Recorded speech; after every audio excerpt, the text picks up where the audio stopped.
Alright, my homies. It's Tuesday. And I've not been feeling good these past few days. Hence the no streams. But I had a nice rest this afternoon.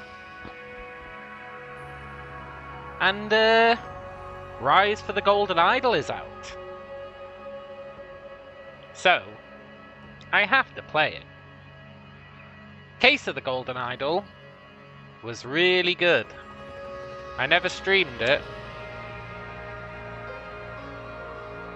but it's really good.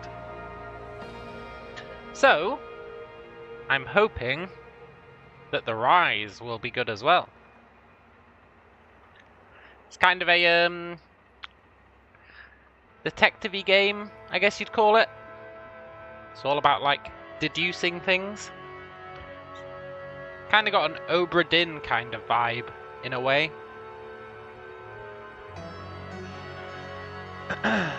Now, for anyone who hasn't played the Case of the Golden Idol, it's basically about, you'd never believe it, a golden idol, which can like take matter and transfer its properties to other matter, which is pretty cool. And it's kind of a game that takes place across multiple generations, and it's all about where this golden idol's been going. So the rise of the golden idol looks like it's set more futuristic, which is pretty cool. The original was set in like 1700s, I think. So, ooh. Let's have a look. What settings do we have? Wow, that's a lot of settings. Cool. There was a demo of this, but I didn't play the demo. Not a big fan of demos. I feel like they spoil the game or whatever. So let's just hit play. Will there be an intro? What is that? Like a snake? Click. Constriction. A murderous way out. Solve scenarios involving murder and other strange events. Yeah. You'll do this by dragging words into the correct slots. Yeah. Solve this example puzzle. Police needed to gather blank. Hello, Delhi. It's your first day off in 7 days. Jeez, man. That's pretty brutal. Yeah, the Golden Idol games are really interesting. They're really, something else. They're really something else. Police needed to gather evidence to prove that the death had been a murder. Cool. So this is kind of how the first game worked. You have a scene, and you can look around the scene, and you can find points of interest, and then you have to use them to figure out what's going on. As you can see, some dude's getting strangled.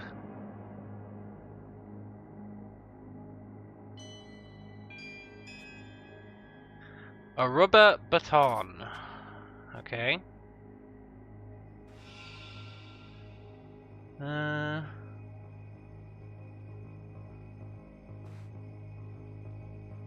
Patients in Special Care Unit C. Hello, Hiltor. What is this BDSM? It's a murder! Each case is like a murder, and you've got to work out all the details surrounding it. And then all the murders usually tie together and tell an overarching story. So, 2000, Alexander Jensen, Pacific War veteran. Okay. No one in 1, 3, 4. Two is a professor of ancient Lemurian history. That's a clue. That's a clue, that is, because the golden idol is Lemurian. You learned that in the first game. Golden idol is Lemurian. So Oriel Toussaint is probably quite important.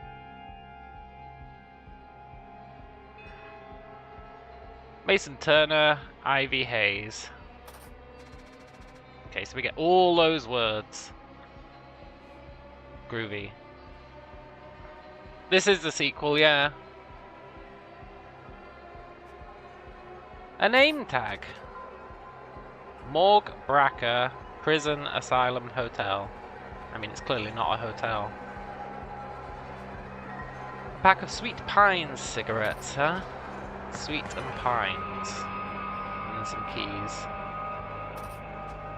Okay. We've got 21 words.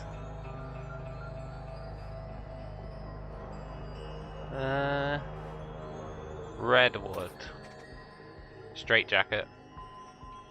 Don't worry, you'll get out the wiki if we get stuck. There will be no wiki. This game literally came out 10 minutes ago. I'm in that joyous phase where nobody can spoil anything.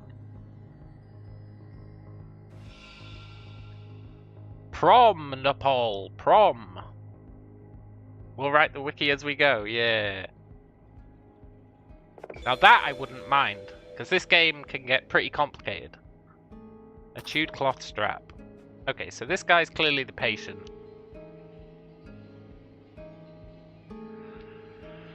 So we've got all these words.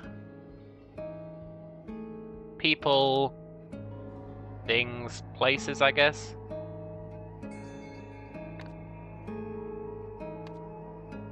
We need to work out the names of these two.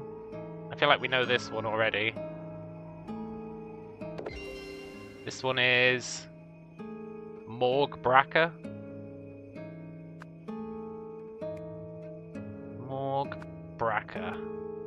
Don't know who the other guy is.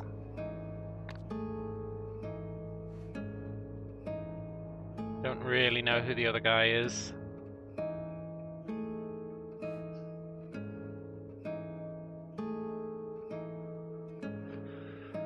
You can organize the words in your inventory however you like. Try moving some around. Look, game, I don't actually think I need a tutorial.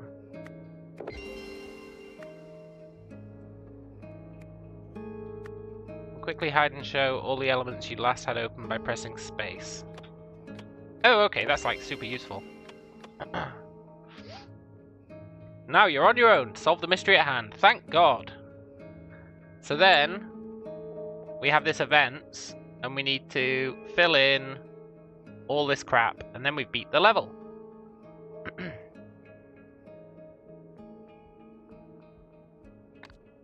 So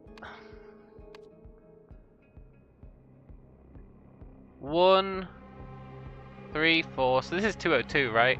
Must be 202. So if this is 202, shit, where was it? Oriel Toussaint, the Lemurian guy. I knew it was going to be the Lemurian guy. Couldn't have been anyone else. Had to be the Lemurian guy. Oriel Toussaint. Okay. You are Oriel Toussaint. Yes. So, the something. Oriel Toussaint is a professor, right? Professor of Lemurian history.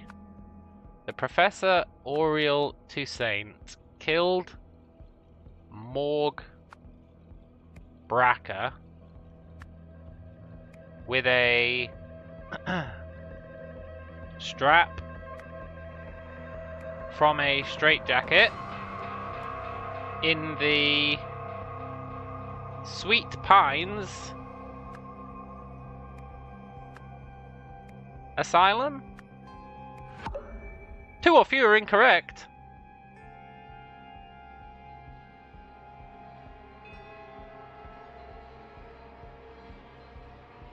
But that's correct. Maybe it's not Sweet Pines. Shit, what was it? No, it is Sweet Pines.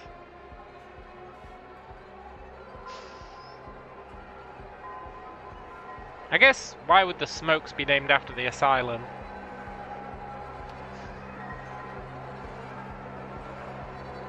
Yeah, it has to be an asylum, though. A Redwood. It's freaking Redwood Asylum. I trolled myself. In the Redwood Asylum. Yes! I'm unstoppable!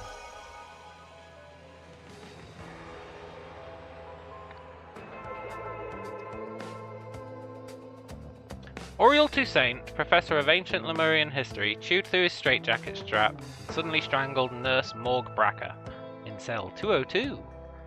Nice. I mean, not nice for him. Lazarus Hearst was the leader of the Puritanical Order Party. Yeah! This is the end of the original. He used a mystical golden idol to seize power. Nowadays it's known to be a myth. Well, the idol gets destroyed. The idol gets destroyed at the end of the first game. Supposedly. How many do you have to solve? I think it said there was 20 cases. But they get more and more complicated, obviously. They're not just one scene. They'll branch out. But the golden idol in the first one, Lazarus Hearst, was not Lazarus Hearst. He was some other guy, but he used the golden idol to de-age himself and became Lazarus Hearst so that he could form this order party, which used the golden idol to, like, take the lifespan of people who were against the party and give it to loyal party members. But then he died at the end of the first game.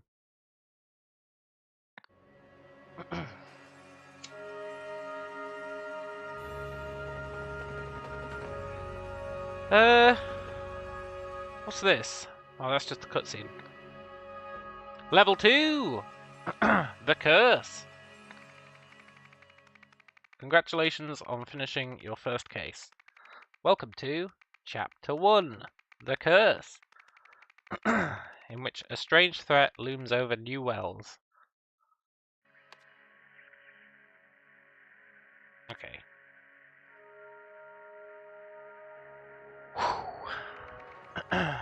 Academic impact. The death of a brilliant mind. Could it be the professor?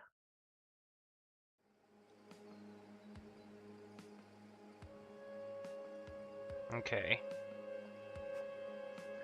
Car's engine still running. Oh my god, is he dead, Cyril? Married lady? Dear Deborah, I'm saddened to hear Brandon's exam results have been rather poor. It seems your son has taken after his father. I warned you about marrying into that family, Mummy. Wow, she seems nice. I don't know. What should we do? Bagman. Driver's license. And a key! Okay, so it's their card. They hit him, right?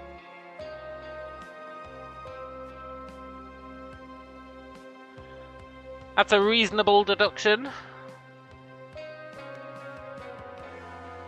Westbridge 1, property of Sir Isaac. Ooh. Arrange for a taxi to be here at 6 PM. I have a meeting at 45C Stockyard Street, IN. Isaac Newton? No, it can't be Isaac Newton. It's set in like 1970. Still? Could be. Let's look at the dead guy.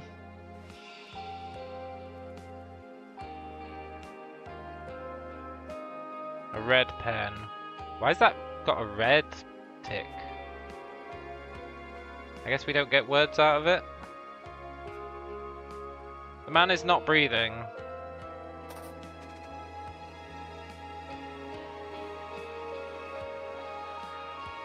He's got 3, huh? John Robkin, Thomas Crow, Caleb Reynolds. I don't think he's any of those guys. Got a key. Brigantine Blue Blend cigarettes. And a lighter. The key and the lighter have got the same pattern on them. Sir, which of these speech titles do you prefer for the graduation ceremony at Imperial University? Think he might be dead? Yeah. The shortcomings of no-wax algorithms. I don't want to criticize my own work in an inspirational speech. So he's no-whack. Novak? No... It's probably pronounced Novak, right? In the age of computers, math is the new frontier. Not great, but will do. Okay, so he's Novak. Someone Novak. Dare I say, Isaac Novak? I-N? I've cracked the code.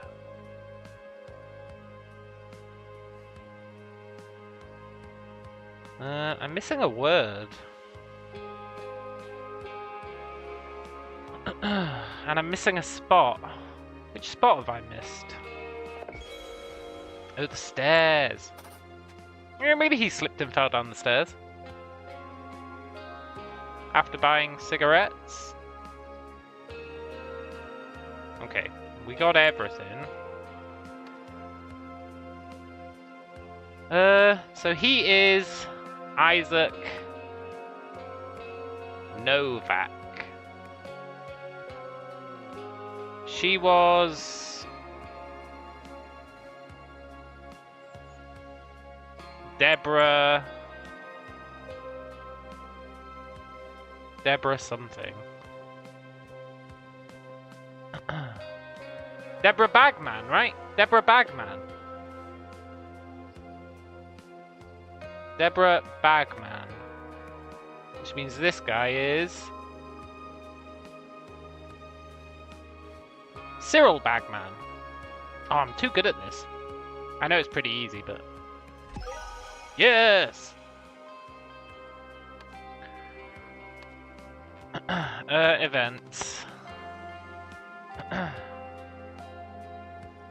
Cyril Bagman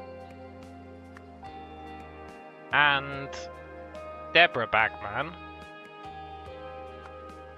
discovered the body of Isaac Novak, which was there because he blanked the blank.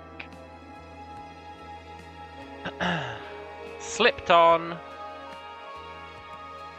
the stairs. 2 or fewer correct.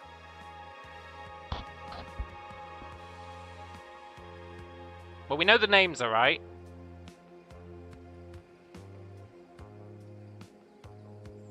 But he did slip on the stairs.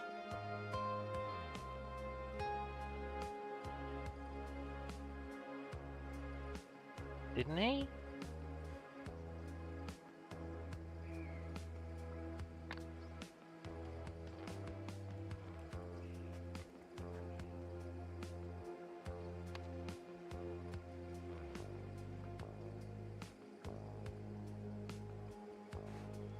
I really feel like he slipped on the stairs.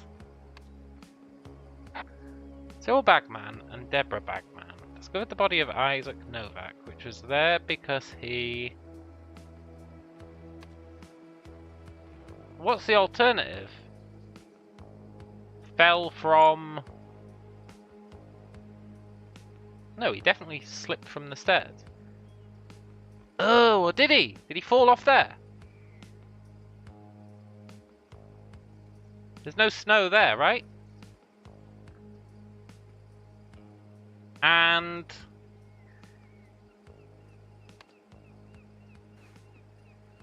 Torn shirt. Torn shirt. He didn't slip from the stairs. He fell from the bridge. Yes!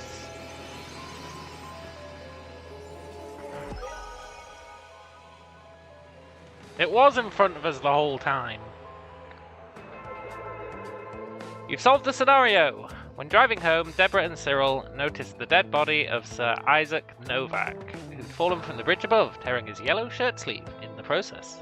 I should have known that yellow had a reason for being there.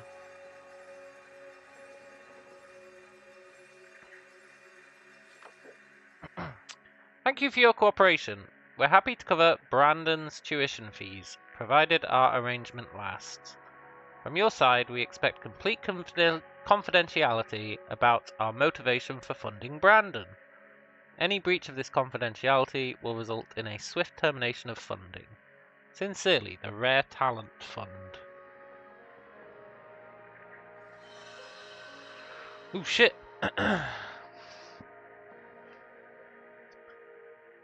Blank, blank, blank.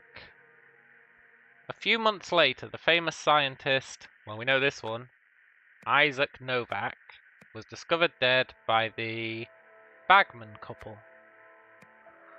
A few days later, Imperial... No, wait, what was it called? It was the... A few days later, somebody offered to fund Brandon Bagman's tuition in exchange for confidentiality about the fact that someone had been affected by something. But we don't have those yet. Oh, this is pretty cool. This is like overarching stuff between the scenarios. They didn't have that in the first one. So we don't have... At least I assume we don't have the information about these. Because they're not going to fit in there, right? Nah. So we need to come back to that. Oh, that's cool. I like that. Under construction. A brutal blue-collar departure. Who's dead this time? Oh, this guy. He's been squashed by what? A pipe?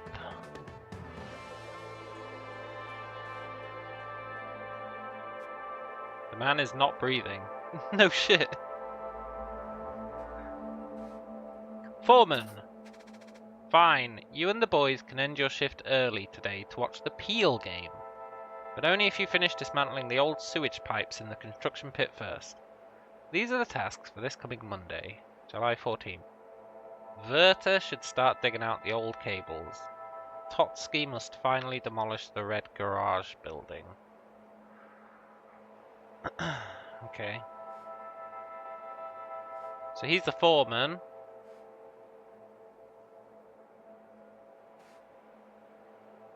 I can only assume that somewhere...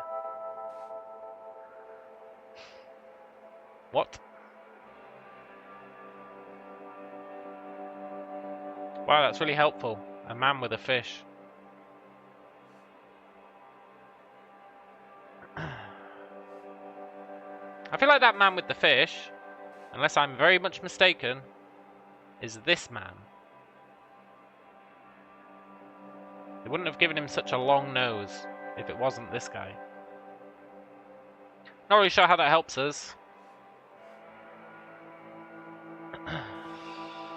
Yeah, shit happens, Monty. Shit happens. Okay, are you gonna refer to this guy by name? Shit, shit, shit! And we missed the Peel game as well, Ted. It was all for nothing. Right, this guy is Ted. Nose guy who likes fish is Ted.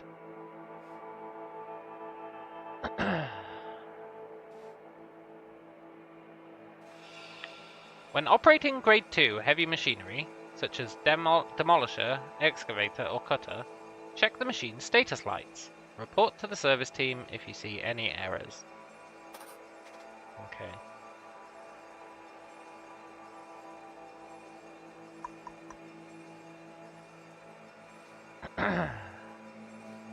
Best bill. Okay. It's going to ask us to match the people to the thing.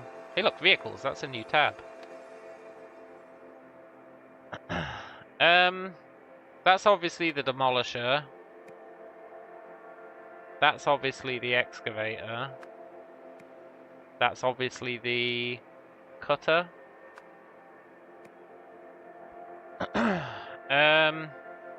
Nose guy was driving the excavator. I don't really know about the other two.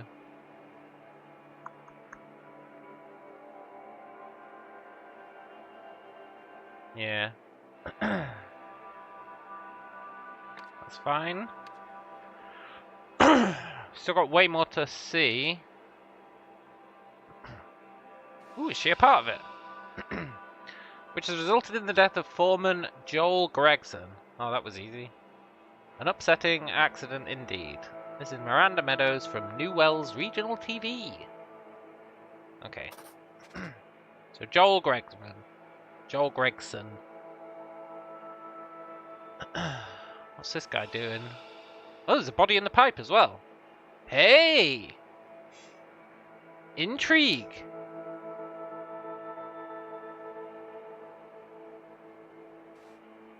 Luke Brown. A+.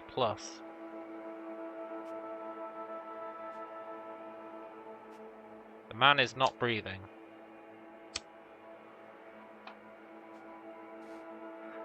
There's easy work at the old docks. Ask the locals for Hunter Wolf. Benny Crystal. Okay.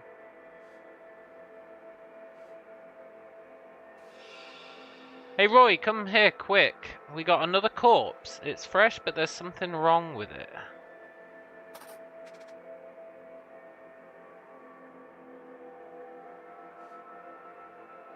Why is there a guy in the pipes? This guy's Roy. So you're saying the vehicle has not been working since July 10th. Let me note this down, Mr. Jenkins. Roy Sampson. Okay. Look, my vehicle's been out of order since yesterday. I requested the repair team. You can check with head office. Well, we've allegedly got everything. So. Dead guy was Joel. What was it? Joel.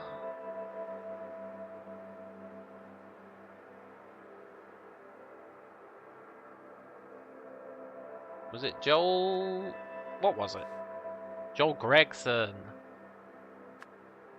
Joel Gregson.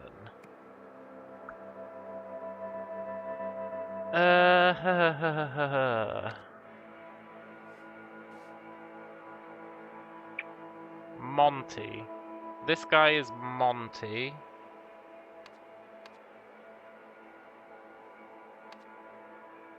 You are Monty something.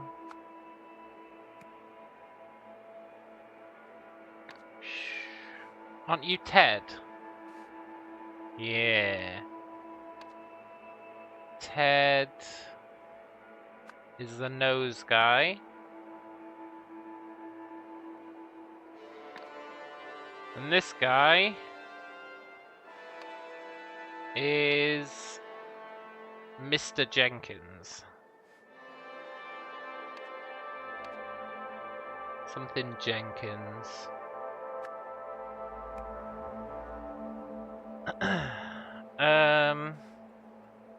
Her name is Miranda Meadows. Miranda Meadows. The two detectives are...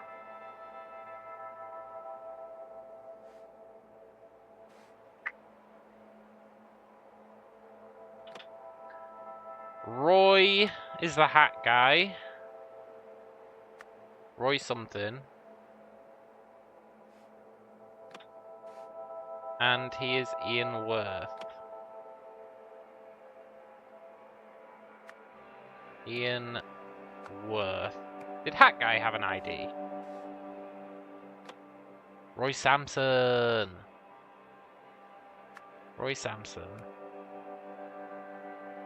Okay.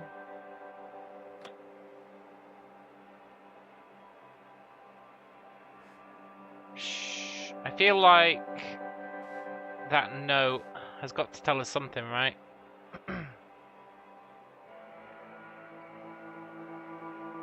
Werther should start digging out the old cables. Totsky must demolish the red garage building.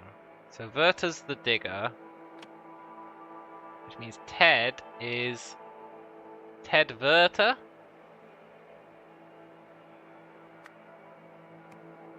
Scooby-Doo looking for a clue. Yeah! Monty... Shit, which one was Monty driving? Totsky is the demolition.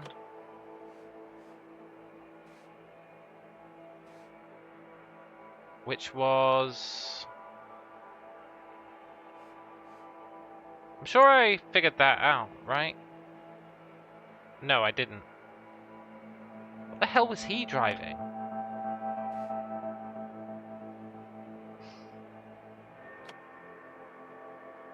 Process of elimination, maybe? This guy said, my vehicle's been out of order yesterday. I requested the repair team. You can check with head office. I feel like none of them look like they are out of order. No, wait, this one is. Ah, yes! Which means this guy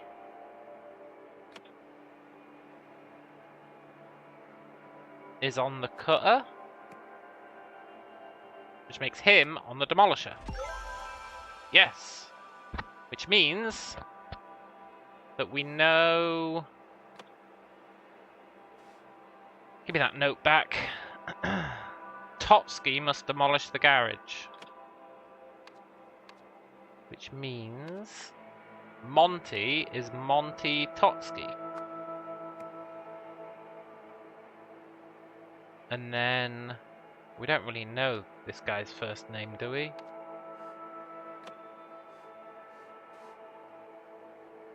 Mr. Jenkins.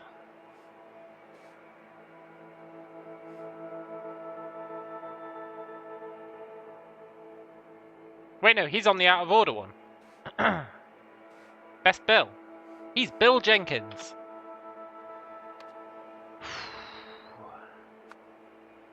Nice. So the only thing we don't know is the dead guy's name. The other dead guy's name.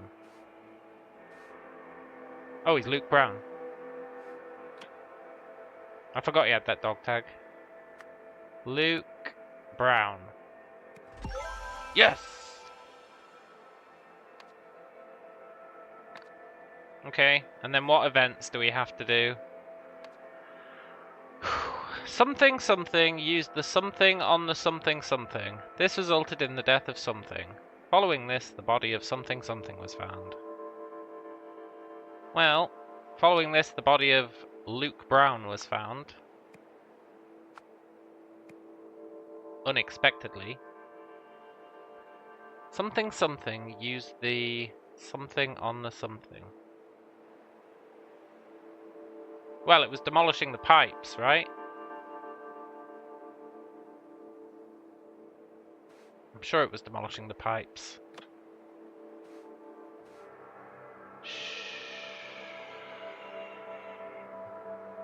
Cutting the pipes. I just don't understand how it ended up here. That's what I don't get. So it was here, he cut it. How did it end up here? If they dragged it up, why would they drag it up and keep the body under it? That's what I don't get. But I think they used the cutter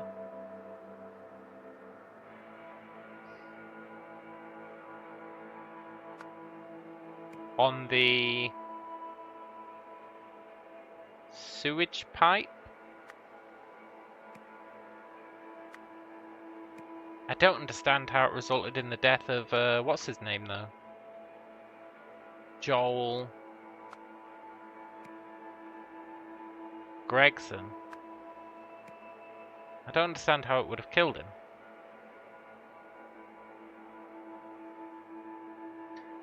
But the cutter was Bill.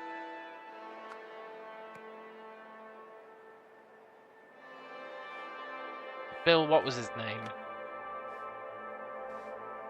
Bill Jenkins.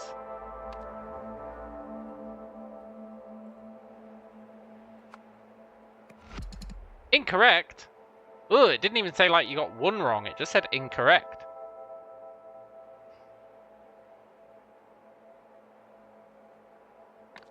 Okay. Did they like drop it using the crane? There is no crane, right? They got the excavator, the demolisher, and the cutter. What did she say? Something which resulted in the death of foreman Joel Gregson.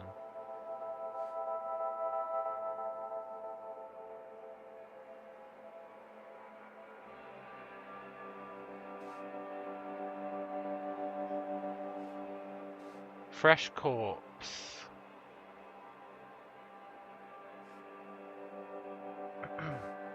You're admittedly terrible at these kind of games. Oh, it looks like it was bashed in the side, right? It looks like it was smashed and then it... Yeah. It wasn't cut. It was hit by the demolisher. Because his vehicle has been out of order since yesterday. They didn't have a cutter. They didn't have a cutter, so they just tried to use the demolisher. And it landed on him. It wasn't Bill at all. That's why Bill's saying, no, my machine's been out of order. They used the demolisher. And the demolisher is driven by this guy, who is Monty Totsky. Monty Totsky. Please be right. Yes! I went for the obvious. You gotta think a bit outside the box.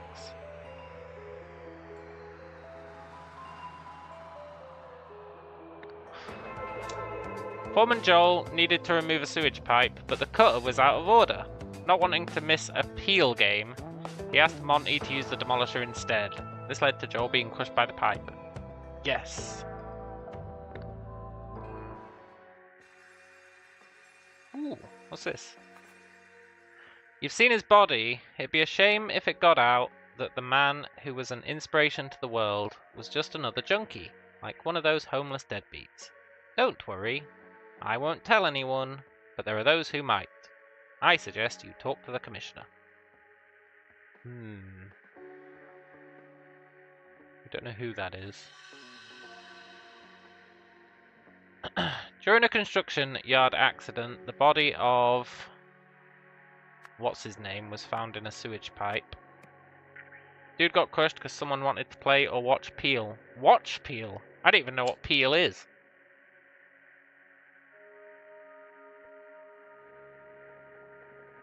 But it was the foreman who suggested it, right?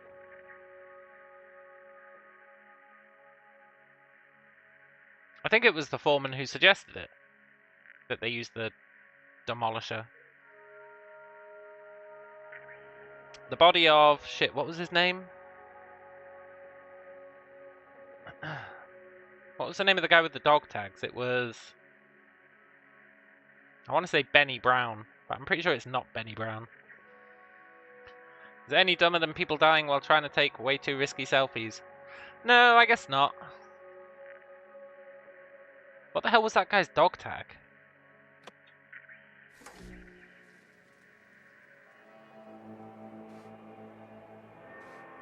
Luke Brown. Look, how do I get back out?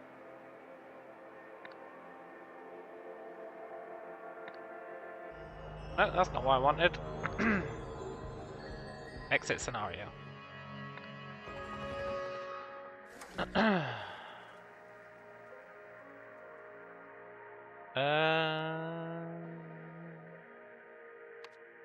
Luke Brown. Afflicted by a strange condition the police named the blank. We don't know what the condition is. This game has a trippy art style. It does, yeah, it's different to the first one. The first one used like pixel art. They have kind of tripped it up a bit in this one.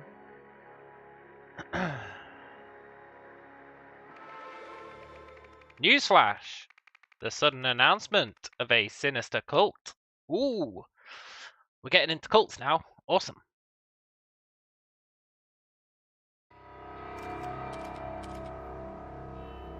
Hey look, it's the detective guy. Can you mention what peel is after some googling? You don't think it'll ruin it? Yeah, man. What's peel?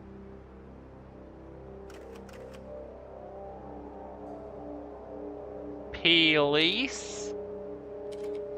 Is it like hockey? I assume it's like hockey. It's Gaelic football. Oh, right.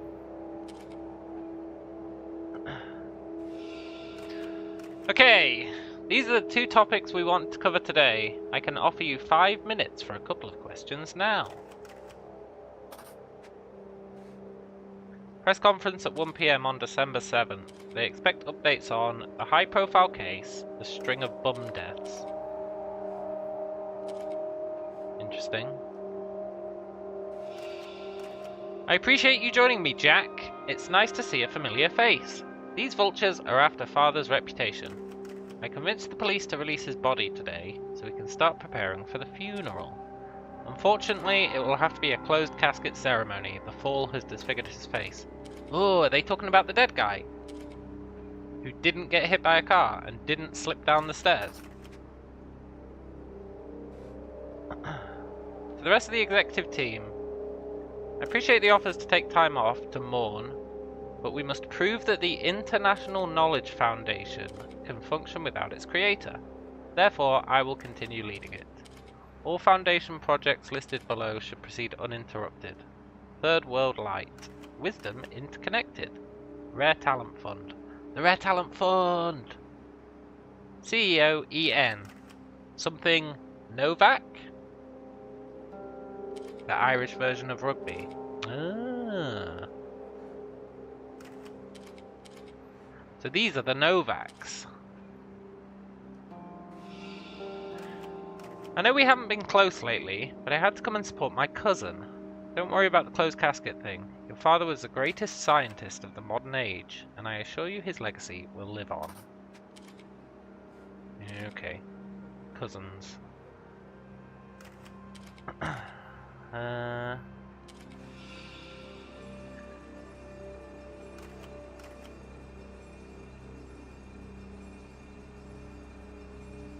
Oh, is this the questions and answers? Is the family going to press charges against the municipality? I'm thankful for our police force. It's one of the few corruption-free institutions we have. As the commissioner said, the death was a tragic accident. Why do the police call the cause of all these homeless deaths the Red Curse? Is there really a demon-worshipping cult? Oh, the Red Curse! That's what got the guy. It's just shorthand. We strongly believe the deaths are linked to a demon-worshipping drug cult, and we plan to involve experts from out of state. Are you considering any explanations other than a connection to drugs? For instance, a deliberate assassination through telepathy. We deal with real crime, not fantasy. Next question. Okay. During the conference, blank blank claimed... Well, this guy is Jack something. We don't know his last name. The case... something was a something something. Drug cult? The case something has a strong something something. Okay. What are our detectives got to say? It's alright. Apparently 9th District needs help, so I've been promoted to homicide lead there. Nice. Besides, if this is some drug cult thing, it's definitely out of my wheelhouse. Look, I don't think it is a drug cult thing. Roy, get to Sebastian's office immediately and bring these case files of yours. Possum 13, Beetle 4, Cougar 9. That's totally a code. Roy's in on it. What the hell, Roy? I thought you called this conference. What's old Seb blathering about up there on the podium? Are you off the case? What's a bloody demonic drug cult expert? Never heard of it. Oh, Ian. Poor naive Ian. He doesn't know that Roy's setting him up. Presumably. Ooh, the morgue. Beetle 4. Monkey 34.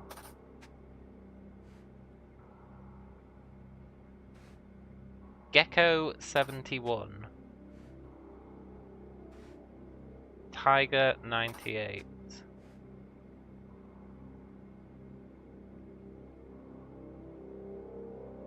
Interesting. Autopsy table. Cause of death. A was bullet wounds. Yeah, no shit. B was unknown connected to Cougar 9. C was blunt trauma to the back of the head. D was asphyxiation with a rope. Suicide. Where's D? Where's D? We only know which one C is. Asphyxiation with a rope. Suicide. Do you reckon that was a... No. I was going to say, do you reckon it's the guy who got strangled in the asylum? Seems like rugby with a round ball, less stops, and you kick and punch the ball, more like soccer. Interesting. And I use that term loosely. Okay. The Allied States of Hesperia flag.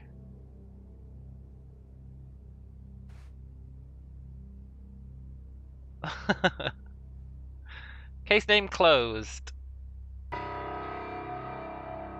Open December 4th.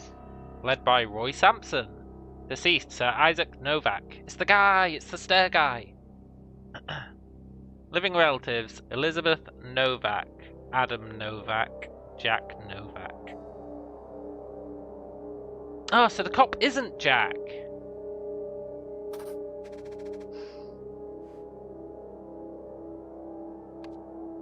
You're not Jack at all.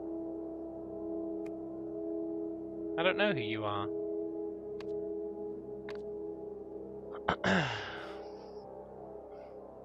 Welcome to the Wisdom Interconnected Network. Please input query.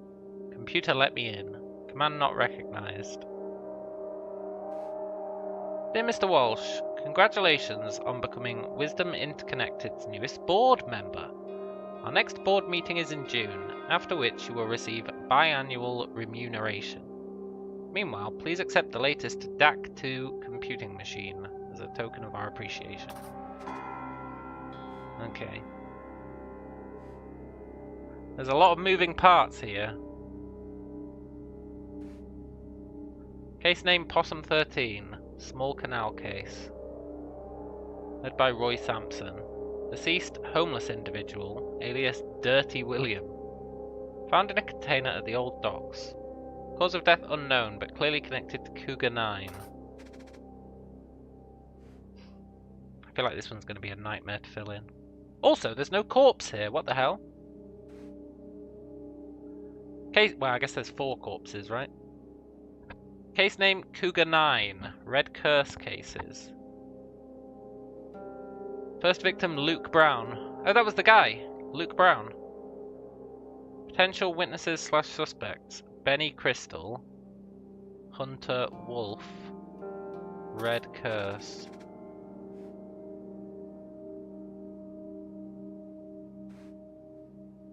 Oh. A picture with the eyes cut out.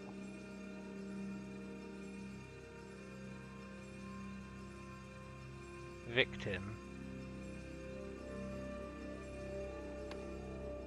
This is a picture of something from the case something. His body lies on table something. His death is linked to the something. Okay. Well, we've allegedly got everything we need.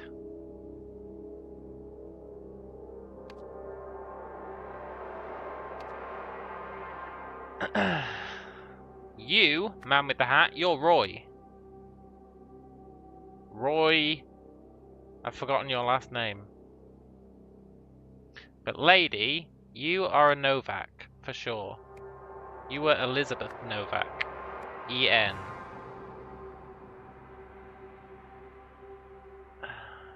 Roy and... I've forgotten what their names are. Hang on. I need to go back. Ian Worth.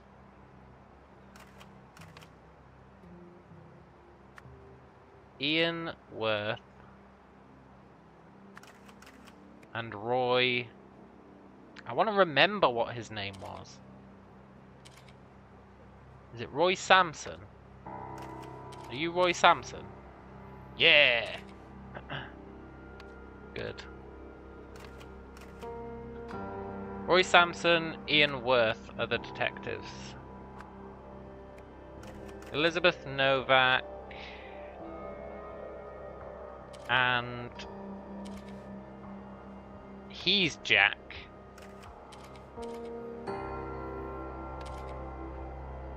You are Jack. Jack. You might be Jack Novak.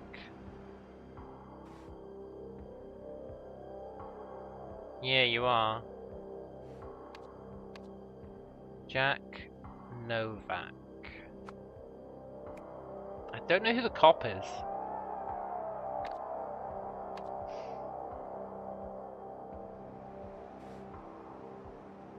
Seb.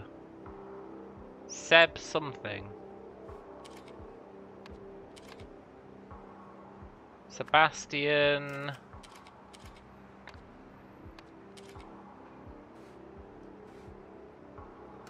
Sebastian.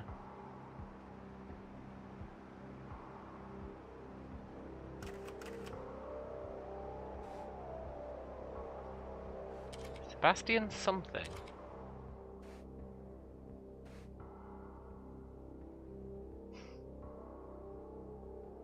Is this the commissioner's room?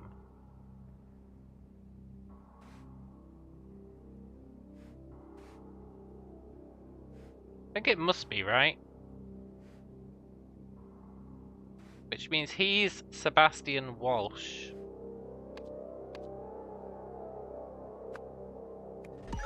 Oh, I'm too good! I know that might be obvious, but I'm taking it as a win.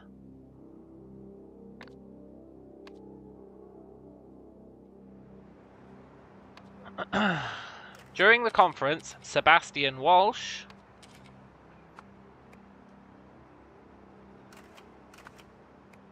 claimed the case something was a something. Okay, what did he claim?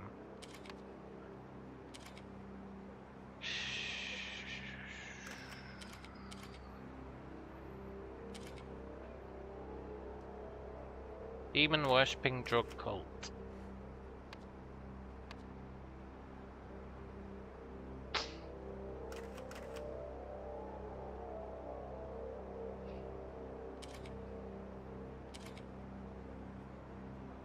He didn't actually say that much in the conference, to be fair.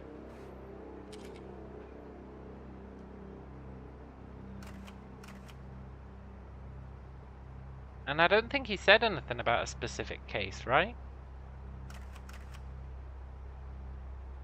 Oh, tragic accident!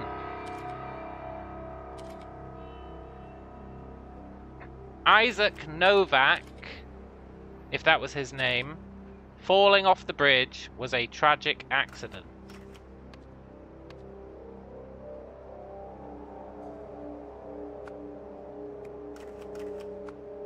But we need to know what the case was. Which was this one, right? Case name closed.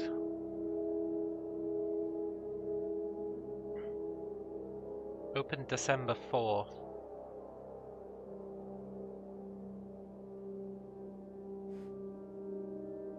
Tragic accident.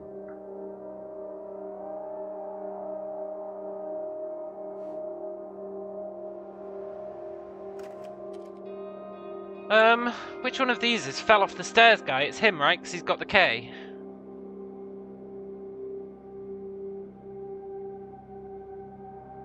Well, wasn't that a different one? Oh, this really does have a lot of moving parts. What was the deal with this?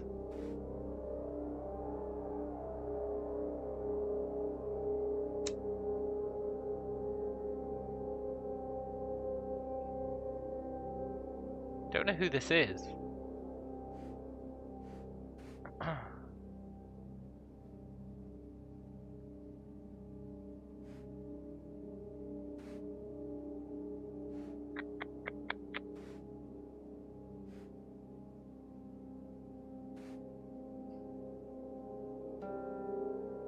Cougar 9 was the red curse. There has to be some intel. So Beetle 4 is the K guy.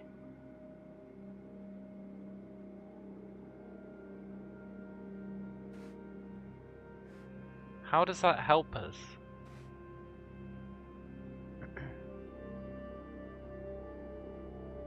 Blunt trauma to the back of the head.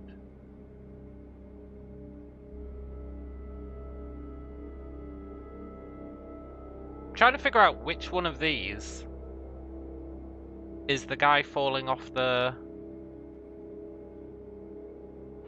bridge. I guess you could argue it's blunt trauma to the back of the head. Definitely not asphyxiation with a rope. What were these two saying?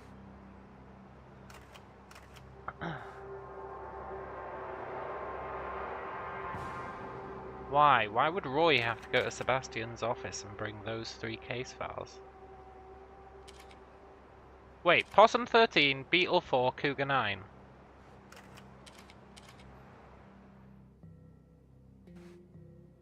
Possum 13,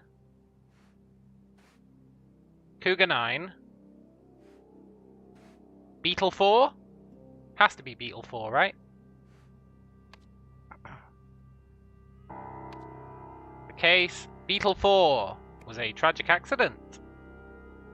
The case something has a strong something something.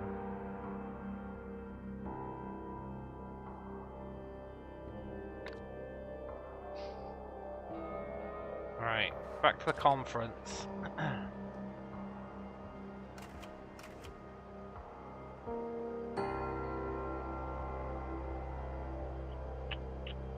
Has a strong something something. Strongly believe the deaths are linked to a demon-worshipping drug cult.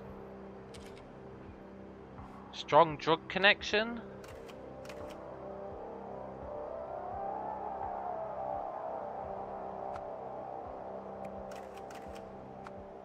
But then which case is he talking about on that one?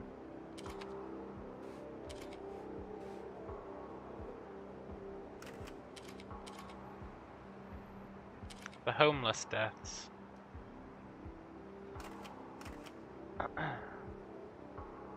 Homeless deaths, homeless deaths.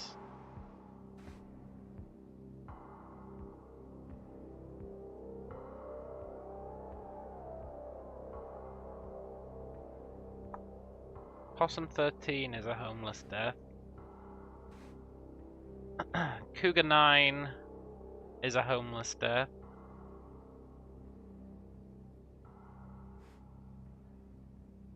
Then what's the deal with this?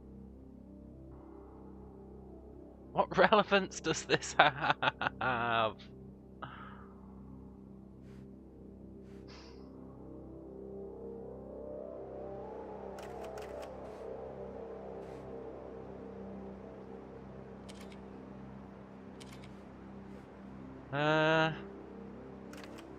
What am I missing? The case something has a strong drug connection. Thing is, it's multiple cases. This is what's thrown me off. He talked about multiple cases having a strong drug connection.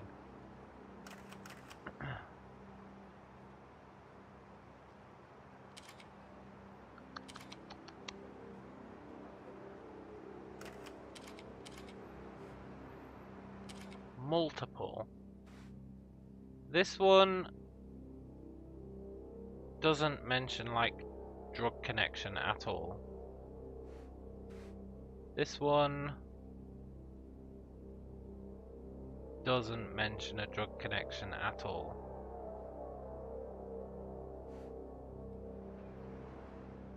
This doesn't mention a drug connection at all. But I think it's reasonable to say it's talking about B because it's unknown, so they're just saying, it's a drug connection. Which would make it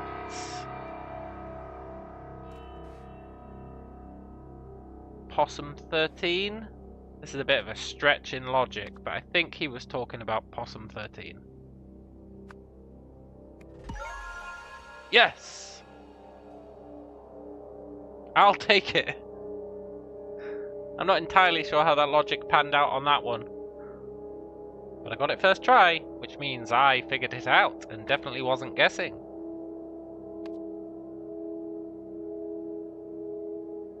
Oh, this is where this guy comes into it. This is a picture of someone from the case something. His body lies on table something. His death is linked to the something.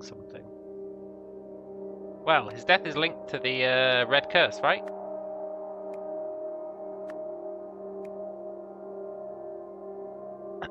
And he is from case... He's not that one.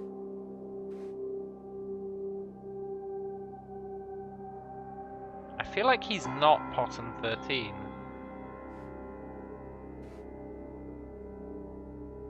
He's definitely not that one. Maybe he is Possum 13.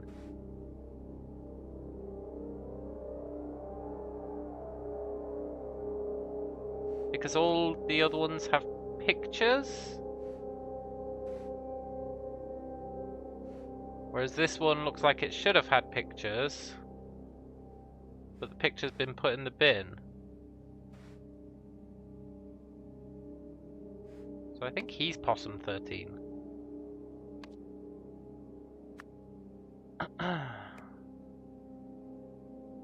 Which means he is Table B. Table B is Possum 13. And his name is...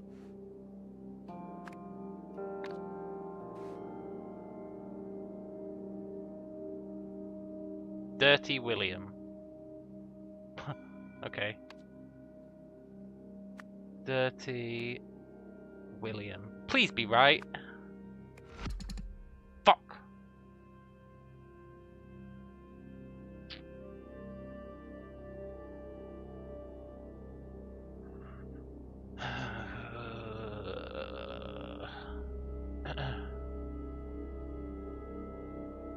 I really thought he was Dirty William from Possum 13. Okay, what table is he on? We can figure that out. He's this guy. He's not Bullet Guy. He's not Strangle Guy. He's not C.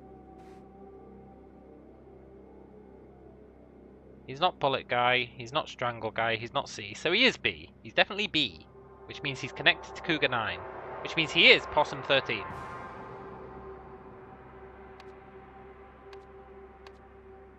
right? Which means he is Dirty William. Which means maybe his death isn't linked to the red curse.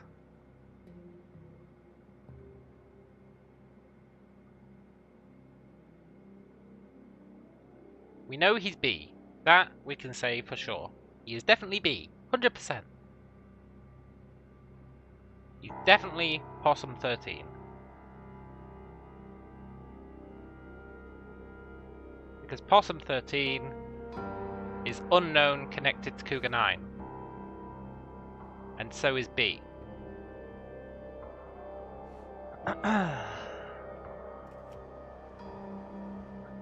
So...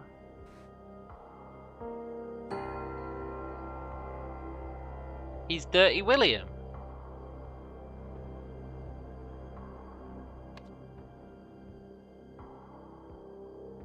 And they've cut out the eyes because they were red?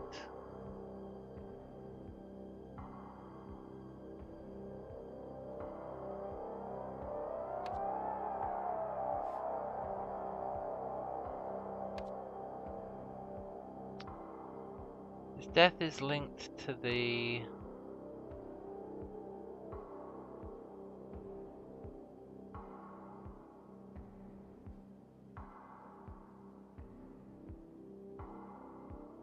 oh, his death is linked to Cougar 9. So what the hell is Cougar 9? The red curse. So his death is linked to the red curse. Isn't that what I said? I'm sure that is what I said. How is that incorrect? I feel like that's so correct. I feel like that couldn't be more correct.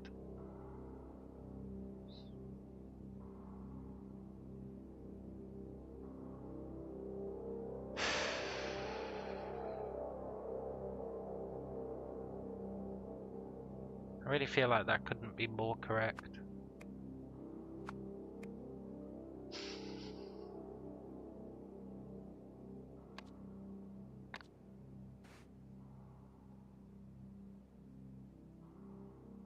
What am I missing?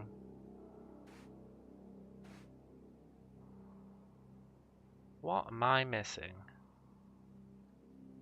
Burrito's butler did it. Yeah, maybe. The K.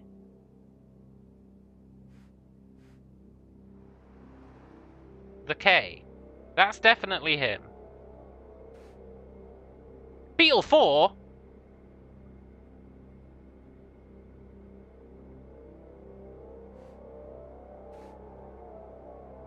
I guess maybe there's multiple unknown connected to Cougar 9s? That makes sense. Okay, so it's not Dirty William.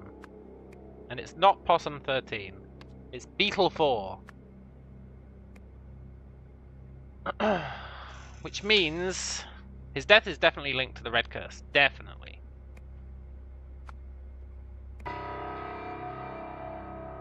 I don't think we've got any more information about Beetle 4.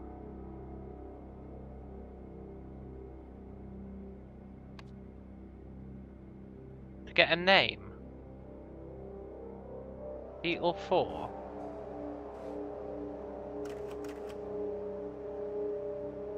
Oh, Beetle 4!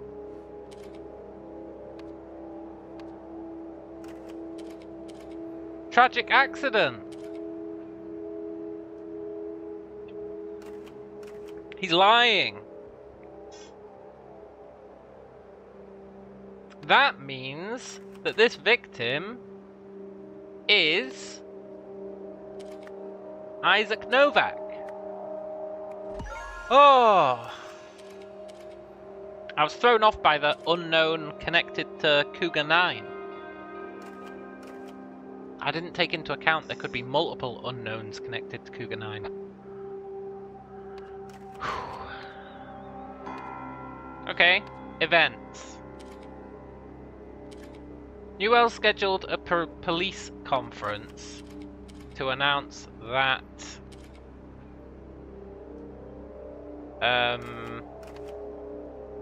Isaac Novak had been a victim of the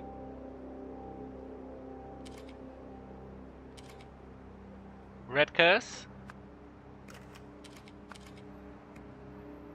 before the conference. Hang on.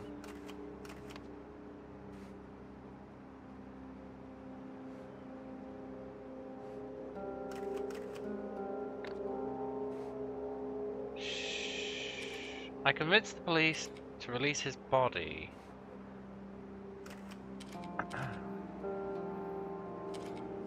Someone told this guy to change his story.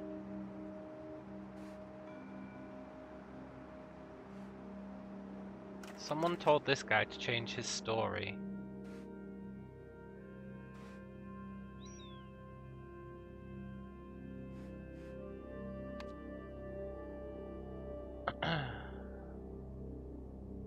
For the conference, blank blank blank blank blank, a blank blank, and a computer. As a result, during the conference, Sebastian... What was his last name again?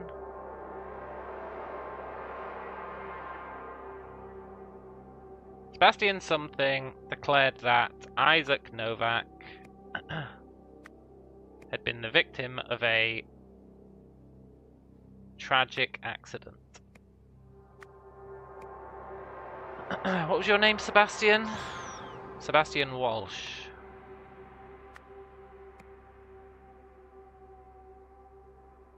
Before the conference, someone offered Sebastian Walsh a something and a computer. A board position and a computer. Someone offered him a board position and a computer to change the story.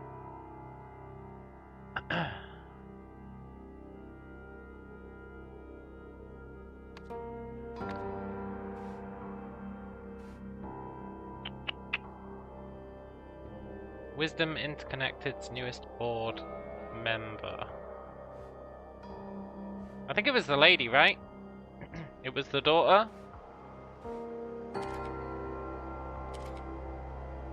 Yeah, she's the CEO. Although I'm not sure CEOs can hand out board positions, but I'm pretty sure it's her, right? It's Elizabeth Novak. Yes!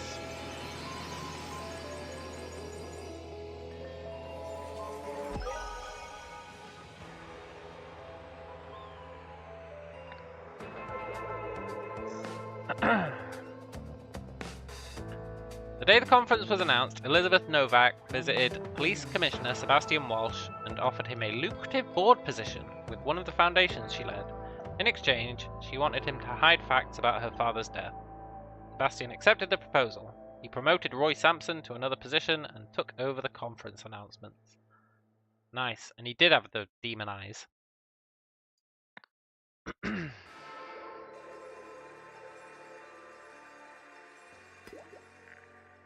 Summary of evidence to Roy Sampson. Oh, this is the day before.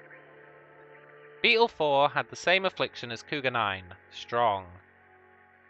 Beetle 4 and Cougar 9 had the same cause of death, weak. Foreign substance present. Cougar 9 0, Beetle 4 0. Okay. Hey, Alex.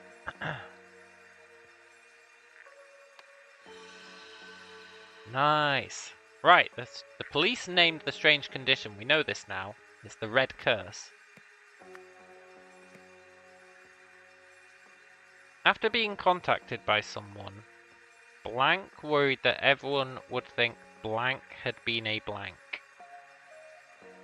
A few days later, Blank offered to fund for confidentiality about the fact that Blank had been affected by the blank.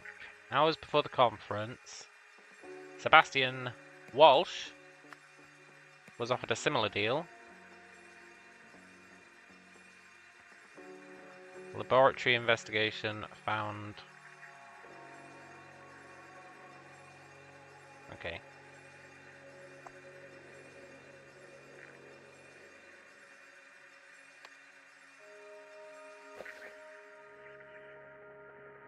Cougar 9 notes. Notable places. Benny's place. 3 warehouses in the old docks. Benny Crystal claims he hardly knew Luke Brown and they were not friendly. Advised contacting Hunter Wolf. Hunter Wolf was unable to find this person. Okay. I'm not massively sure how that helps us.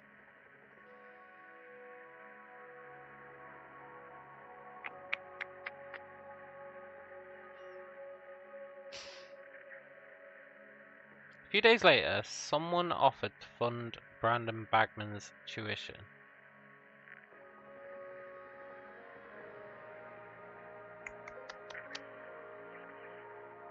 That's probably Elizabeth Novak, right? She seems to want to hide all the information about her father's death. In exchange for confidentiality about the fact that Isaac Novak had been affected by the Red Curse.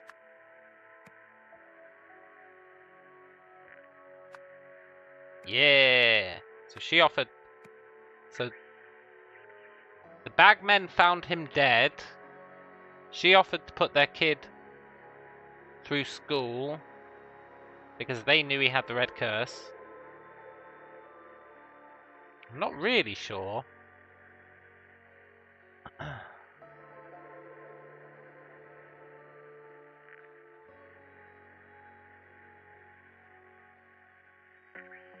After being contacted by someone, it's got to be Elizabeth worrying about her father, right? Elizabeth Novak worried everyone would think Isaac Novak had been a drug user. Because the police were saying, oh, these are all drug related. However, the laboratory investigation found no evidence. Zero evidence. That either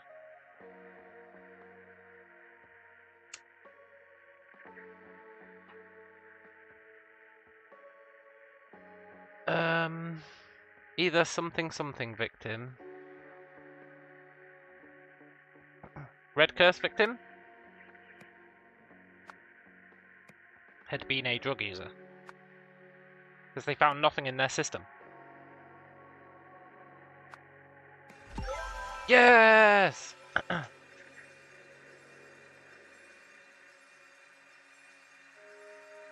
Hello, Lannis. Or Iannis, depending on how you read it. Everything is correct. Oh! Story 2.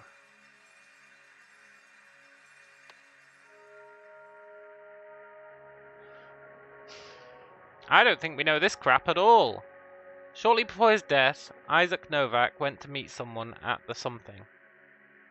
A few days later, someone connected to the Something provoked Something into bribing Something, who stopped the investigation into Something's death. I don't think we know anything about this. I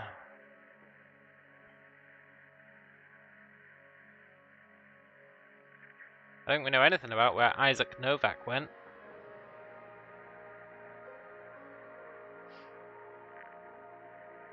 Do we?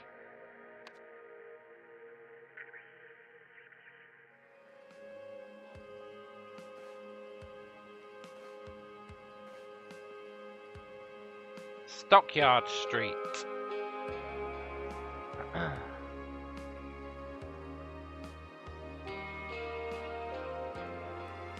Stockyard Street.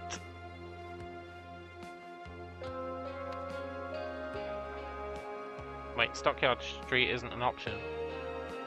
Look, Iannis! Did you seriously just do that?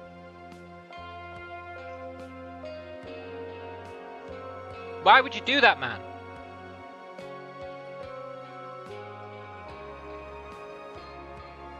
Right.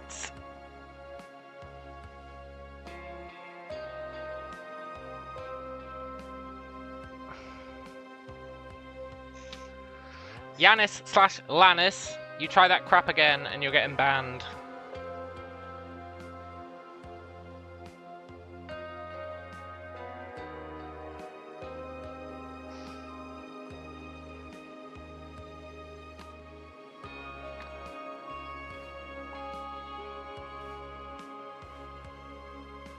Stockyard Street.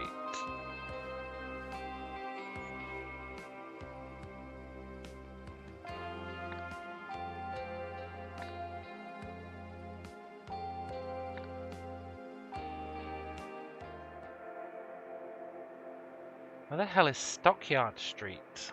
I feel like we just don't know.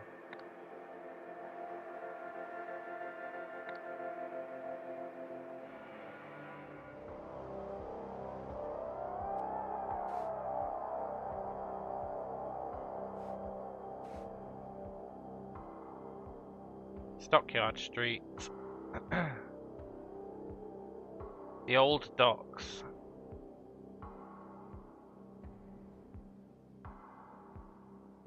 In a container at the old docks. Old?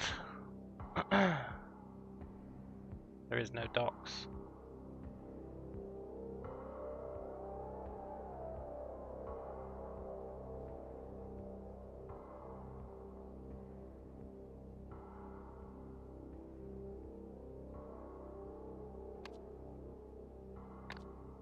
The old docks.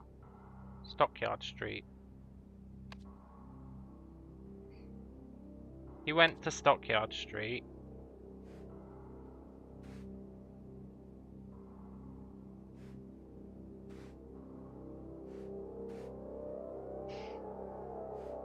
There's no other intel, right?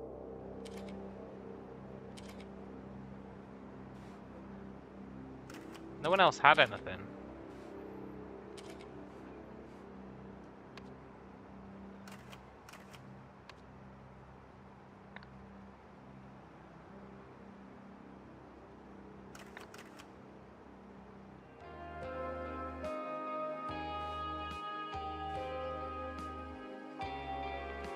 Stockyard Street, Stockyard Street. Stockyard Street.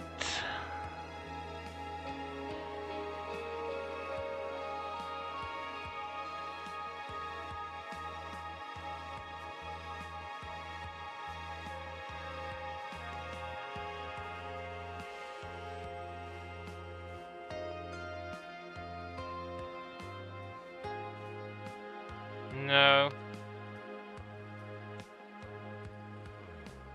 I just don't think we have that intel yet.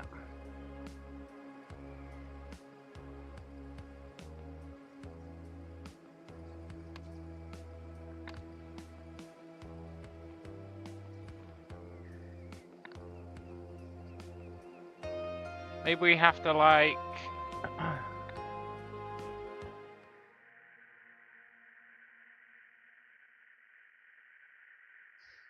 No, there really is no...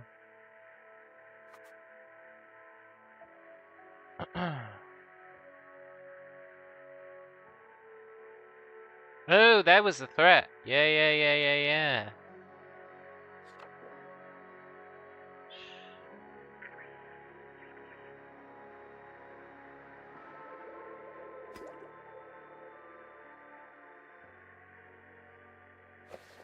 Was it in here? The old docks? Stockyard Street. 45C. Steelside Warehouse. A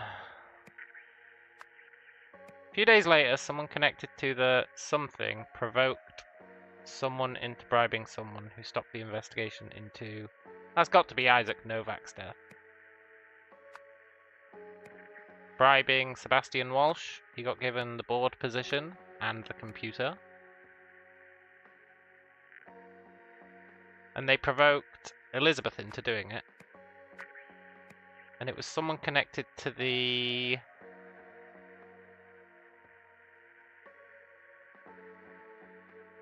Someone connected to the... It was this guy, right?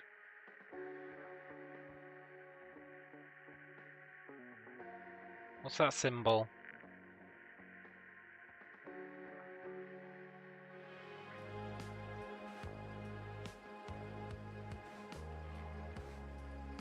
No.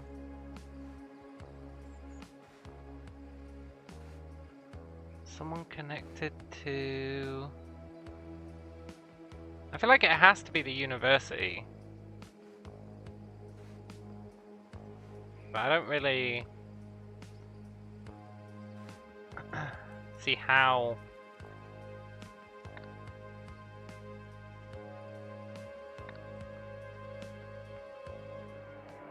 it's connected to the university.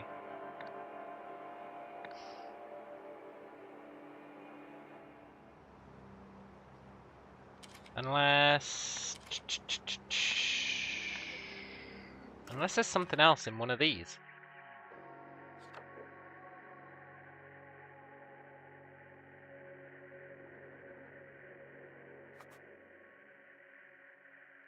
That symbol is the only thing that ties this to this. Someone connected to the something. There has to be something somewhere.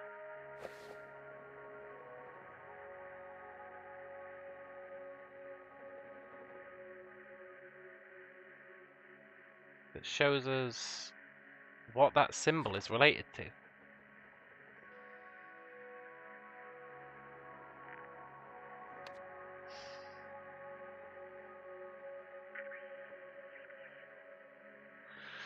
Maybe we just haven't seen it yet.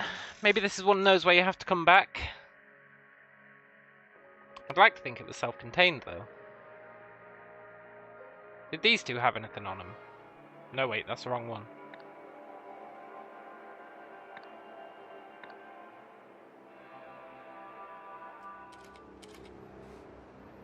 No, he didn't have Jack. She didn't have anything that would give us any intel.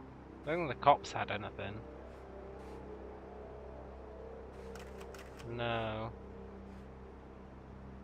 I don't think there was anything in here. Was there? No.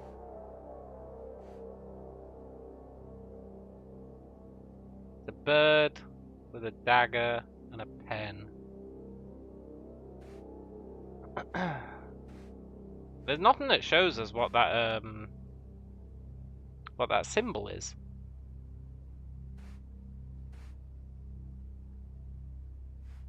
Nothing at all. Nothing at all. Nothing at all. We might have to come back to that. I don't see anything with that symbol on it. Anywhere.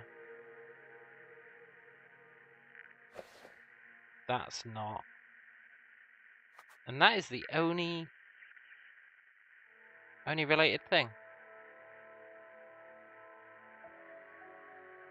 Well,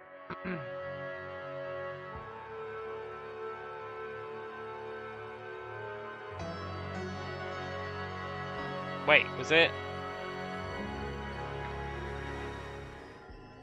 I don't think it was tied to this.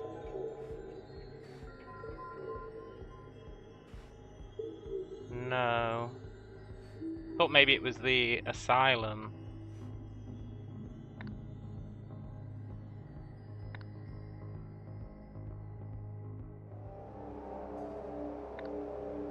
I feel like it wants us to solve this before we can move on, right? Which means the answer has to be here. The answer has to be here.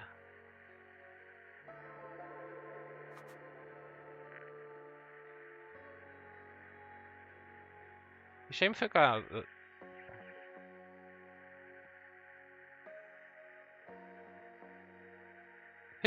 Who blackmailed that lady?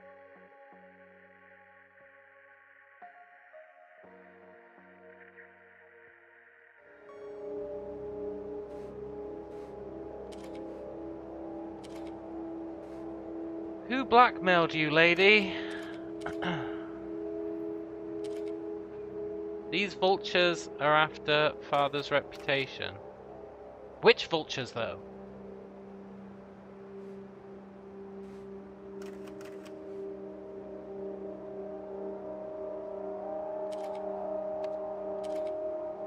Someone connected to the... I feel like it has to be the university.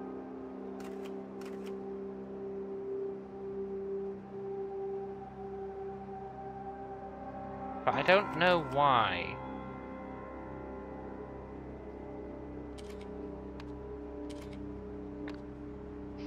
I feel like the evidence should be somewhere.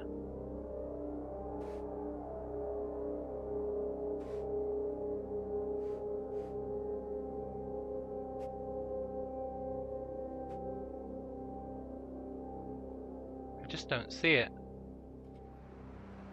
I don't see the evidence.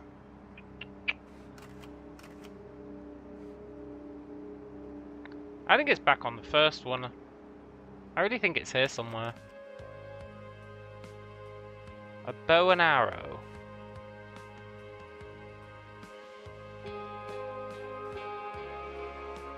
But I really don't see it.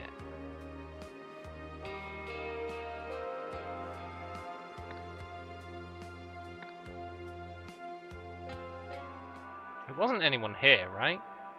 Why would these guys... No. The hobo had some in. No.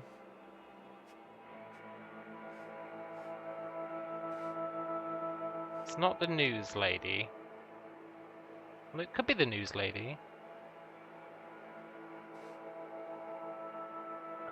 These guys don't have anything with a bird with a bow and arrow on it. What the hell am I missing? Where's the proof?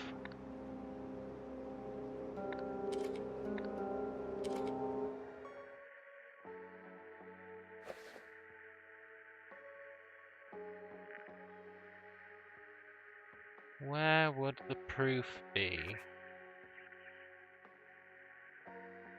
It's not a bird, it's a wolf. A wolf with a bow and arrow. I haven't seen that anywhere. The construction equipment had markers on them. Did it?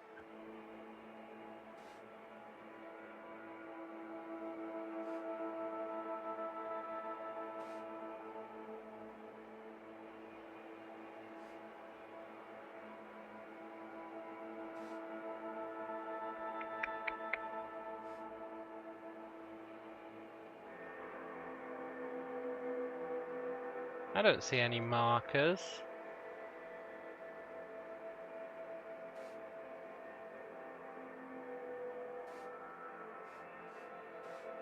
There was that memo.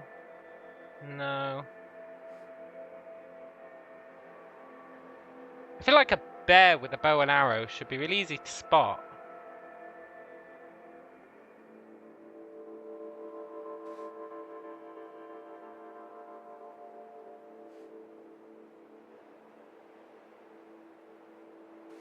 I'm pretty sure it's not in here. Pretty sure this scene does not have a bear with a bow and arrow. Oh, the white arrows. Oh, these things.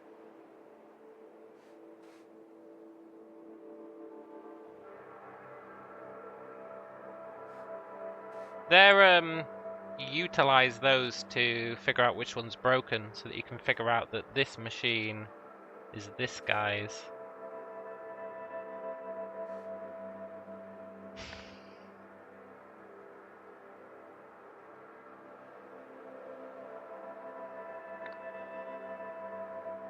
So she got blackmailed by someone.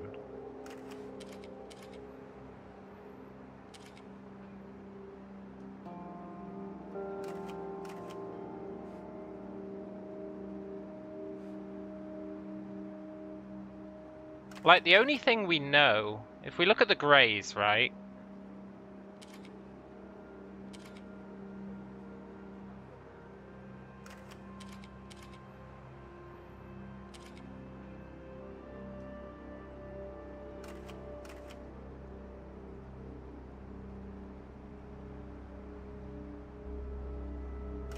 I feel like it has to be the university.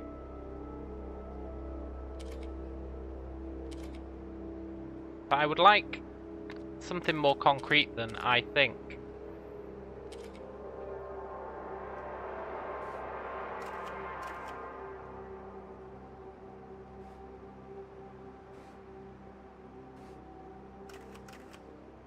I really would like something more concrete than I think.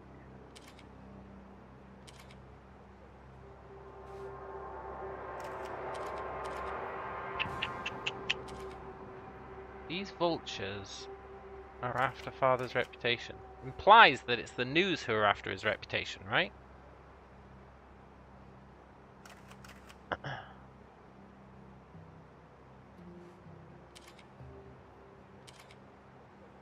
But the news isn't even an option here, really.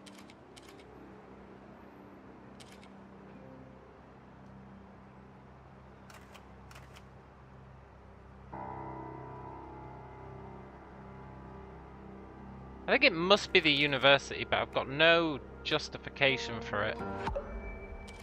Okay, it's not the university, because everything else is correct, for sure. Who's the guy on her right? It's her cousin, Jack Novak. We don't really know anything about him, apart from that he's called Jack Novak. Someone told her to go to the police, right? And get them to change the story or whatever. We know that from this. You've seen his body. It'd be a shame if it got out. The man who was an inspiration to the world was another junkie. I won't tell anyone, but there are those who might. I suggest you talk to the commissioner. So that is definitely what it's talking about when it says someone provoked her into bribing Sebastian Walsh.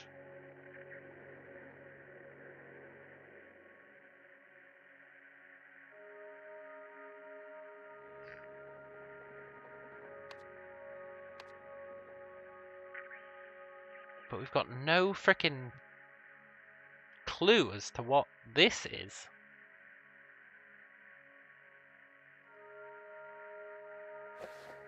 No clue whatsoever.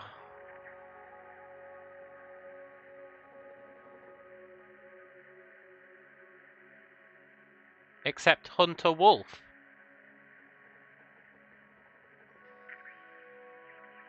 Because that's a Hunter Wolf.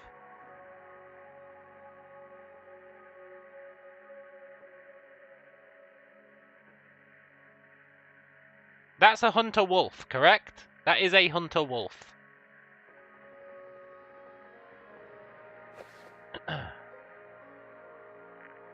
Benny Crystal advised contacting Hunter Wolf, who has a workshop in Steelside Warehouse.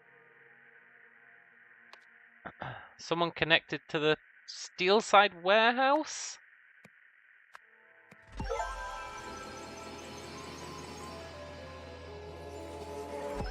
Hunter Wolf!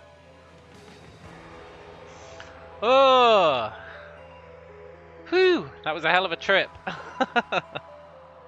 Got there in the end.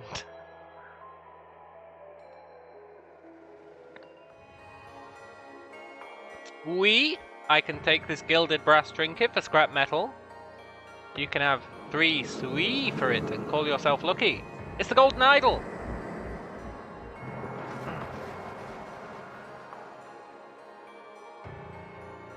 So what, you put it on a put it on a shelf and just left it there?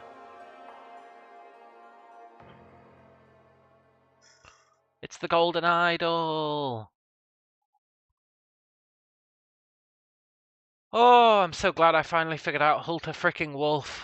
Hunter Wolf.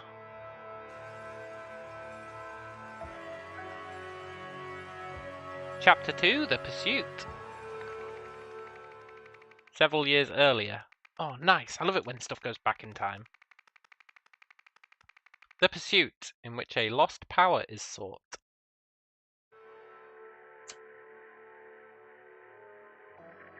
Cool. Corkboard? Okay. Garden Retreat. The Zen Center Rendezvous. Okay, who died here? That's always the eternal question. Who are you? True, he was always a thief, but did it have to go that way? Before the new dawn, night must fall. The woman is crying.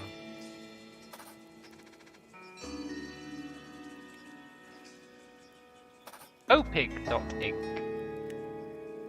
Opig ink, huh? We've got a fire with a passport being burnt. Ooh. We've got the radio. You're listening to the Psychedelic Hour on Rock FM. That was Bad Rug. With their short-lived hit, She Pulled Back From My Kiss. Cool. What's over here? I'm still looking for the dead guy.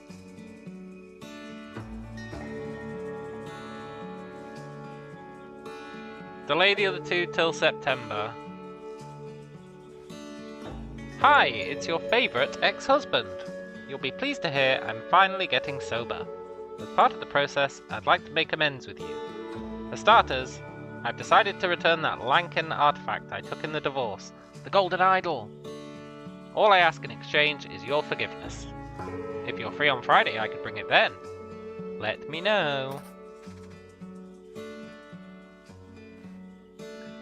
This is a chief auditor from OPIG's finance department.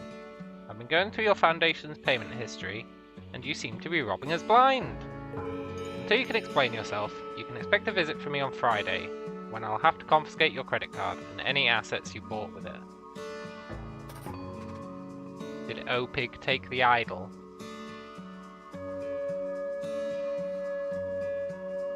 What happened here? We don't know yet. I haven't even seen a body here.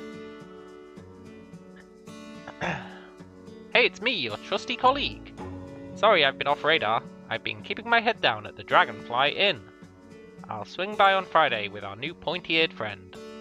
Remember, I'm gonna need Plan B rates for this one, not like the other 7. Now we're parting ways, I'll also need that passport we discussed. What, the passport that's burning? Okay. Calendar with the lunar cycles. This is 74, so this is what, 3 years earlier?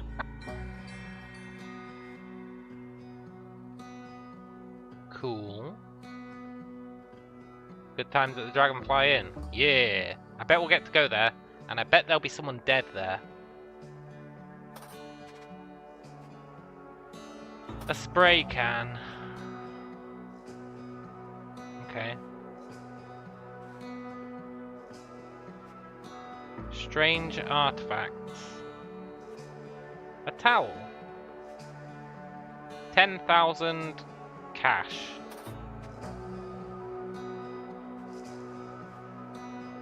Cool. An empty safe. With strange artifacts.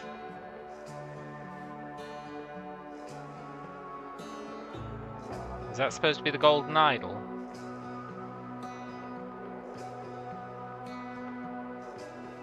Maybe. City Gazette. Eccentric Historians Harmony Foundation receives millions for undisclosed project. Okay, that's everything. There is no body.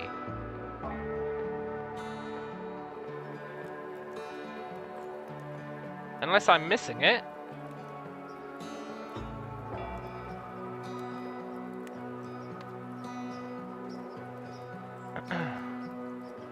Or is there? Yeah. The events that took place at the something on August something 1974 resulted in something. Look, I'll be honest, that's not really giving us much to go off.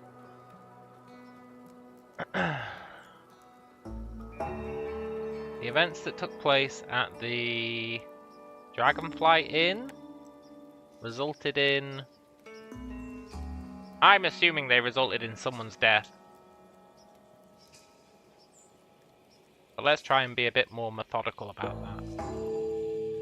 The events that took place at the something on August the something. Okay, do we know what day it is? He was always a thief. Did it have to go that way? Before the new dawn, night must fall. So someone died, I assume. Delay other two till September. Delay the other two till September. That's going to be this guy, I assume. Delay them. Delay the auditor. Delay the ex-husband.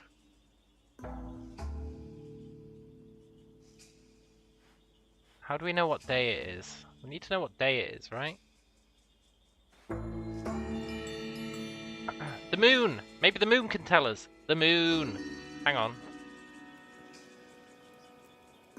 Yeah, yeah.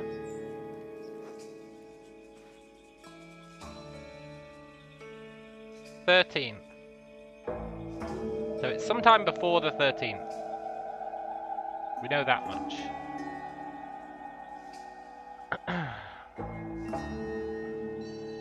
Where was that message about the Dragonfly Inn?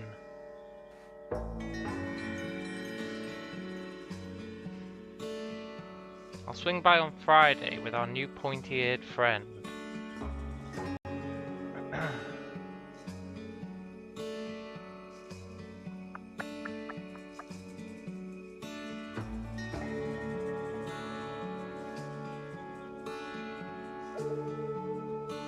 What am I missing?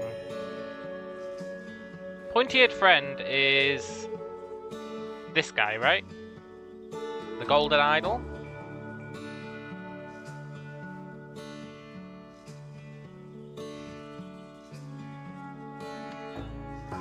The events that took place at the something on August the... He said he's going to come around on Friday. So that would be before this, so it would have been, what, the 10th?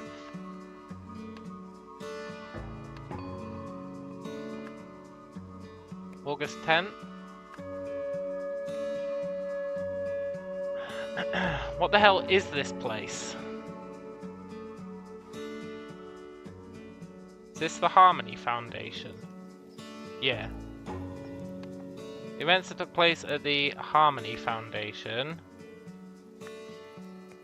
resulted in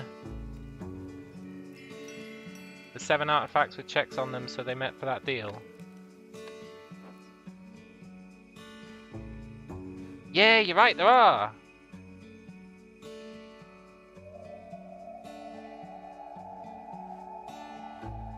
Yeah. Okay, cool. But what did it result in? Almost certainly a death. Almost certainly a death. There's no real evidence of a death. Well, actually, that's broken, isn't it? And that's torn. Maybe there's a little bit of evidence of a death. Did she bury him under this?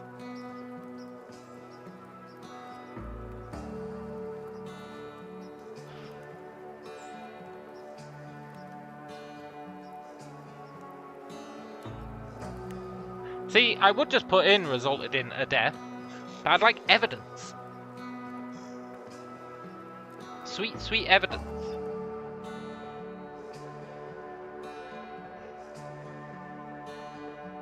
I don't really have any evidence of a death. Not really. They were drinking. Oh look, there it is. That's not even the golden idol. That's just some random thing. Maybe it's a fake golden idol?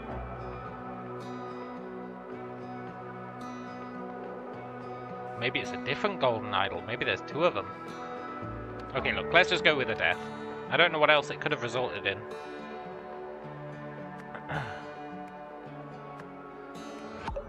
Okay, it's not someone's death. Either that or I got the date wrong. But I think I got the date right. I'm pretty sure I got the date right.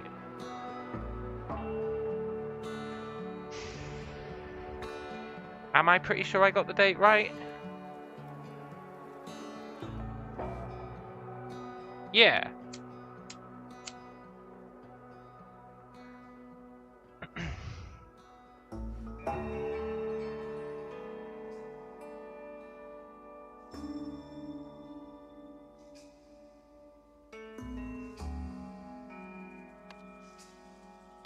The events definitely took place at the Harmony Foundation.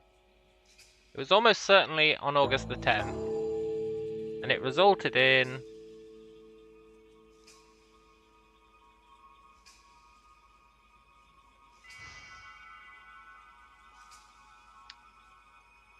not stolen property.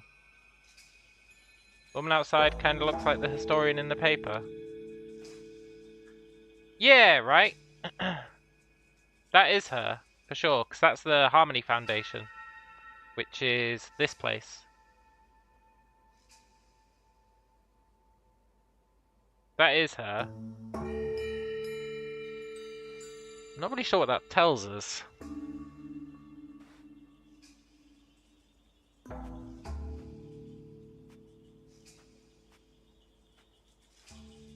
What did it result in? I really feel like it was a death.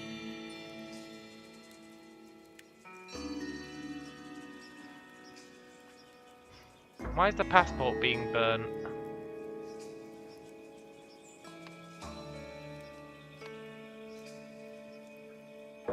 I don't think it's stolen property.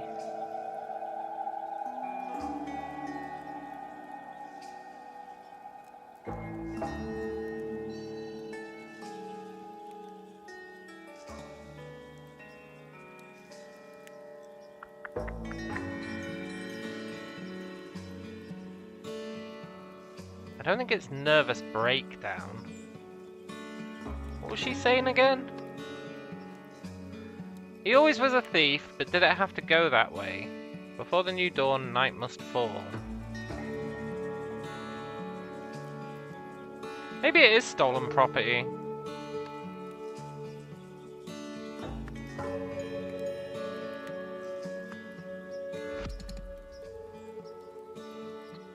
You know what's interesting about that? It says incorrect. Whereas if I put someone's death, it says 2 or fewer incorrect. Which means I've got the date wrong.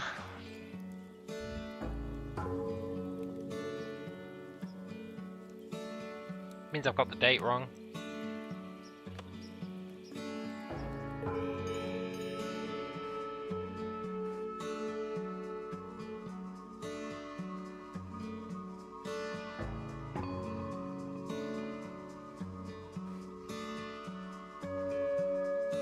Free on Friday, so this guy, her ex-husband, was coming on Friday to give her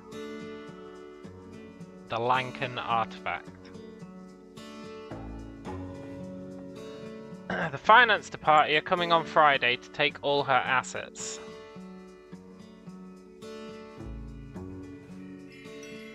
Her colleague is coming on Friday to sell her the final artifact.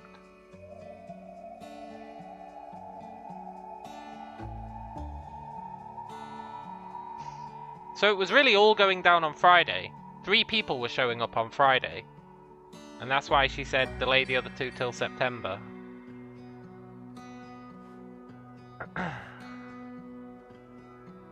So I feel like it has to be the 10th.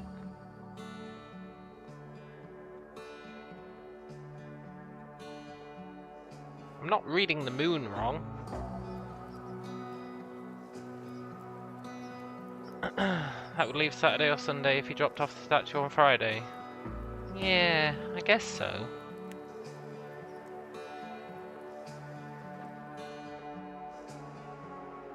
Yeah, maybe it's something that happened the night after. I guess. Definitely has to be Friday, Saturday, or Sunday because the moon isn't fully half, right? I guess we can try the 11th.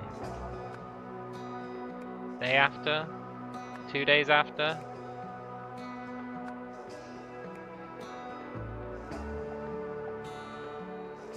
Wouldn't it be 31? Would it?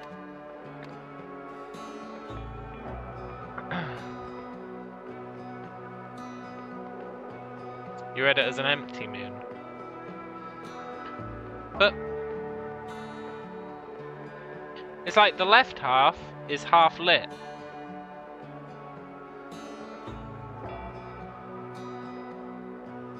Maybe I am reading it wrong. I was treating it as light dark, which I think makes sense for the record. But if we read it the way Fade King is reading it, then it would be the 31st. And if that's the way they've read it, then I'm calling BS.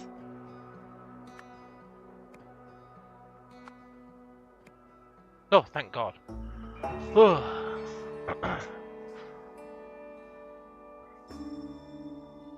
Because I feel like the white part should be the bit that's lit up.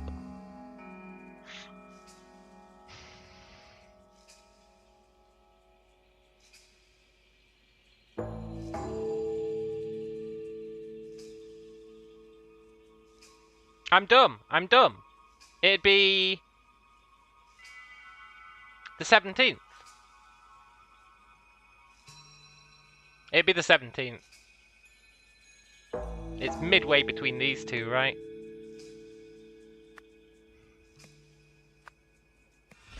Yeah.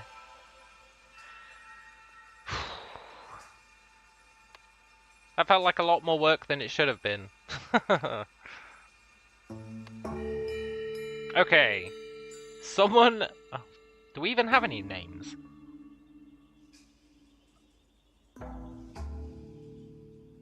I feel like we don't even have any names.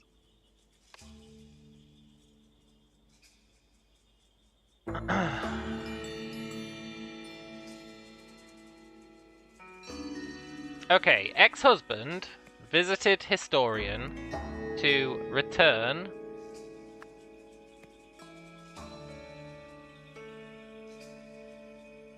no, something for something. Well, maybe. Ex-husband visited historian to return an artifact for forgiveness. Right? That's what he said. Sweet, sweet forgiveness. Yeah, all I ask is forgiveness. So the ex-husband brought the artifact. During the meeting,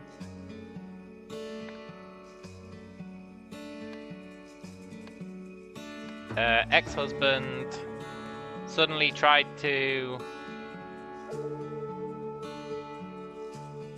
rob historian. He always was a thief.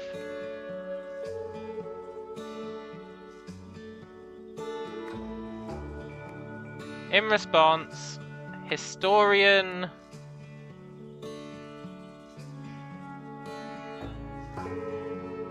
what did historian do in response? Something with this.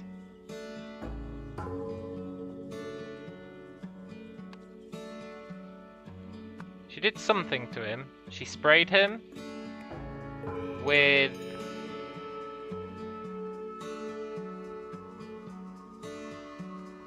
I think it's hairspray.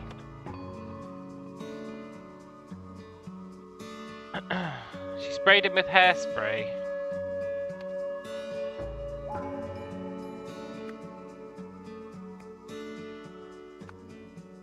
And then something a something.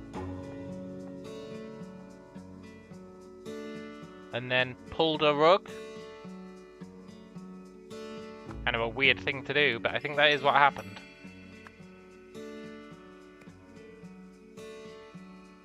As a result, Historian fell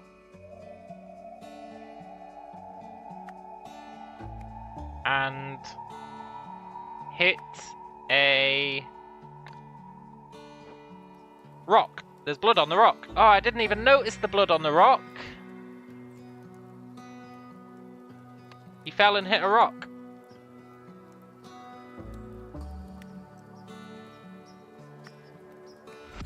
Incorrect.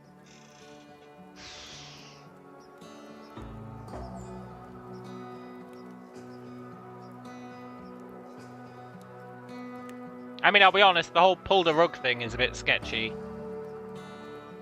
Sprayed with hairspray. Maybe it's pepper spray. But then it wouldn't be incorrect, it'd be 2 or less. Are you pepper spray? No, I really think you're hairspray. Hang on, let's look. It's green. She definitely sprayed it, and then I'm pretty sure she pulled the rug.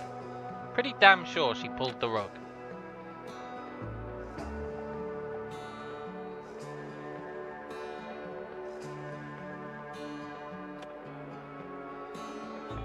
And then he fell out the window.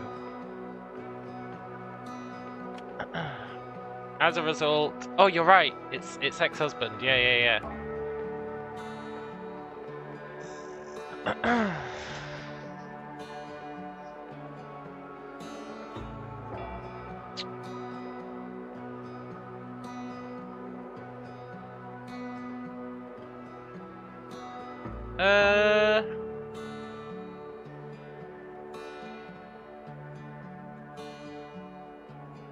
I think I misread the message between the ex and the historian.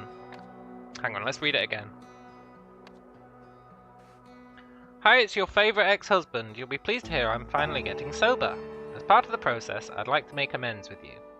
For starters, I've decided to return that Lankan artifact I took in the divorce. All I ask in exchange is your forgiveness. If you're free on Friday, I could bring it then. Let me know.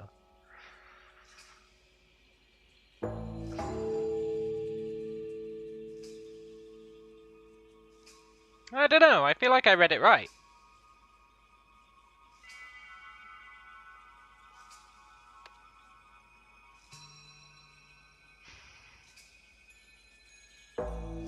I guess maybe it's not the ex-husband.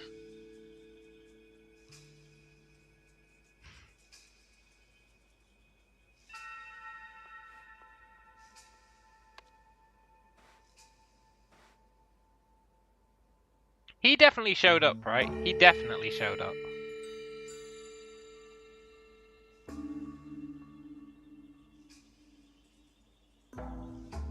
We know colleague showed up.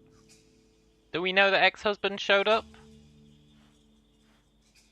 1, 2,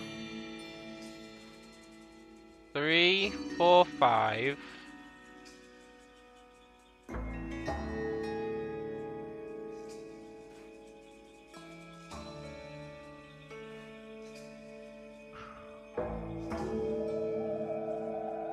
We're missing the gem. I guess maybe it's already in the statue. Maybe it's the colleague who showed up. Dragonfly in! Dragonfly in! It's the freaking colleague who showed up. And he did try to steal it, right?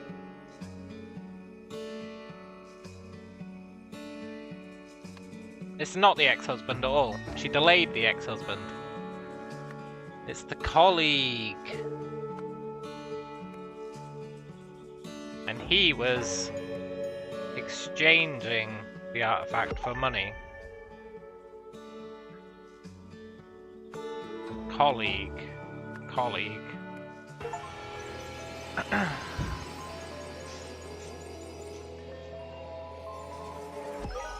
The dragonfly on the towel. Nice. I'll be right back.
I am back.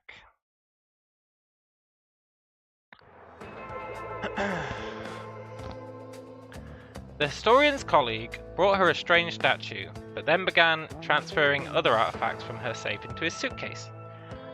In her attempt to stop this, the historian killed her colleague. To cover up what she'd done, she buried the body and burned the fake passport. Yeah!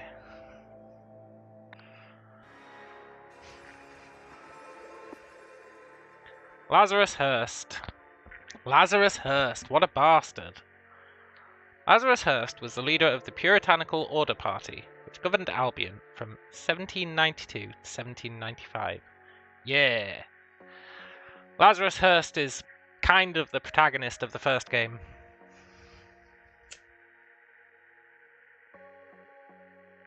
Kind of. He's definitely one of the major players.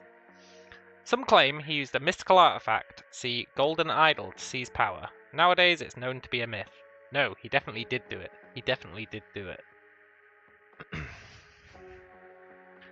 The Golden Idol is a fictional artifact said to have derived from ancient Lemuria.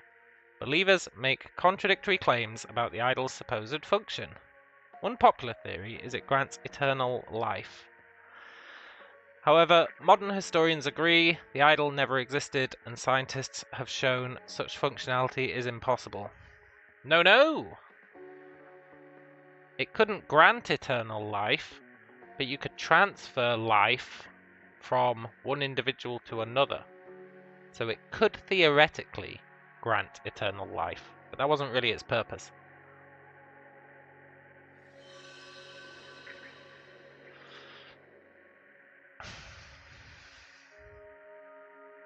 Oh my god, what if the colleague is Lazarus Hearst? What if he's still alive? At the end of the first game, spoiler alert, at the end of the first game, he gets blasted by a cannon. Transitive properties. It does have transitive properties. It can take a property out of something and give it to something else. We don't know the historian's name, right? We don't know who her colleague is.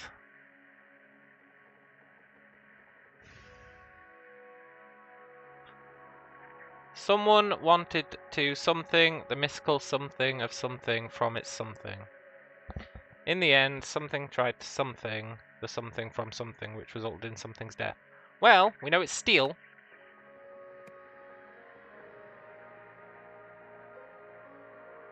That's about all we know right now, I think.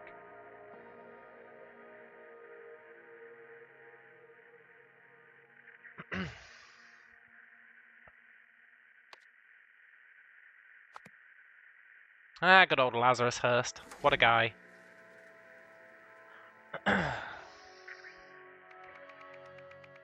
Behind bars. An alarming incident at Sternwall Prison. Oh shit, hang on. No, I didn't want to leave that.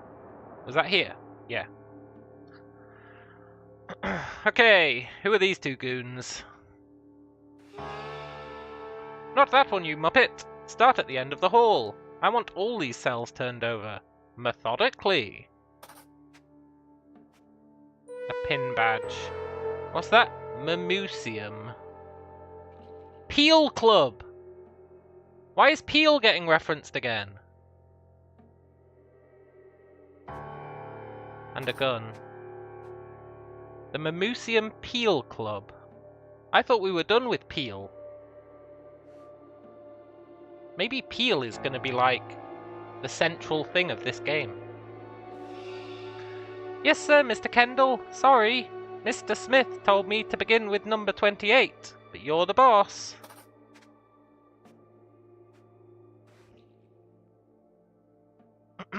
Dearest Julia, I'm enjoying my new job tremendously. It's so rewarding helping the men better themselves.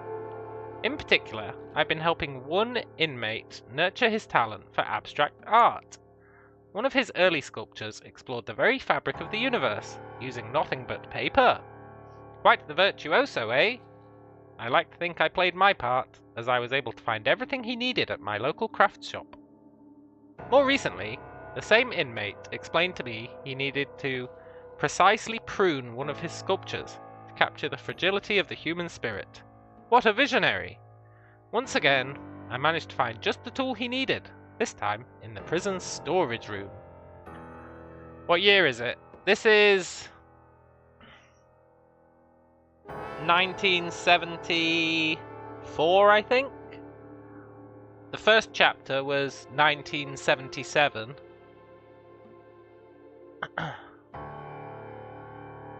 And this one is 3 years before that, I think. Unfortunately, my superiors do not seem to see that men like him are just misunderstood, especially our commanding officer Patrick, who treats them and us terribly. I hope I never become like that, no matter how far up the ranks I eventually climb. Yours forever, Percy X. Okay, let's do names because we have a name for this guy. This guy is Kendall. Kendall something, or something Kendall. You are something Kendall. And you are Percy X. Do we know this guy's first name? No.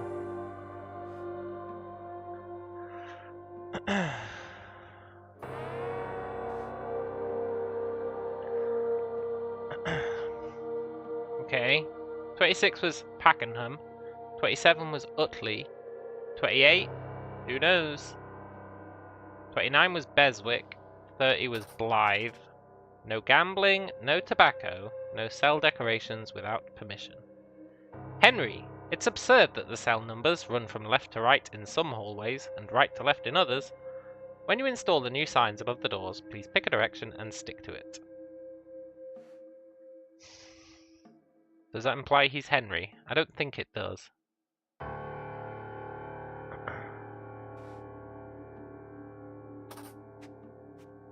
Okay, we got sheets. While working in the laundry room, I heard that Kempton is organising another poker game. Buy-in equals 1 full tobacco pouch. To do! Find out how he always wins, no matter what he's betting on. Could be useful as leverage.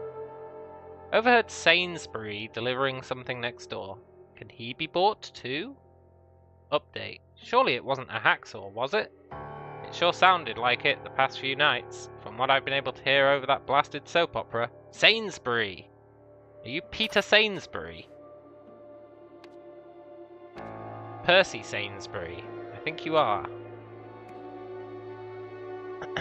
Because he was delivering stuff to the guy, right? Next door.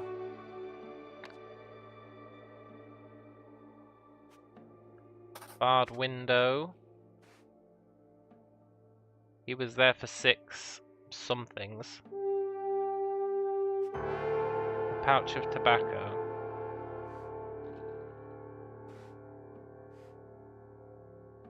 Okay.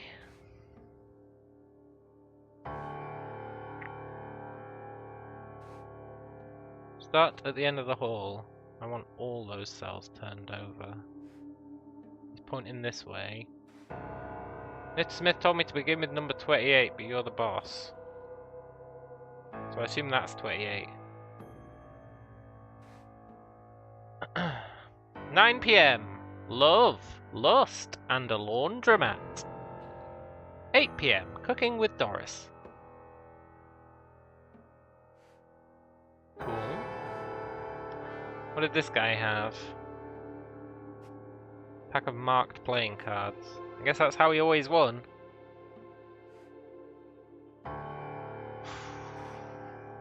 Okay, this is the guy who was making stuff. An abstract sculpture made of clay. An abstract sculpture made of paper. An abstract sculpture made of wire. Clay. Glue. Pair of scissors. Where's this hacksaw? Awareness. Splitting space. End of soul. I can hear you. Naughty, naughty. My dear friend, you may not have heard the sad news that our mutual hero, the artist Alfred Beasley, passed away on 2/8/1973. I hope the prison officers will allow you to hang this poster inside your cell. May we continue to find meaning in his drawings for many years to come. I know you will grieve for Alfred, as will I. As a spiritual man, I believe the key to escaping our torment lies in remembering the date of our loved one's death and celebrating his life each passing year.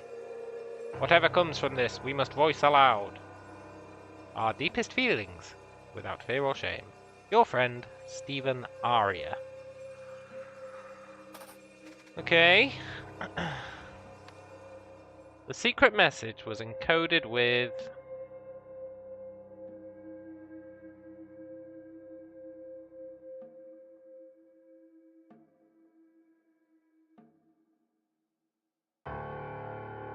the date, right? Shit, where was it? Where's that note? It was the date. Am I tripping? Where was that note?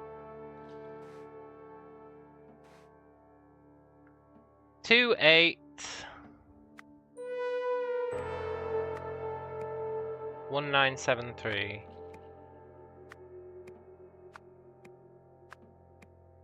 And could be decoded as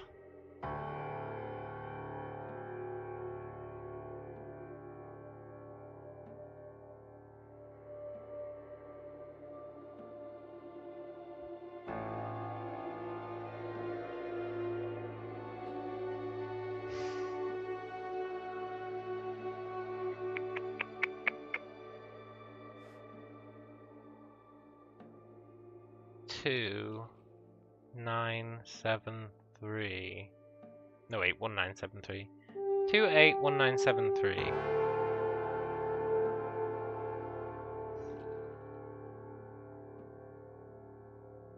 It's got to have something to do with the.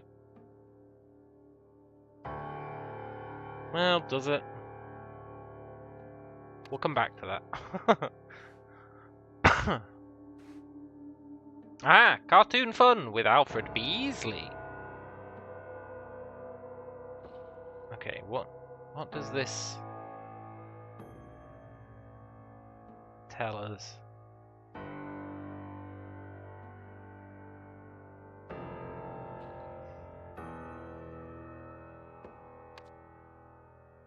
Worm.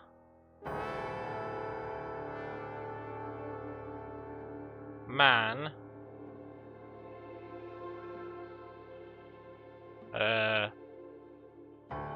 What? Cell?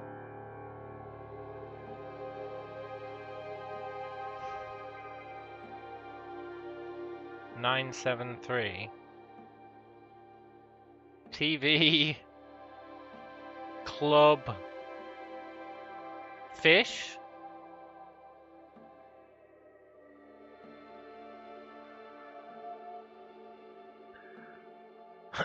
Okay.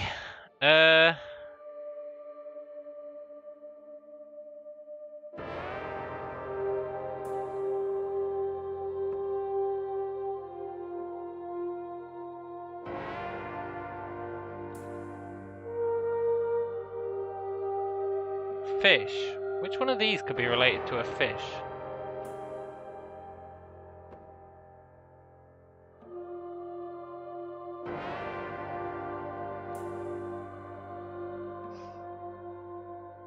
I'll be honest, I don't feel like any of these could be related to a fish.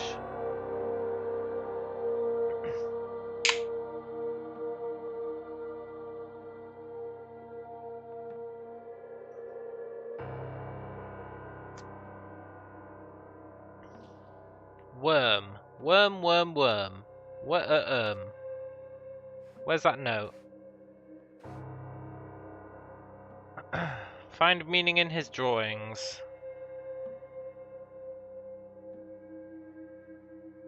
Whatever comes from this, we must voice aloud. Okay. Voice aloud. Voice aloud.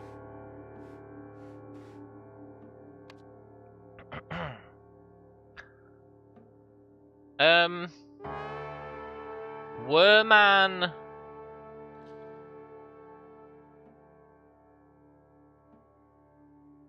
Worman cell. I don't know what 9 is. What the hell would 9 be? Wormman cell.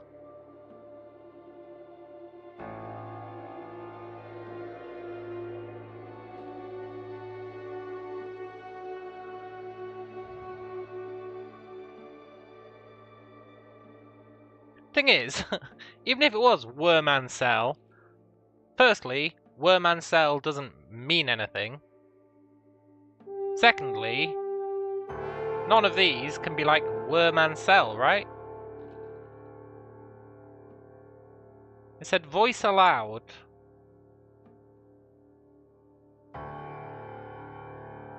It said, whatever comes from this, we must voice aloud. Find meaning in his drawings. The date of our loved one's death. Whatever comes from this, we must voice aloud. But then what's the deal with these?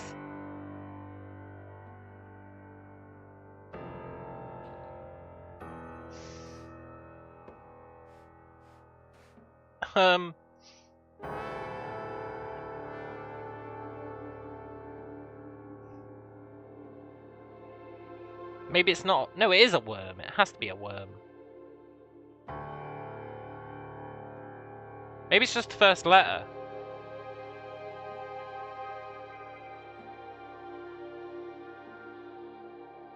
No, that wouldn't make sense either. Couch potato, yeah, maybe.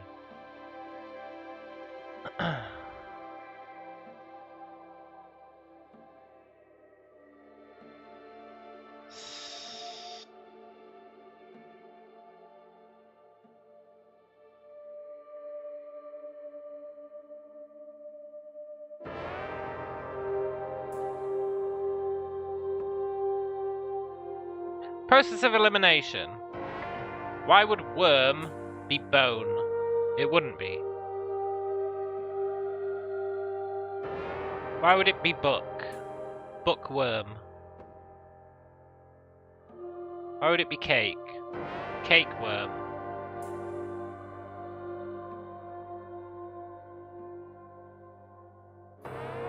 Yeah.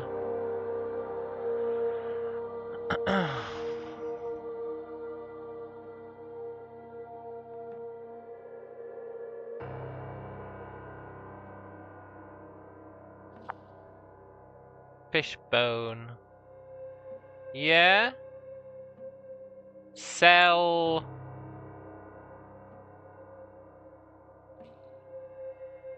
Tick. Or is that tie? I think that's tie.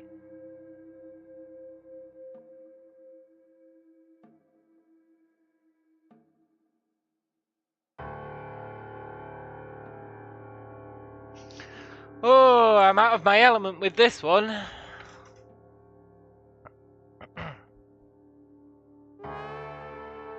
That has to be worm.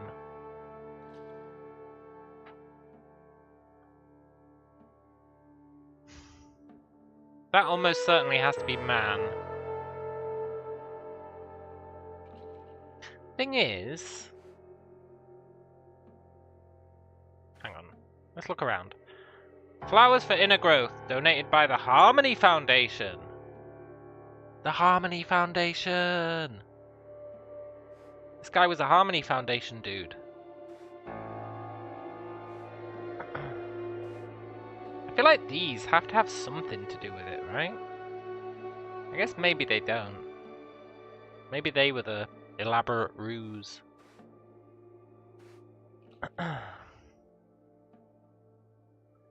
Find meaning in his drawings. Yeah. Key to escaping our torment lies in remembering the date of our loved one's death. Yeah, 2/8/1937.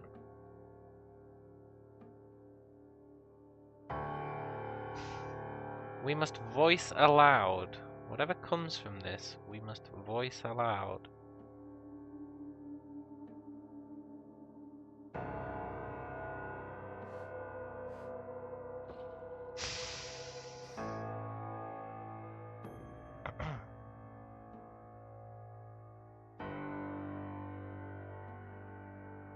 Whatever comes from this, we must voice aloud.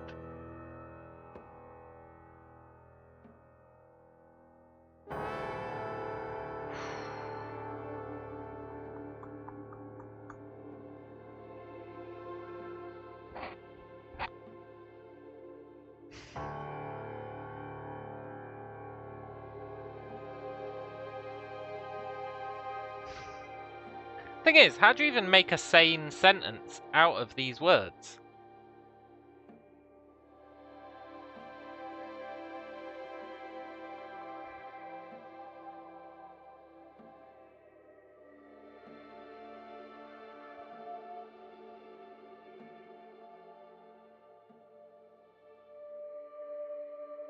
Inside book is probably going to be there.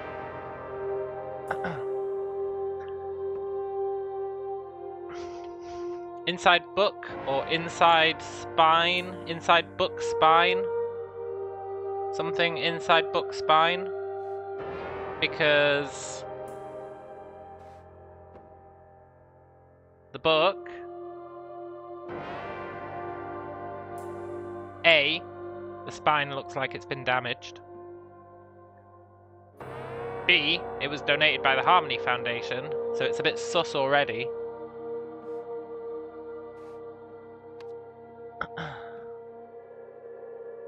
So I reckon inside book spine has to be somewhere in this. However, I don't know where that would ever go.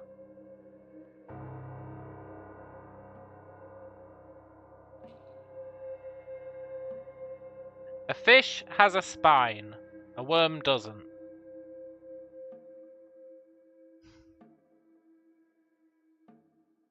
A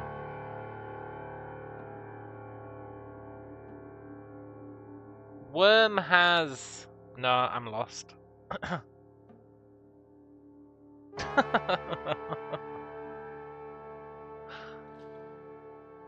Lannis, I swear to God, if you try and spoil anything again, you're getting banned, and that is just a fact. In fact, I'm tempted to preemptively ban you, just in case.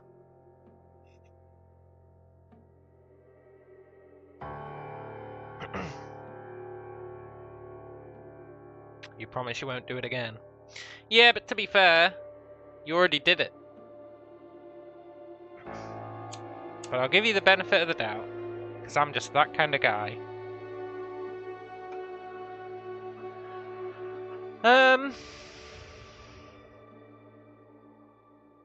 It says sound it out, which implies you have to say the goddamn words, right? But then that doesn't...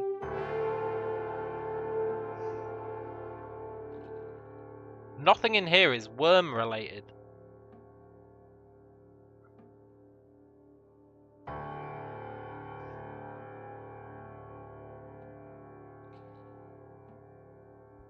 There's 9 on here as well.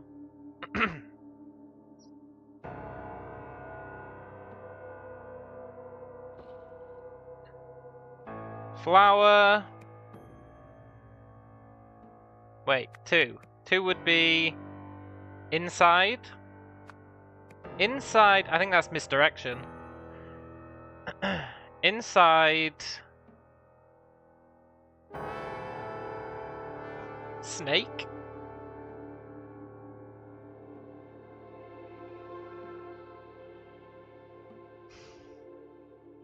Rope? That's a rope, right?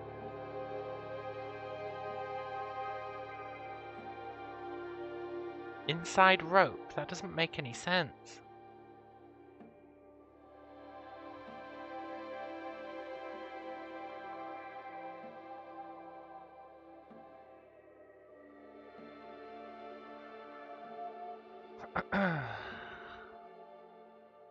Sawfish. Yeah?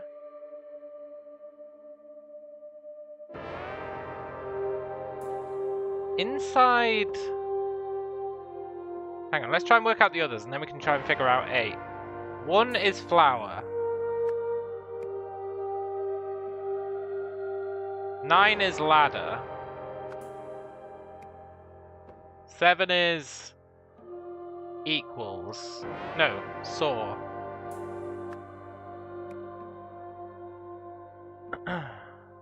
3 is book.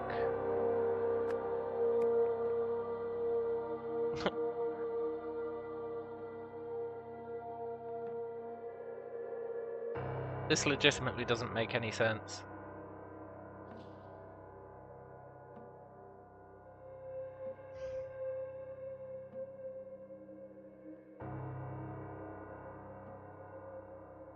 Which of these words could this be, apart from rope?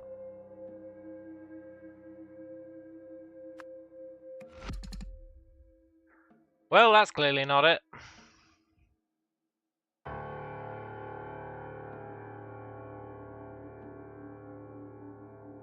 Thing is, these do all match up to some of these, right? You got disguise, which is potato head. You got book, you got inside, you got flower, you got ladder, you got saw, you got equals, you got whatever the hell that is.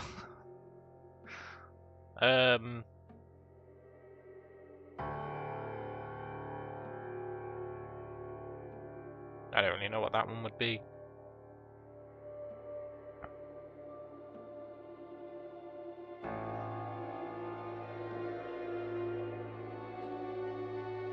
But inside rope, flower, ladder, saw, book just doesn't make sense.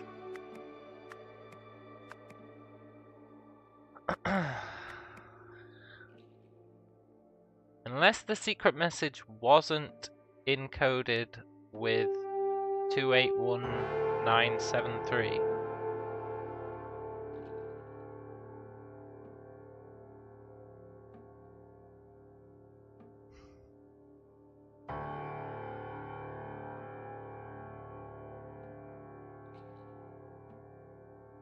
Inside book. Yeah, but why would snake be book?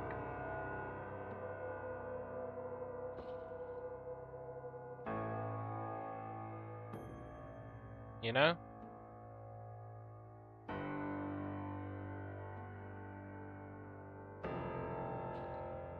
Why would snake be book? Worm is book.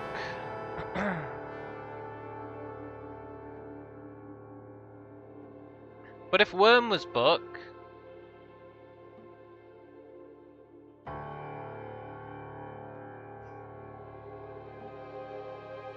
then it'd be the first one, because it's 2.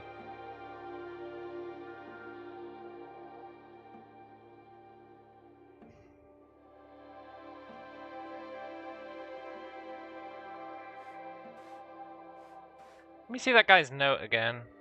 I can hear you, naughty, naughty. Then he's got these 3.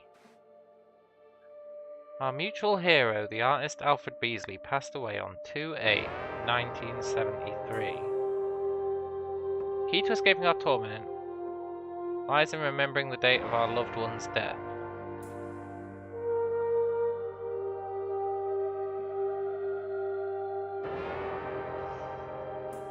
Find meaning in his drawings.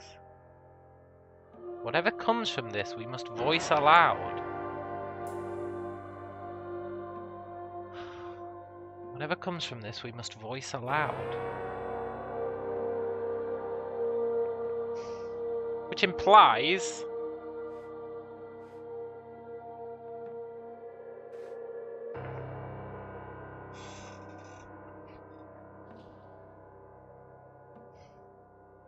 that the words that go here, when read out, will say something else to what they actually say.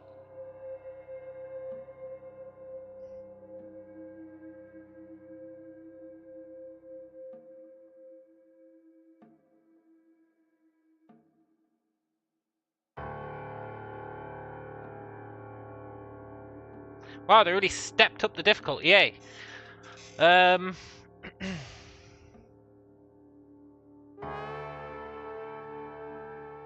I feel like the secret message being 2/8/1973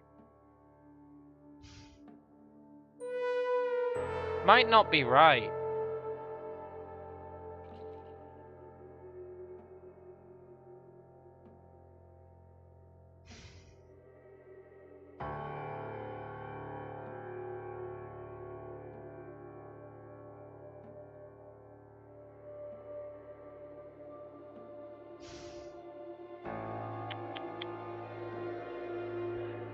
Maybe it starts here, which would make...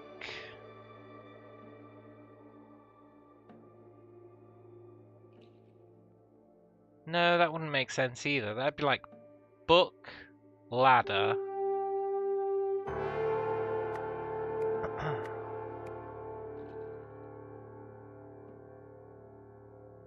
Inside. Yeah, it just doesn't make sense. 8 could be spine, man walks upright. Yeah. I really think these might be misdirection. Because for these, you really have to stretch to get them to be these words. Whereas for these, they like blatantly are the words, right? Then maybe that makes them misdirection.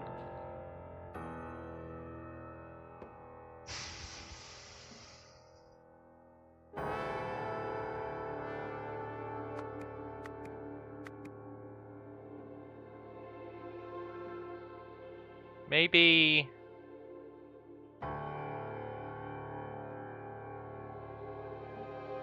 if it's 4 misdirections, you've come full circle, yeah. If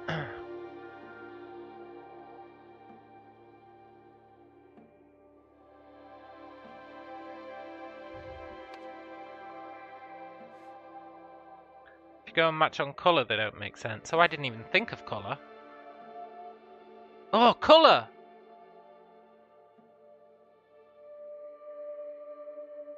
No, colour, colour, colour! I think you're onto something.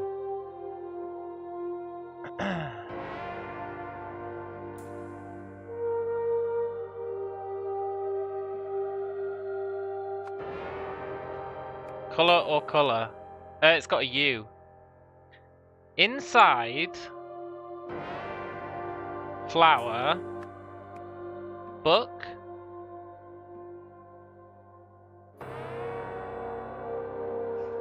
Shit, man, I didn't want to know what this one was. What the hell is that one?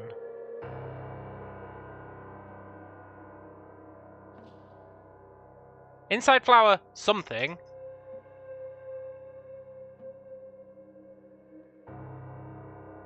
Book.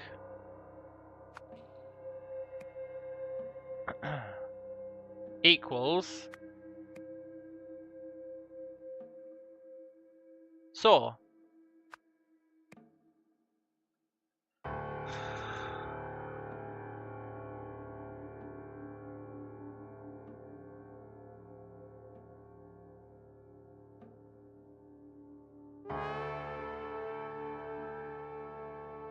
What the hell is that?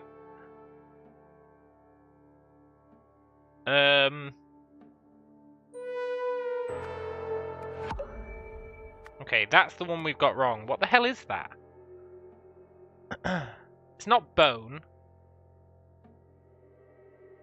It's not book, even though it could totally be book, but it's not book.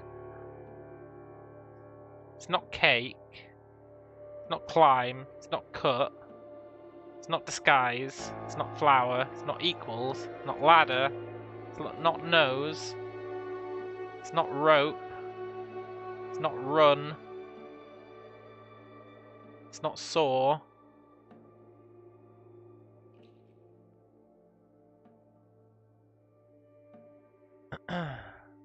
Oh, maybe that's spine.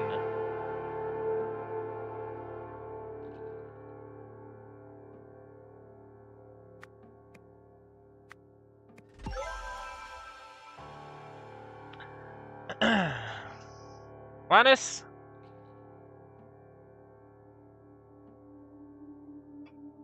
I'm not giving you the benefit of the doubt on that one, man. I hate to say it, but I'm not giving you the benefit of the doubt.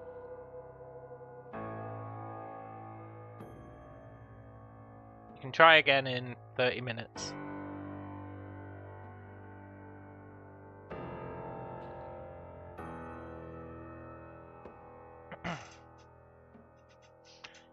You have to understand, Lannis, the fact that you already spoil a massive part means you are not allowed to suggest what the answer is. I know it might be a bit harsh, but if you've already spoiled a massive part, although granted you didn't spoil it because I nuked it before reading it, there is no reason for me to assume that you are giving good faith guesses going forwards.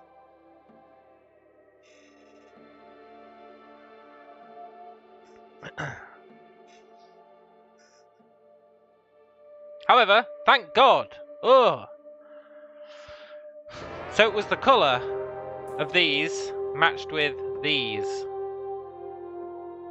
And then that was spine. And that was book.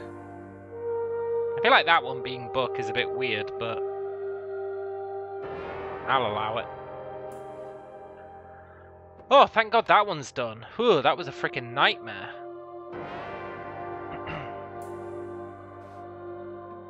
Okay, what's this? A floor plan.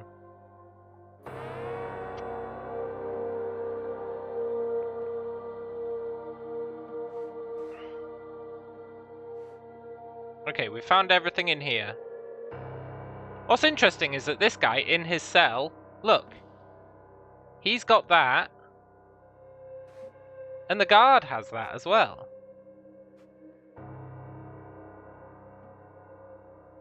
Are they friends? Is this guard in on it? And that's why he's saying search down at that end, so that he can hide the evidence. I think they are in cahoots. They're cahooting.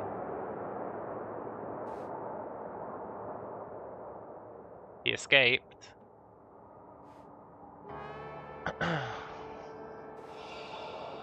Clean cuts these. Just the pliers and some wire cutters should be enough to fix it. Even this tiny toolkit should have those.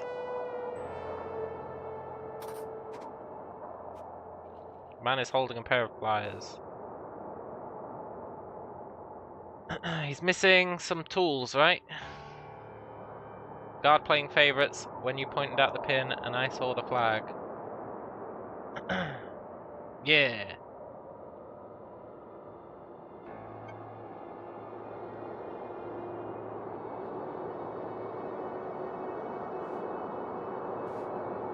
Visitor pass, Henry Wakefield.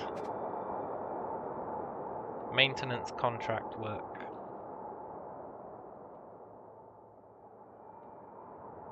So I guess this is 1973. So we've gone even further back in time? Spool of wire. Drain pipe with a saw blade. He cut through his cell, and the flag is there to hide that fact. Then he climbed down. It is a prison escape for sure. Not so ugly now, eh, Utley? You big girl's blouse. He's got an assault rifle and a handgun. The dog is called Clovis. Oh, they don't want me to name the dog. Damn it. Thought that was going to be an easy one.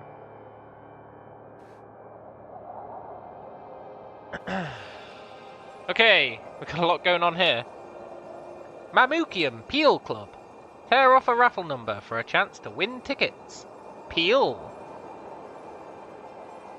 Clearly I can't trust any two of you idiots to guard the whole block by yourselves after 9 PM. From today, November the 15th, you will all be working the graveyard shift every night. And get your bloody ears tested. How you didn't hear anything is beyond me. My name is Daniel Homicide, and I got 20 years. My name is Arthur Murder, and I got life. My name is Jimmy Kidnap, and I got 7 years. My name is Robert Murder, and I got life. My name is Jason Rackety, and I got 15 years. What's the difference between murder and homicide? Are they not the same thing? Am I crazy, or are they not the same thing?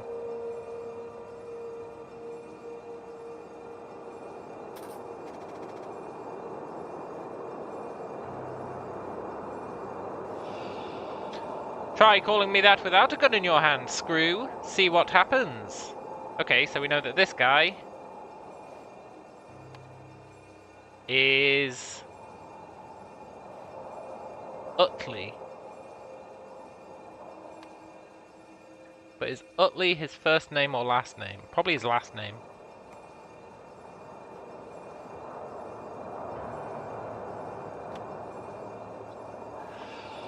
How dare he not inform me of his plans? That idiot's dug his own grave.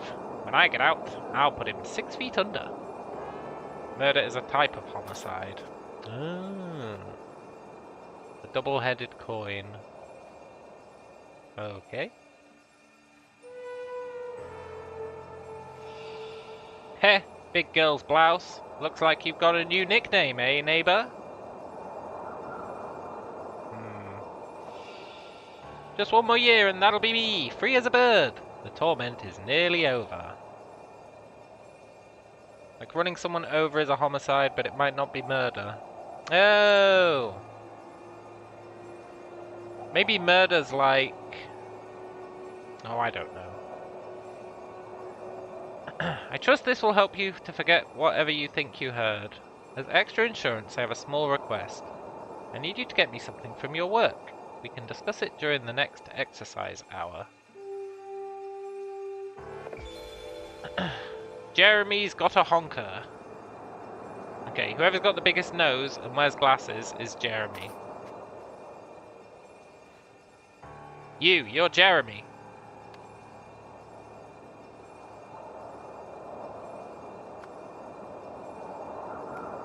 You do be having a honker.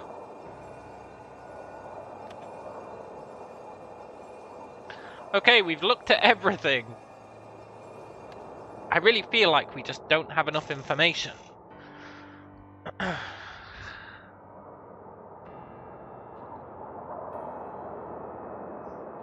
But we must do. Let's go back inside.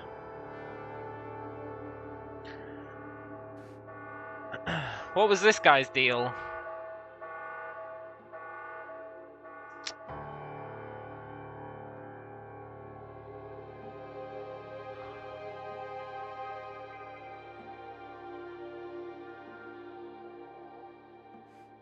This guy could hear something. Well, this guy is the unknown, right? We don't know who was in this cell because they escaped. That's for sure. But what about the rest of them?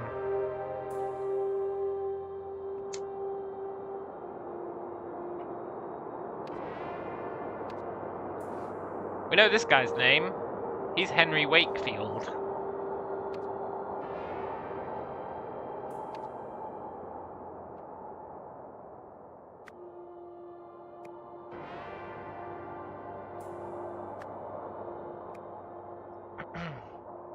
have to have premeditation for it to be murder? Ah, confusing because there's also manslaughter. Yeah! I think manslaughter is if you don't intend it, right?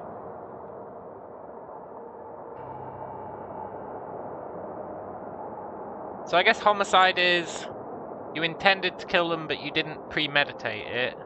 Manslaughter is you didn't intend to kill them but they died. Murder is premeditated homicide. I guess that makes sense.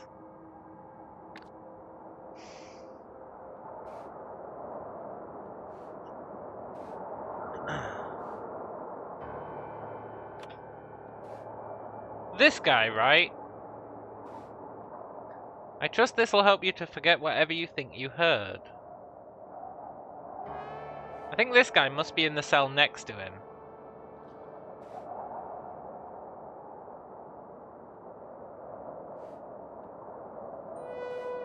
It's the only thing that makes sense.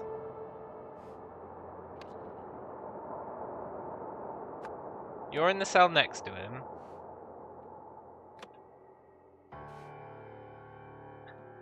Big girl's blouse. Looks like you've got a new nickname, eh, neighbor?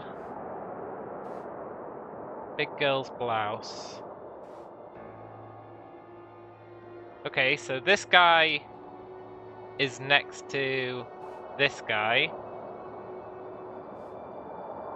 We don't know where this guy is. We've got like 0 intel on this guy. And this guy...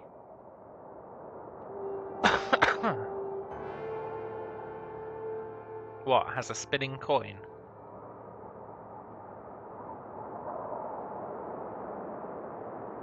So this guy's probably the guy who cheats at games?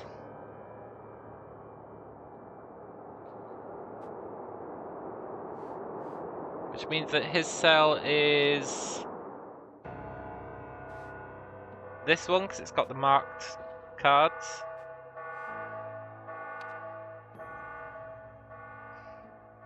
Which means he's there. And then we can't even see the other cells. Now I could just trial and error them.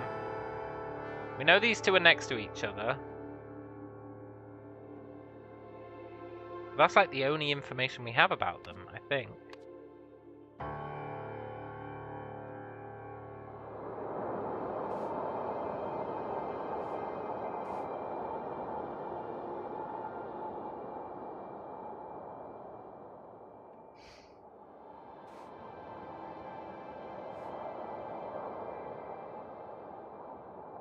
We've got no information about these two whatsoever.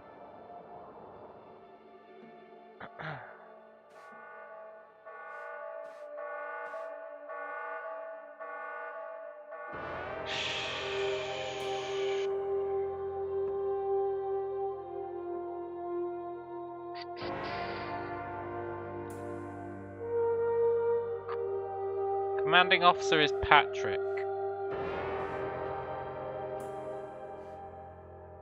Is he the commanding officer?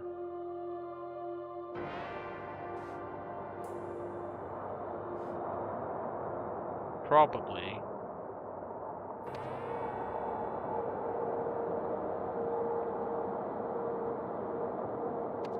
I honestly have no idea how we get all this information. It must be here.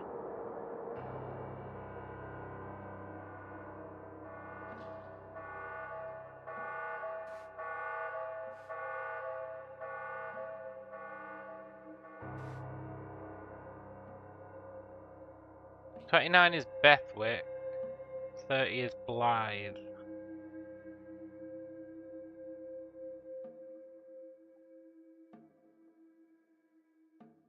$27 is Utley.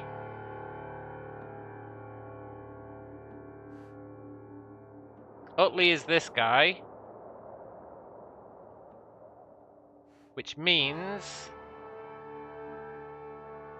that we know that Utley is not on the end. Which means we know this guy is not on the end. Which means he has to be there. Yes!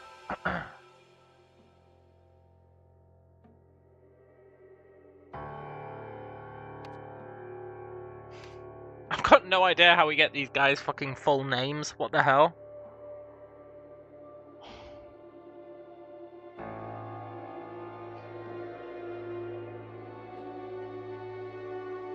Okay. Well, I guess we kind of know how to get some of their name.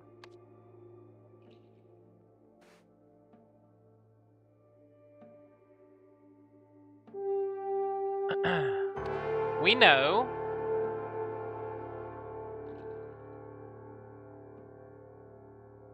that this guy is Pakenham. He's packing ham, if you know what I mean.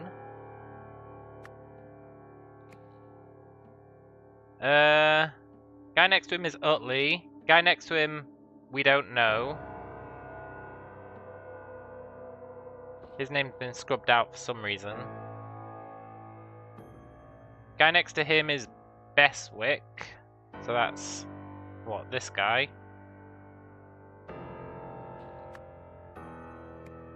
And then Mystery Man is Blythe. Shame Mystery Man isn't here. Okay, how does that help us?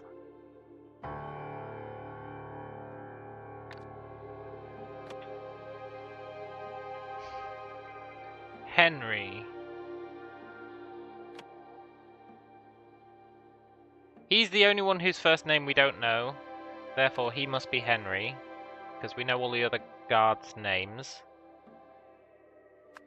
He's Henry Kendall. He's Percy Sainsbury.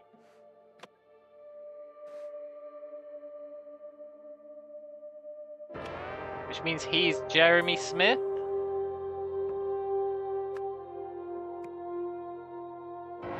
So now we've just got the prisoners to go. Oh my god.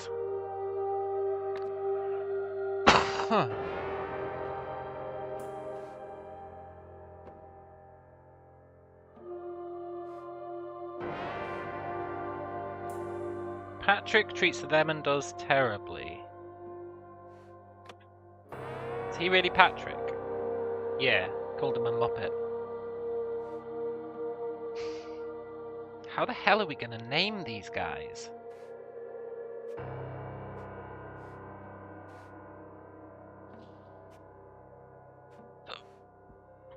There's like... Kempton is organizing another poker game. So that means Pokerman is the guy in here who is this guy, which means he is, did I say Penkham? Kempton. Is Kempton his first or last name? Let's go with first.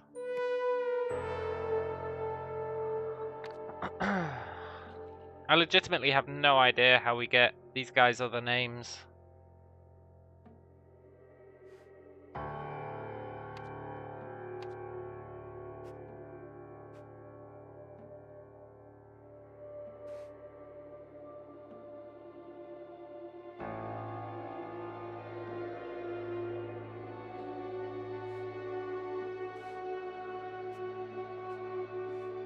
How the hell do we get these guys' other names? I don't think I've even seen their other names. But I must have, otherwise they wouldn't be here.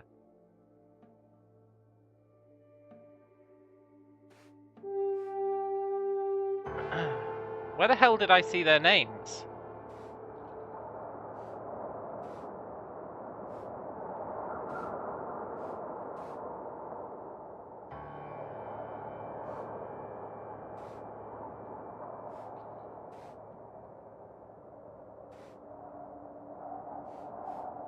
I must have seen their names somewhere.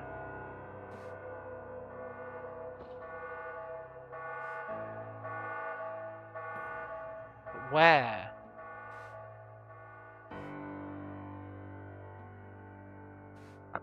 They wouldn't be on my list if I hadn't seen them.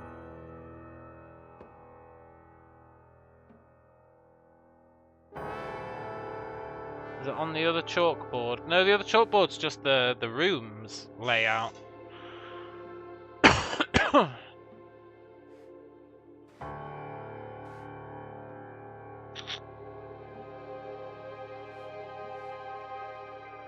Where would I have...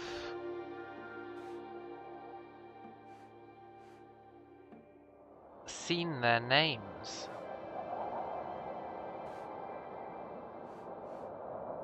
Nobody's got anything. That would have their names on them. Oh wait, here! Ah, cool. Okay. I forgot about this.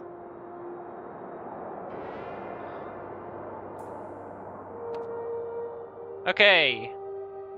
Man with a scar is Jason Kempton.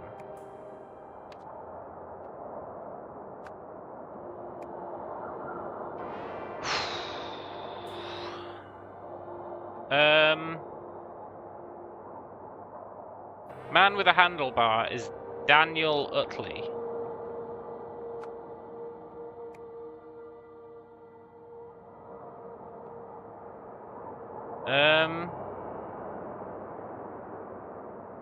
Which one is he?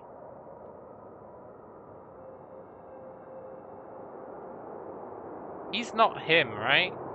Maybe he's the one who escaped.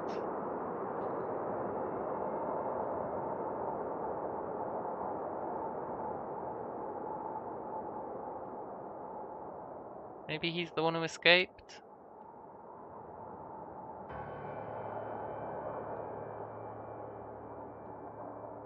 I mean, yeah, he does look like him, right? And I guess if he's been there for life, maybe he's been there for ages already? Are they all looking older? They are all looking older. He looks way older than he did there.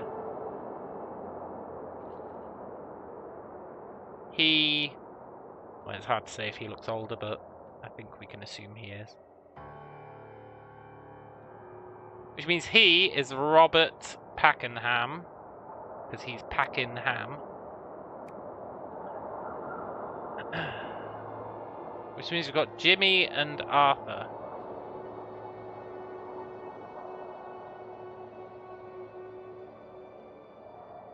Now we could just YOLO it and try them both, but there has to be logic somewhere that tells us whether he's Jimmy or Arthur. There has to be. He looks like an Arthur to me, personally. I think he looks like an Arthur. Jimmy was done for kidnapping. Arthur was done for murder. Is the guy playing Peel a clue? I don't think so.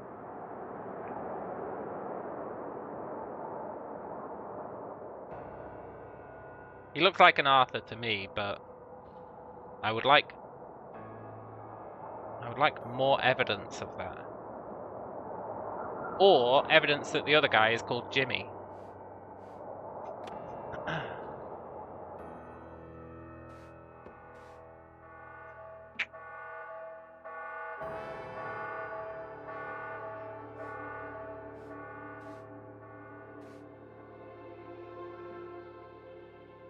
Is there any evidence that this guy is called Jimmy or Arthur?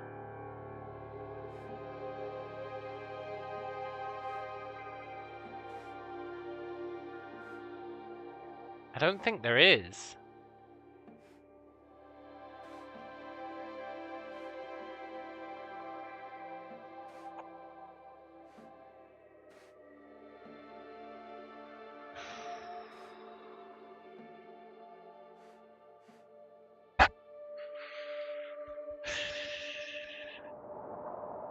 And I really don't want to trial and error it.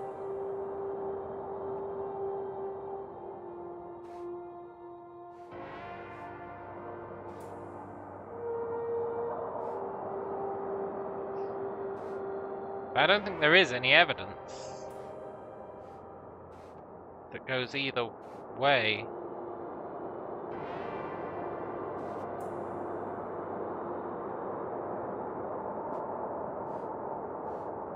This is the guy, right? Just one more year and that'll be me free as a bird. Just one more year and that'll be me free as a bird. Free as a bird. One more year.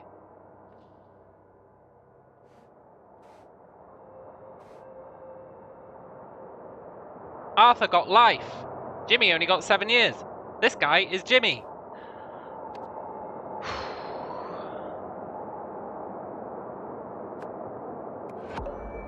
Two or fewer incorrect. Oh no.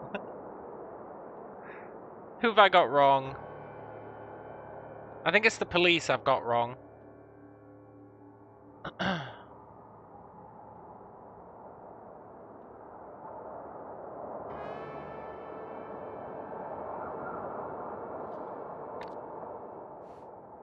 Okay, so let's look at the police, right?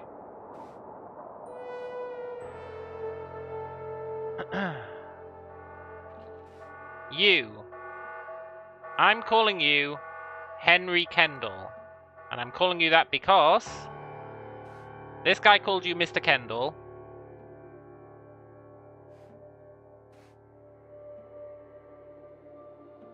And that mentions Henry. That is not a good reason.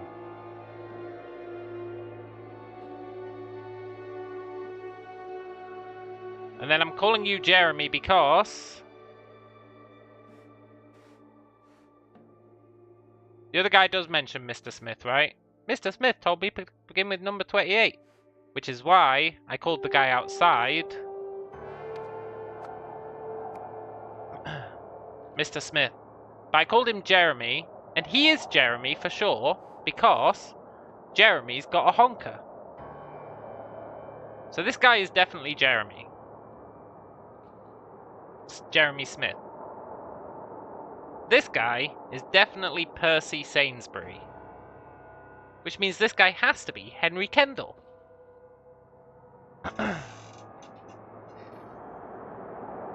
Although I'll grant you, I do have 2 Henrys.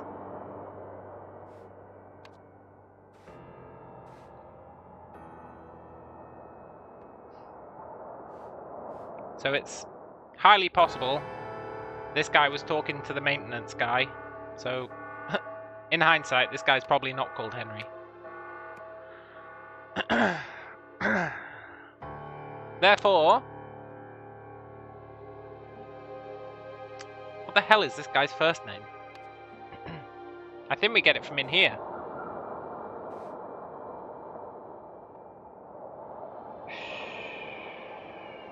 No.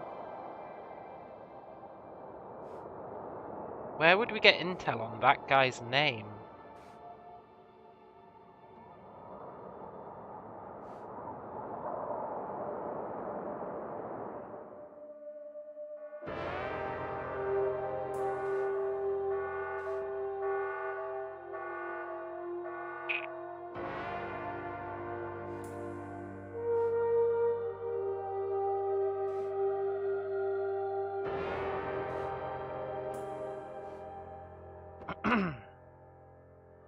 Process of elimination says that his name is Stephen, I think.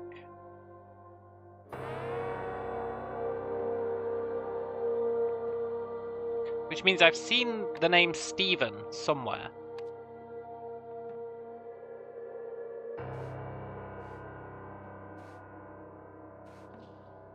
But where the hell have I seen the name Stephen? No, he's definitely not Arthur. He can't be Arthur.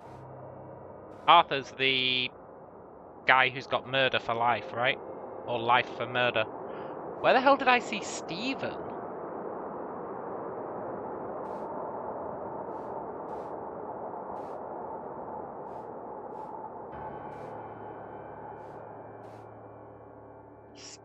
Stephen. I really don't remember seeing Stephen anywhere.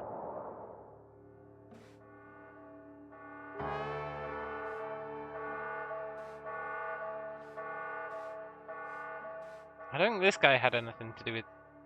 Oh, Stephen Aria. Okay, so he's not Stephen. What other first names haven't I used?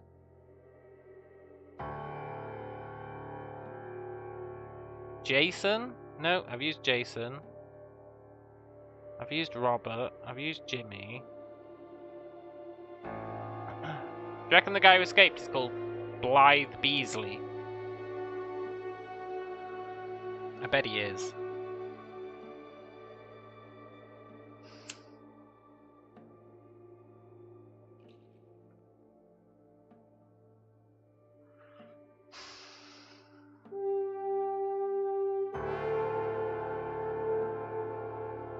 No, Percy's the other guy, right?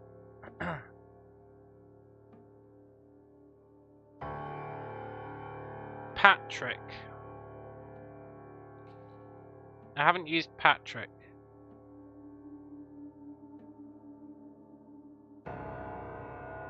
Patrick Kendall? Where the hell did I get the name Patrick from?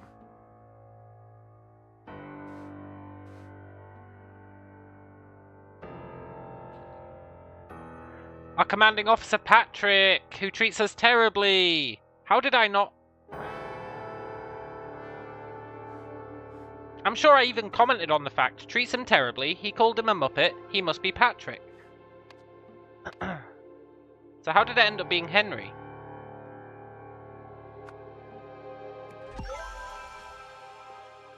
Yeah, there it is.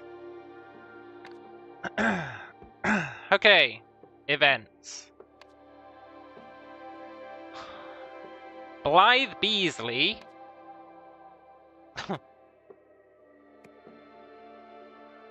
No, he's not Blythe Beasley, is he? He's, something Blythe. And we know his name. He's Arthur Blythe. Arthur Blythe, who was in prison for murder. Or was it manslaughter? Or was it... Hang on. He was in prison for murder. Arthur Blythe, who was in prison for murder, got out of his cell through a window using a saw blade he got from... It wasn't a homicide, it was a murder.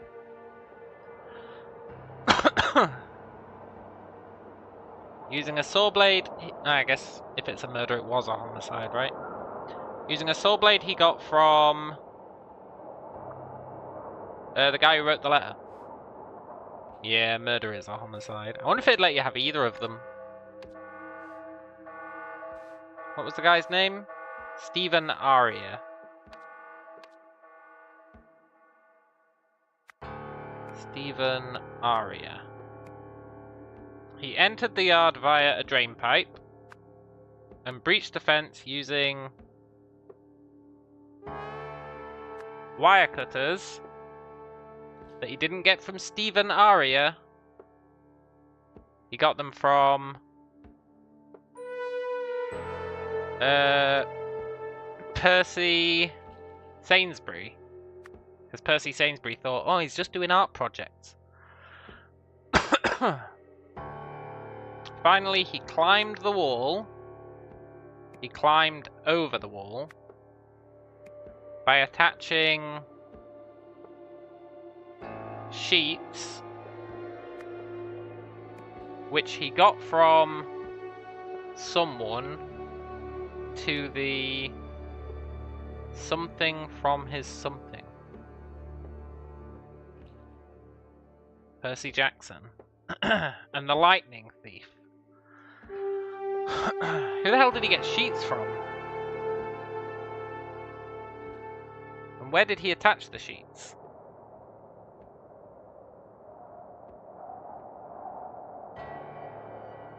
By attaching sheets to the...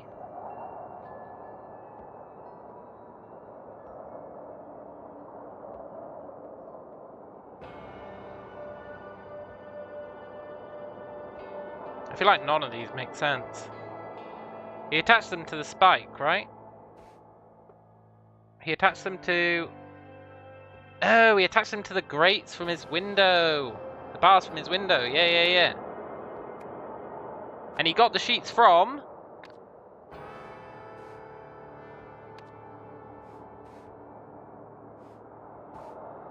How dare he not inform me of his plans, right? I think.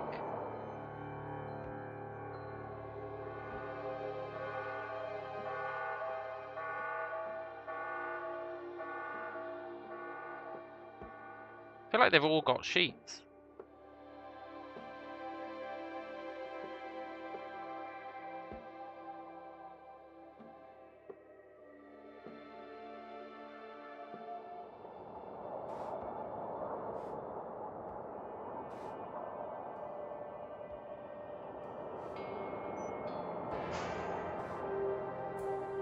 They're dotted.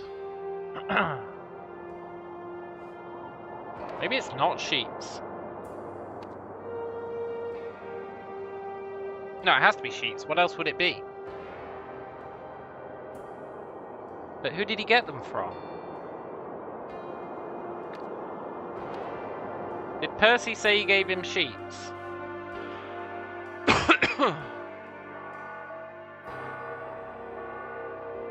No.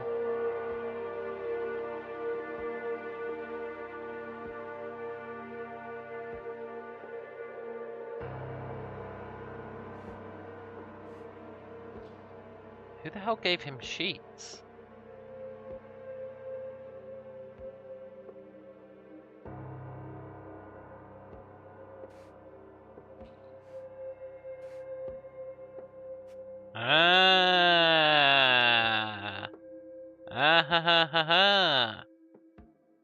He got them from the guy in the cell next to him, which was...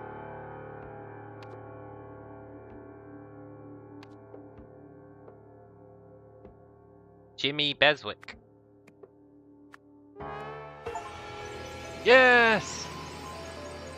Oh, that was an ordeal and a half. Oh my god.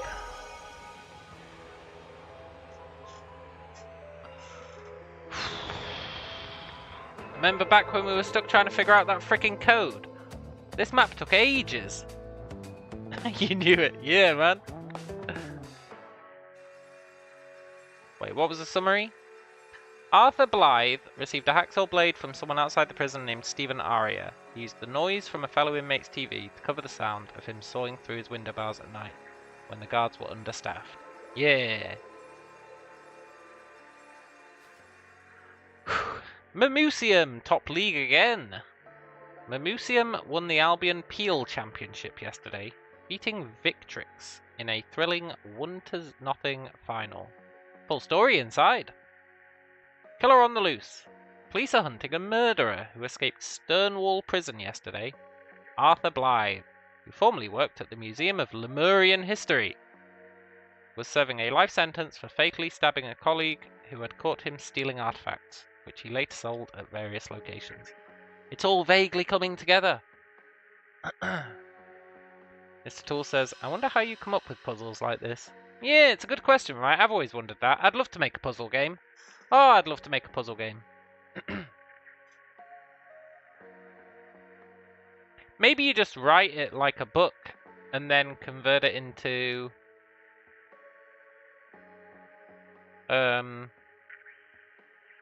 puzzles after the fact.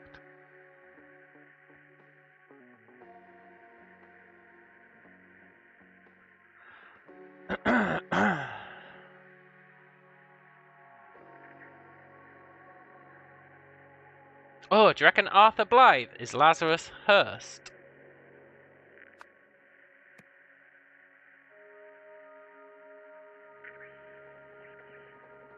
Well, we know that neither of those... Wait. What did that say? No, that doesn't help. I think we need more information before we do this. I think she might be Stephen Aria. I know that doesn't make sense, but I think it might be a pseudonym. Because the book was from her foundation.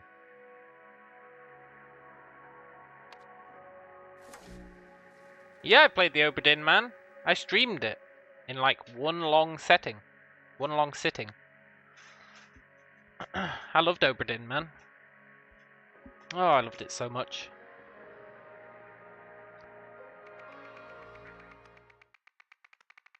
Blockbuster release. An immersive experience at the drive-in. Nobody died in that last one, eh?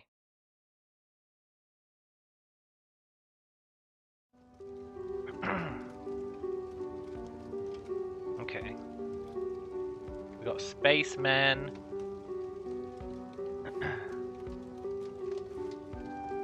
Mo Skur Proj Nep Light. A Lemons. A Lemons is the certifier.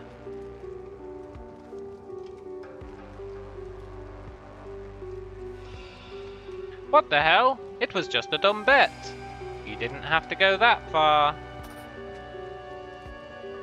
He's got a ticket.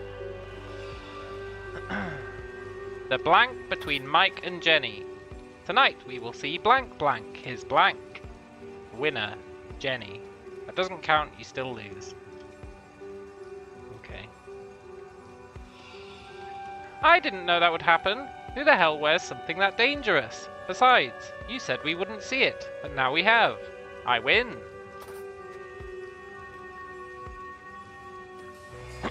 Miss Chen. Hang on. She is Chen. Hope the costume fits, and it got you on time. So jealous, you and Mr. Lendl get to see it at the Neptune. I'll have to stick to a boring normal cinema. P.S. I'm with Mr. Lendl on this one. No way Bert's going out like that. Okay, so you are Lendl. We don't know who Bert is. Presumably the guy who died. Mike and Jenny. Which means you are Jenny Chen and you are Mike Lendl.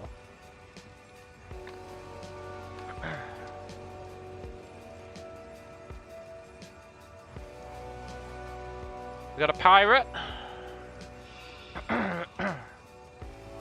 Oh my god, Laura, we can't get out. What do we do if that car explodes?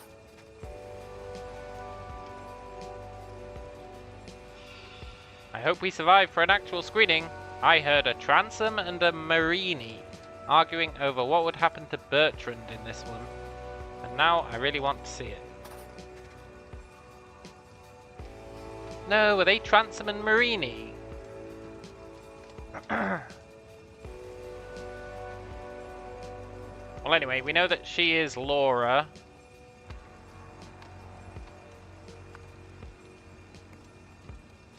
I'm starting to doubt their names.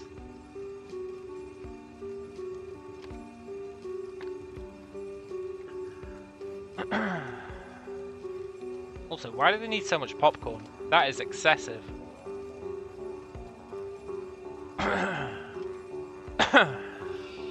I told you it was irresponsible, but no one listens to old Beck Mason. Look, are you Beck Mason? It's good to get an easy one.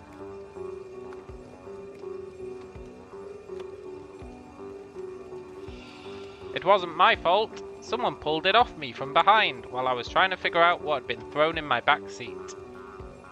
What? Where's the popcorn? Here! Look at it! There's loads of it!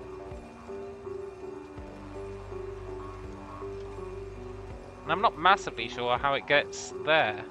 Unless they're very messy eaters. Which they might be. The fire! We've got a UFO. Warning! Do not remove the upper lid unless the fire switch is set to off. Okay. Can of blue paint. Caution! Highly flammable. Pair of wire cutters. Maybe nobody did die.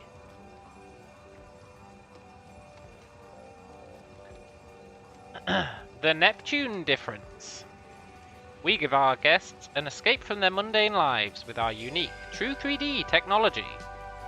Enter a world of movie magic thanks to our one-of-a-kind Neptune crystal. That's pretty cool. A lamp, a lens, a blue crystal. So did they actually make the film come to life? Is that what they're saying? You can't discredit the idea in this game. Cut piece of red wire.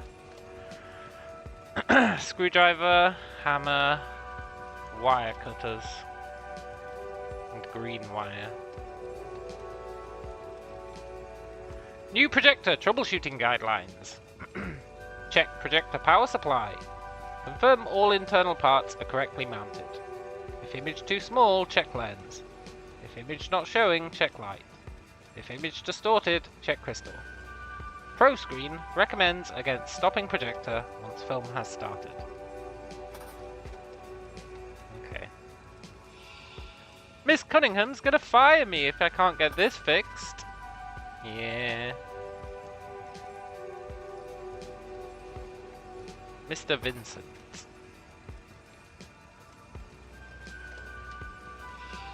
Move it, Chip! Fire was not part of tonight's plan. Chip Vincent? A duffel bag containing a note detailing a plan. Well, what's the plan?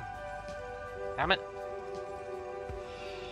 It's Champ, actually. I'm starting to regret getting involved.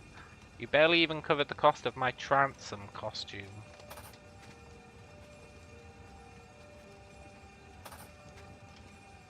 Champ. Okay,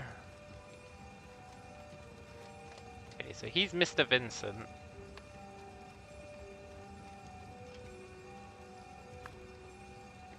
I don't believe his name is Champ Vincent. I just don't believe it. I'm gonna put it in.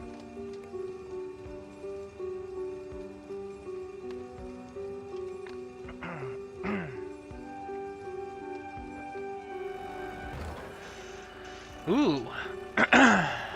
3D Neptune Drive-In Theater. Space Storm. Porbo joins the fight against the evil captain. Cool. Band for Life. Augie Tameen. A phone. Office. Me. Maintenance. Andy. Proj booth. Sick. Andy to swap in. Costume competition. First place. Free tickets for a month. Doug Baxter for his dangerously authentic Bertrand. Definitely better than Parker's. Second place. A popcorn bonanza. Annie Kishimoto. The costume really hooked me. Thank you. Popcorn. They didn't bring it, they were given it. Your name is Annie Kishimoto.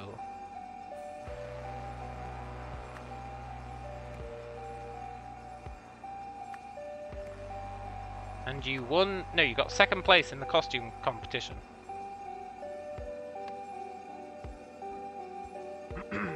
Third place, Marini figurine.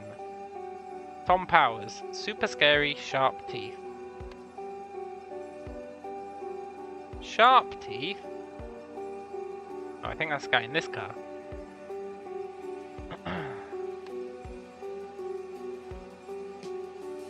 I thought I saw a better version of this character, but he didn't show up to the competition. Miss Cunningham, you were right. That weird lady called again.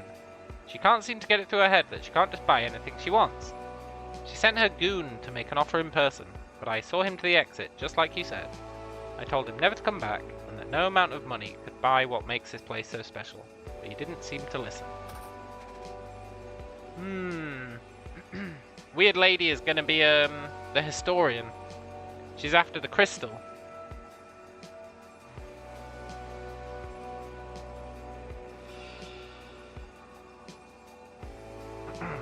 Dazed and bleeding heavily. That's the guy with the super sharp teeth.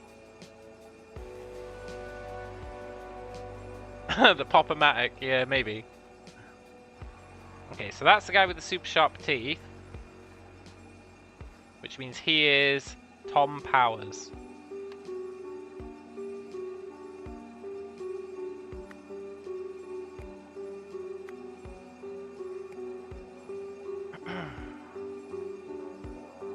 Doug Baxter for his dangerously authentic Bertrand. Dangerously authentic. It's got to be him, right?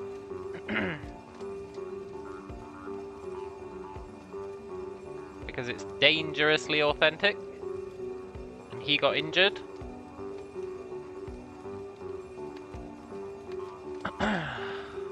Doug. I've forgotten the name. Was it Doug Bertrand?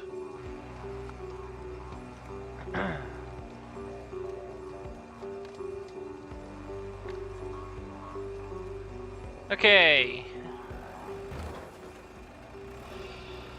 No one leaves. Jeez. So she is... Why is she so keen nobody leaves? She's Miss Cunningham. Maybe she's not Miss Cunningham. Sarah? Who stole what? Are you there? Sarah. She's Sarah. I think she might not be Cunningham though.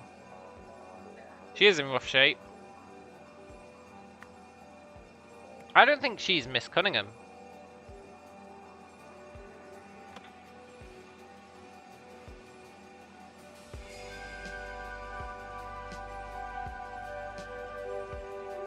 Unless that was a note for her, which I guess it could be.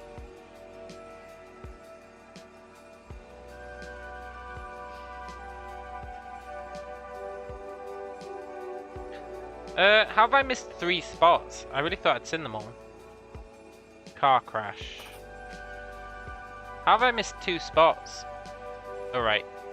Screen. How have I missed 1 spot? Which spot have I missed?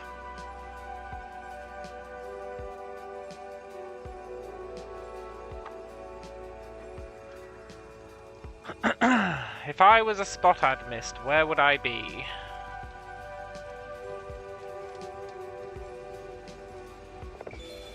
The lock has been damaged and can't close. Okay, we've seen everything. Theoretically, we have all the information we need. The plan. Disguise my identity. Need a costume?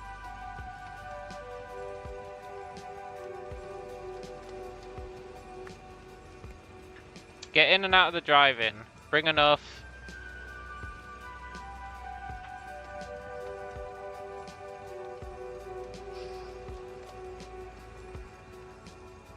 Bring enough.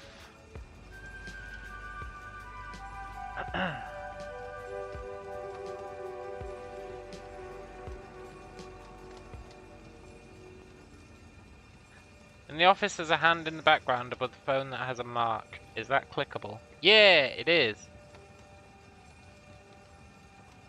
No, bring enough money. Yeah, maybe.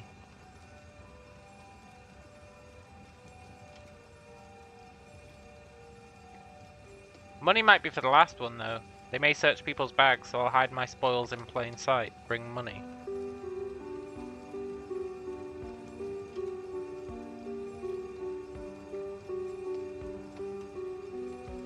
I guess bring enough money is probably correct. Get the stuff out of the way with a distraction. Pack.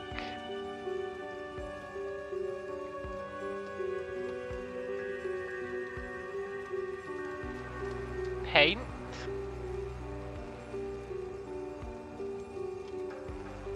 Well, hang on.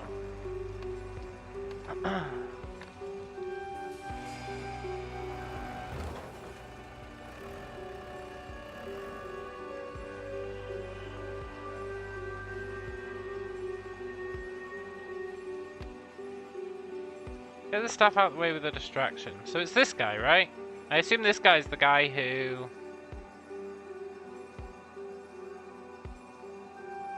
stole it and tried to leave.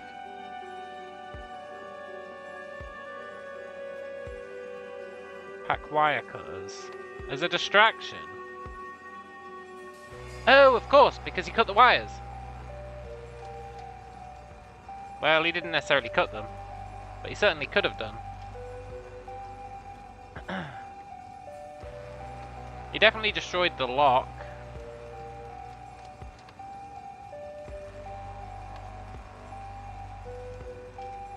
Definitely destroyed the lock.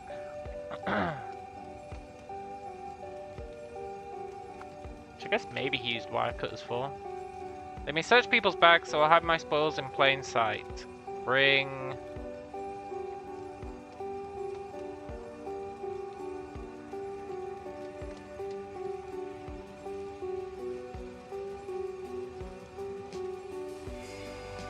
paint. He's gonna paint the gem.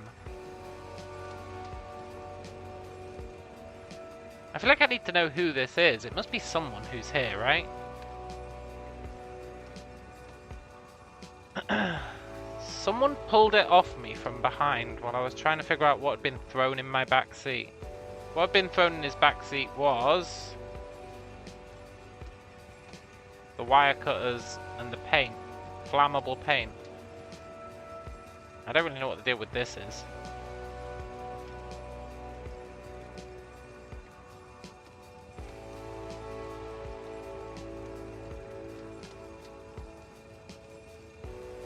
Yeah, paint is the only one that makes sense. Nice! Good to have that one out the way. Costumes.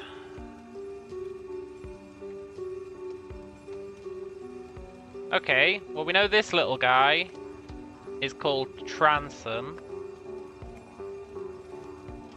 I think. You barely even covered the cost of my Transom costume. Okay, this guy's Transom. I'm starting to regret getting involved. Are these two the thieves? Yeah, of course they are. He's got the plan.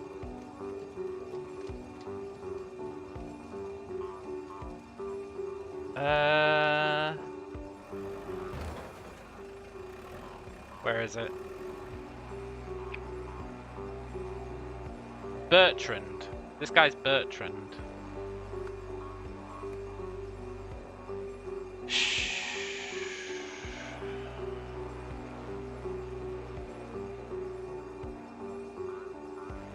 Marini is this guy. Lady. Because the guy with sharp teeth won the figurine. And if we go here, he's got the figurine. And the robot is...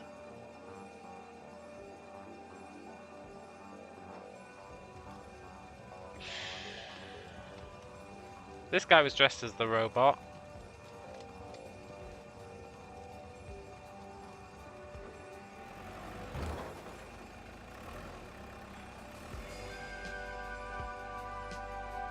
Wait, that's Bertrand.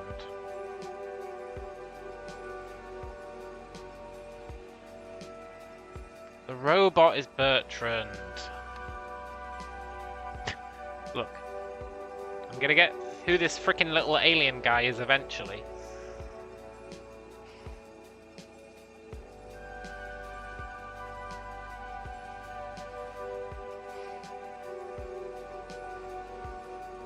Who the hell is the little alien guy?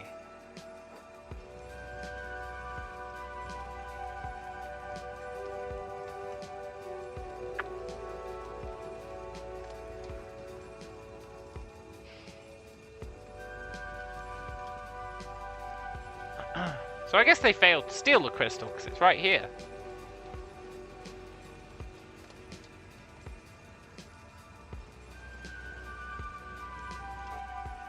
I feel like Porbo. It's got to be Porbo.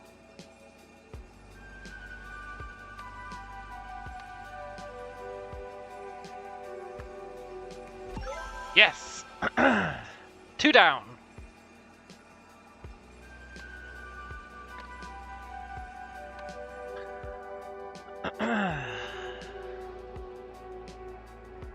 Okay, the bet between Mike and Jenny. Tonight we will see I think outside the burning car, you didn't know what it was at the top of the robot. Yeah, I ended up figuring that out but didn't comment on it, but you are correct.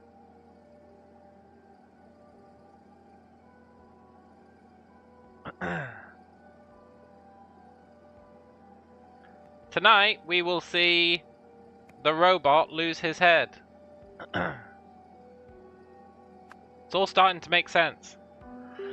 That doesn't count, you still lose. His weird lady. What was the robot's name? Bertrand. Tonight we'll see Bertrand lose his head. And they did see Bertrand lose his head. Because Bertrand lost his head. What the hell, it was just a dumb bet, you didn't have to go that far. Oh, he thinks that she caused it to happen.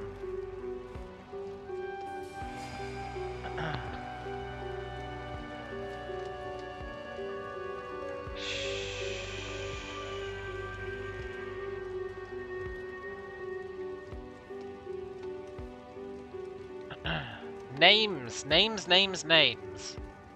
What the hell? Oh, right. Oh, God. I thought the freaking little alien guy had a second name. I was like, what the hell? Porbo Smith? But no, it's the guy dressed as the little alien.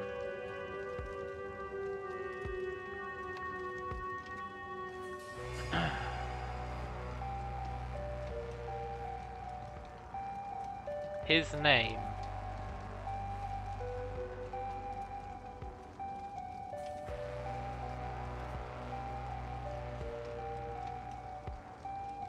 Do you reckon he's the guy who got banned?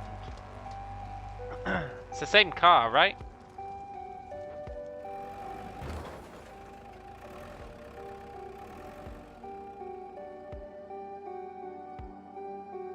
Augie to mean. It's the same car.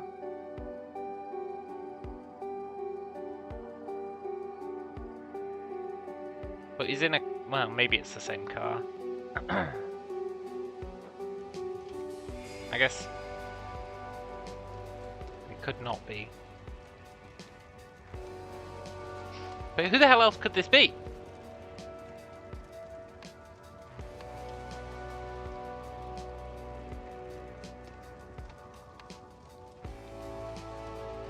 Also, who the hell is the projectionist? I think his name's Andy.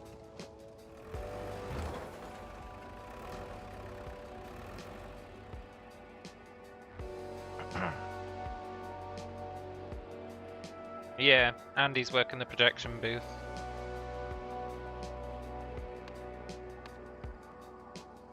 Andy who, though?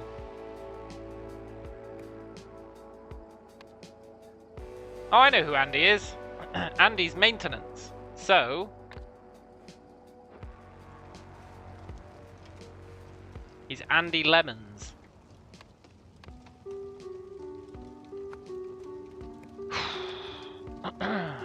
Right. I guess maybe she is Sarah Cunningham. I can't think of it where else we'd get her last name from.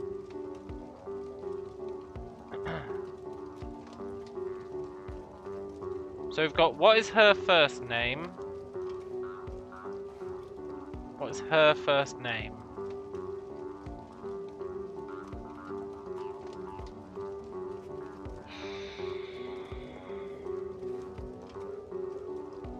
Laura something.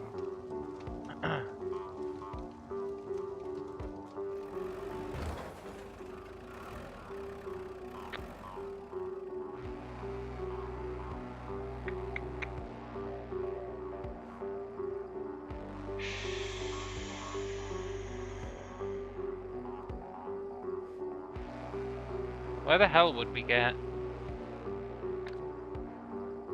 more information on her last name?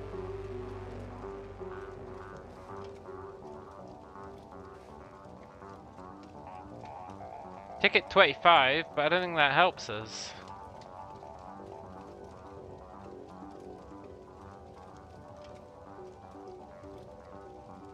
There's no other intel about that car.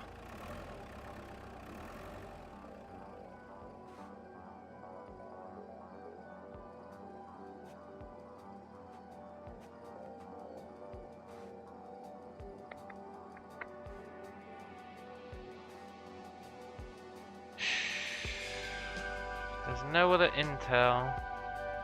Oh! Definitely better than Parker's. Is dangerously authentic Bertrand. Definitely better than Parker's. She's dressed as Bertrand, right? So she must be Laura Parker.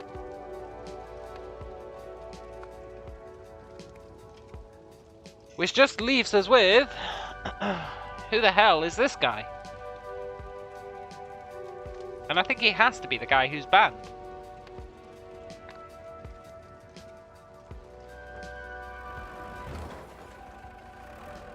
Augie Tameen. It's a car with 3 yellow dots.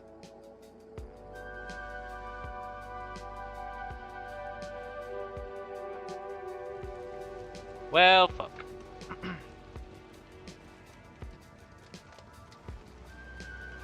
I feel like it has to be Augie Tameen, but I've got no real evidence for it. I don't like putting stuff in without evidence.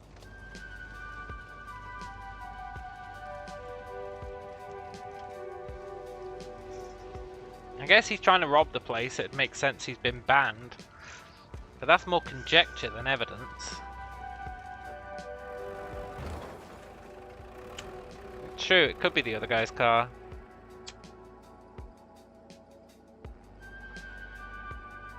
But we know the other guy is... We know that car is... Vincent. Yeah. I mean, he has to be Augie Tameen. It's just there's no evidence.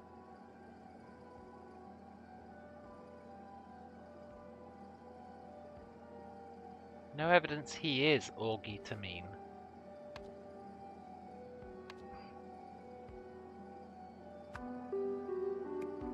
I do assume that he is. 2 or fewer incorrect. Okay, maybe he's not Augie Tameen.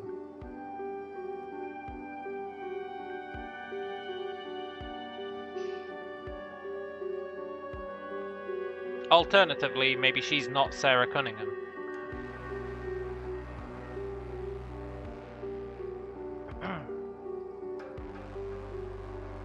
You know, I don't think he's Doug Bertrand now that I'm looking at it. Because Bertrand's the name of the robot.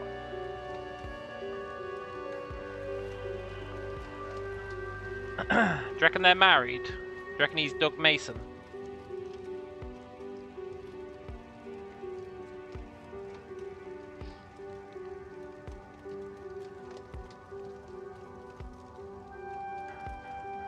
He's almost certainly not Doug Bertrand because he's dressed as Bertrand. They could be married. Are you Doug Mason?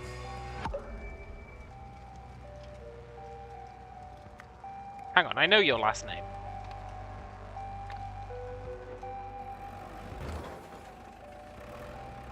Doug Baxter.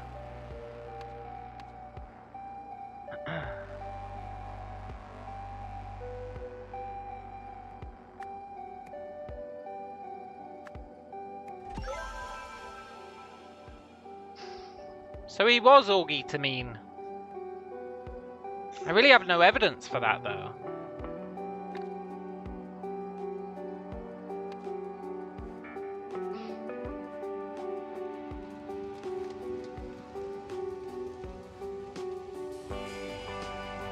Where is the proof that you're Augie Tameen?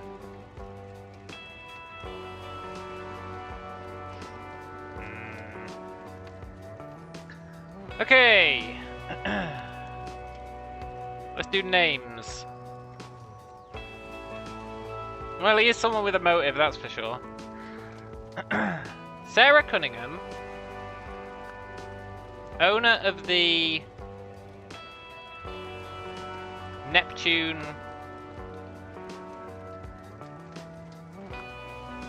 cinema, had been using a blue gem.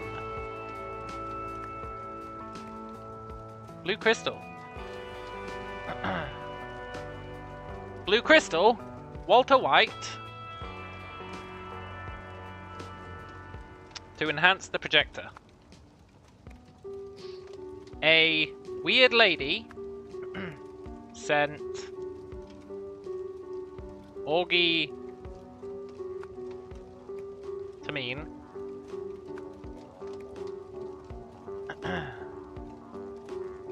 to steal it, to buy it. Oh, that's why he was banned. Did she say he was banned for that?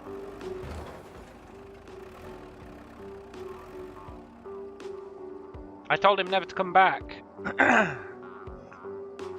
Okay, so that's how we know. Because he's the other guy. Well, he's the guy with the plan, right? He's the guy with the plan. He's banned. He's like the only person who's been banned. That's how you know he's Augie to mean. But he was banned from the cinema.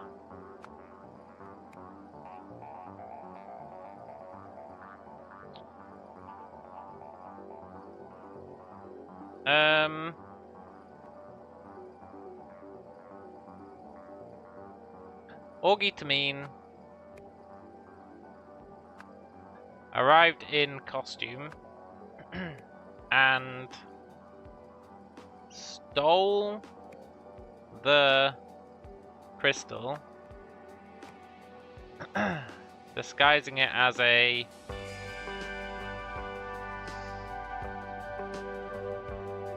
tooth. Is it tooth? Is it tooth?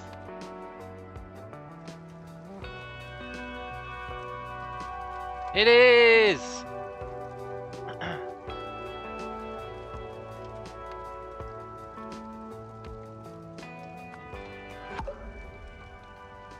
Okay, maybe it's a red crystal, not a blue one.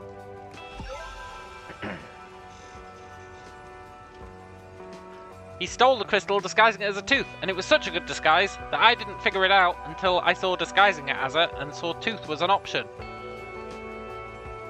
What I don't get, though, is that the crystal is still here.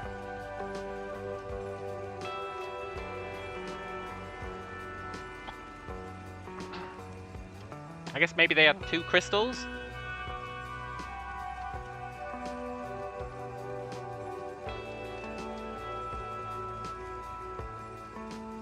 Miss Cunningham's gonna fire me if I can't get this fixed.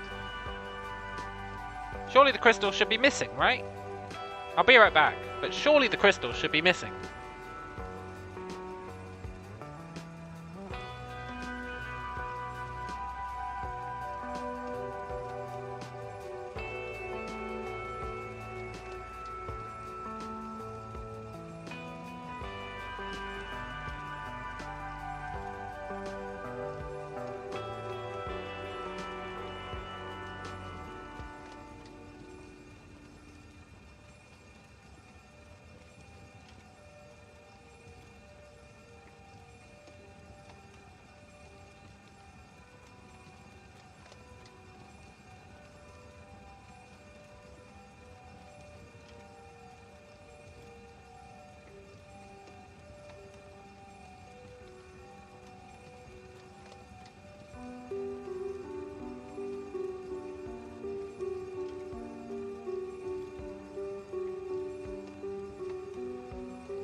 Ah, you're right. It's supposed to be red. I forgot he'd painted it blue.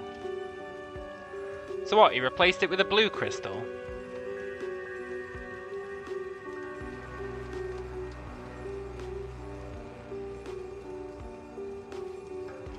Yeah. He replaced it with a blue crystal. Oh, because he brought a blue crystal, probably as a tooth.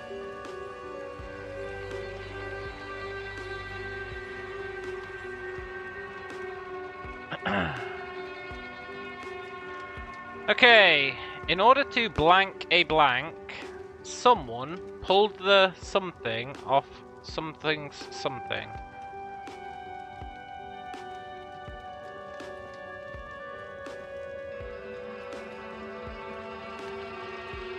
In order to cause a distraction, is that an option? In order to win a bet?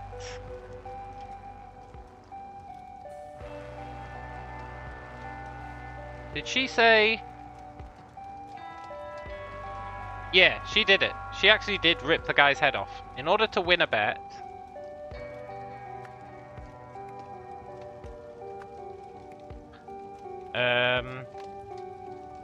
Jenny Chen pulled the head off Doug Baxter's costume. This started a fire. So patrons tried to escape. Hearing the commotion, Sarah Cunningham looked out, saw the fire, and realized someone must have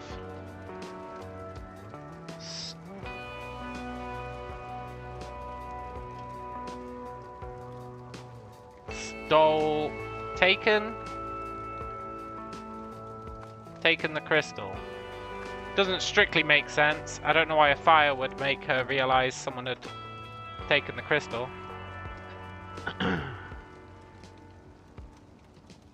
Saw the screen.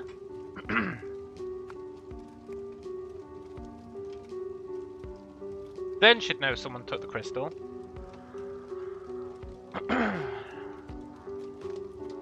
She then caused a car crash whilst attempting to block the exit. Yes!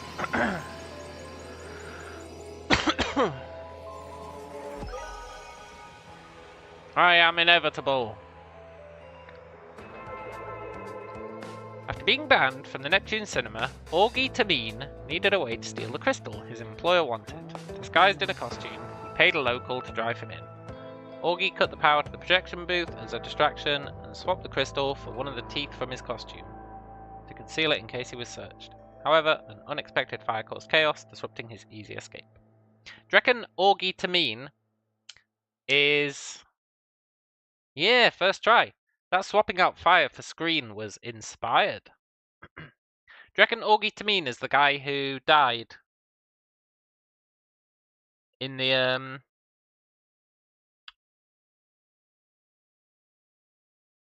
first one for this chapter? Probably, right? The guy who fell out the window?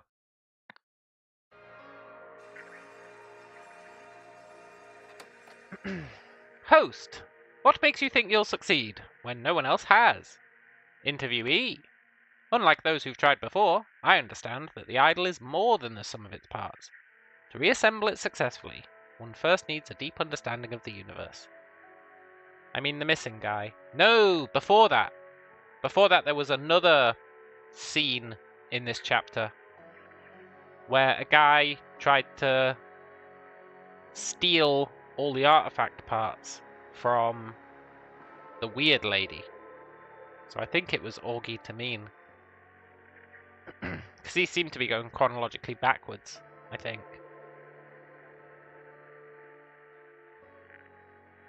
How do we know you're not just another fraud, hoping to cash in on the next cheap knockoff? Feel my energy. Be present with it for a moment.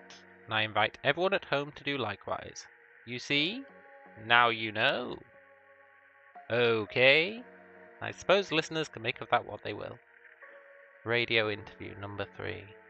Yeah, they're trying to reassemble the idol. Orgitamine. We don't have a picture of Orgitamine.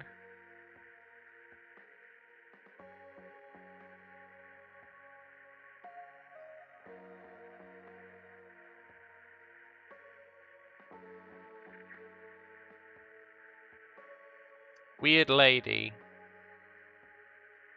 Maybe the historian isn't the weird lady then.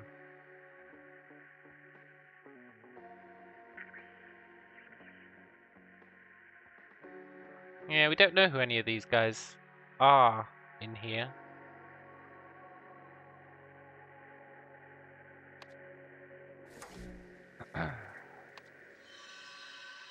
Okay, can we do any of these yet?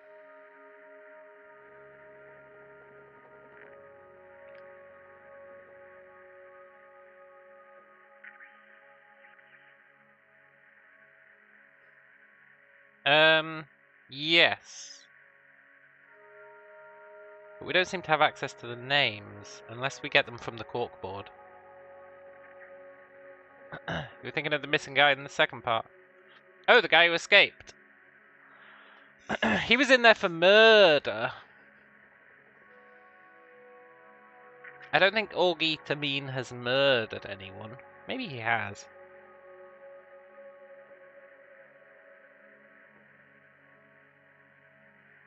We know that Stephen Arya arranged someone's prison escape, and we know who the someone was, actually. It's Arthur Blythe. Because he knew the function of the idol? Location of the parts? He knew the locations of the parts, maybe. Someone wanted to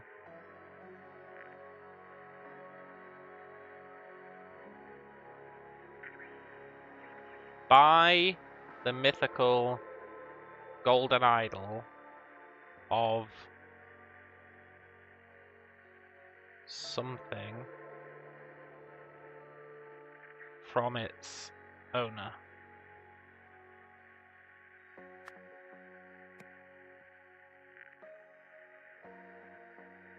Or steal.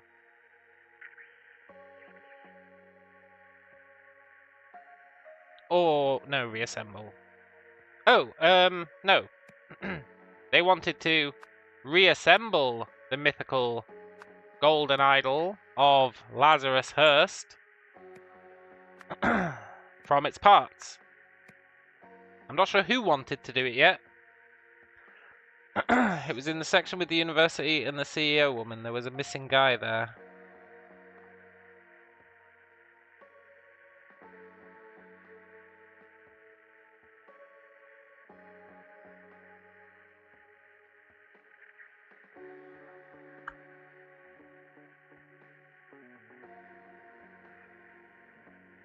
Was there?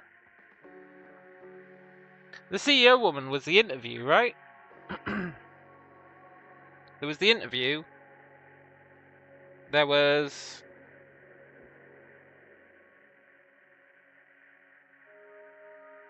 the guy falling off the bridge and dying. Good old Isaac Novak. And then there was the...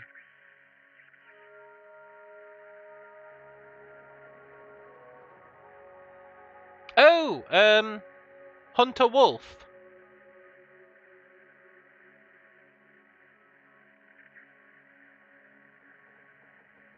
Maybe Hunter Wolf.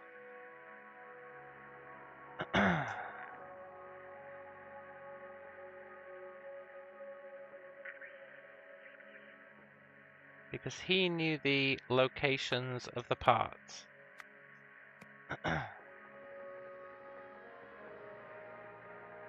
Someone and someone worked together to...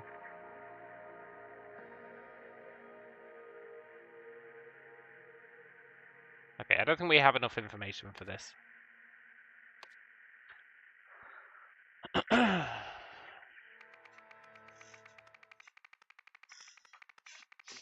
Yeah. Going once, a shocking murder at the auction house.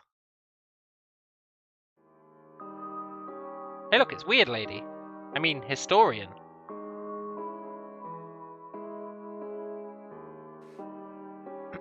Seven Seas Auction on August 13th, hosted by Nils Wilmington. 7 p.m. opening ceremonies. 7:15 start of auction. 8 to 10 cocktails and collections. Sold lots will be retrieved by the property manager at the following times: 8:15 lot 1, 8:25 lot 2, 8:35 lot 3, 8:45 lot 4, 8:55 lot 5. 9 p.m. closing ceremonies. Okay. Oh, we can change times! Hey, that's cool. Oh, it's a mask! It's a mask! If you didn't play the first one, you won't know the significance of this mask. But it is a mask from the cult of the idol.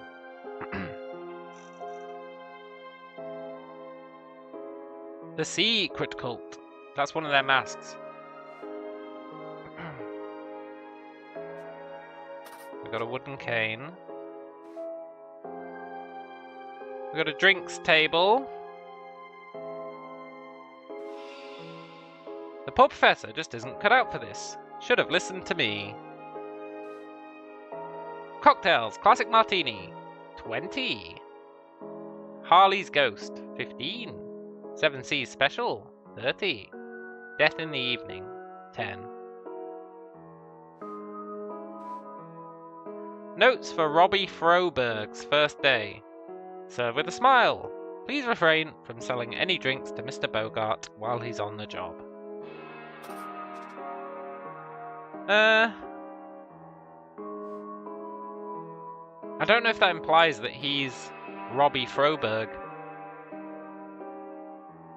I feel like on his first day he wouldn't say, "Should have listened to me."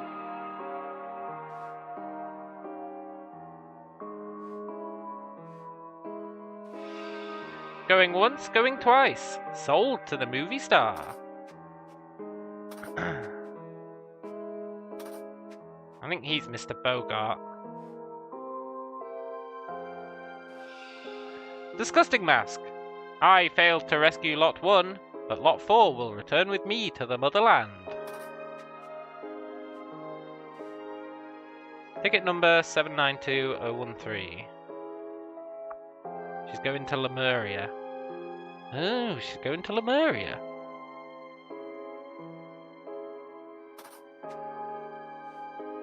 Cool. The museum doesn't need an Albion relic anyway, but perhaps I'll bid on the Adrian lot.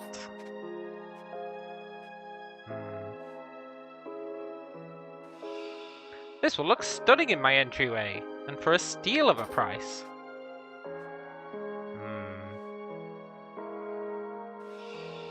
Get on with it. The next lot's the one that matters.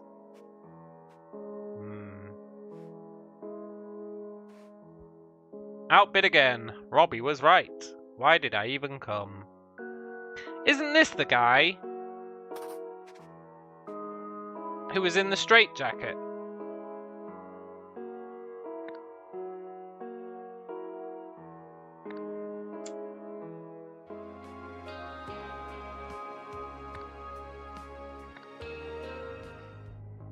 Isn't it him?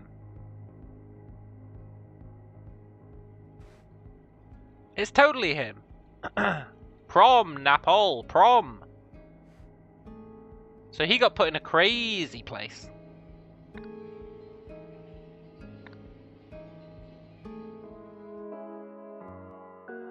Good to know.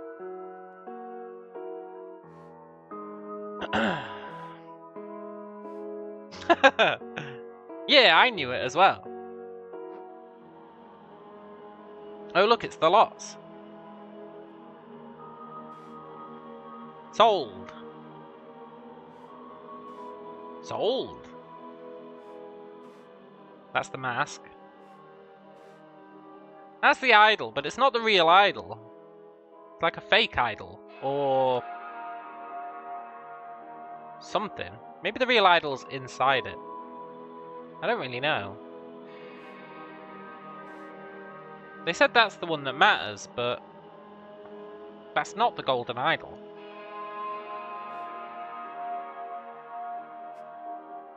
Circuit box. Danger. Risk of electrocution.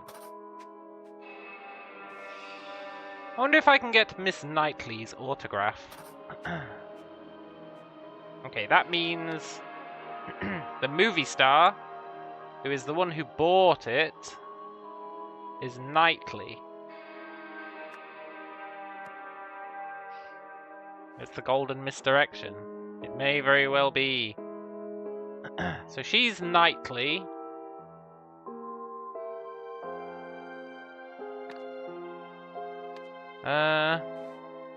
Poor professor isn't cut out for this. Should have listened to me. Refrain from selling drinks to Mr. Bogart while he's on the job. That implies that this guy is Bogart, right?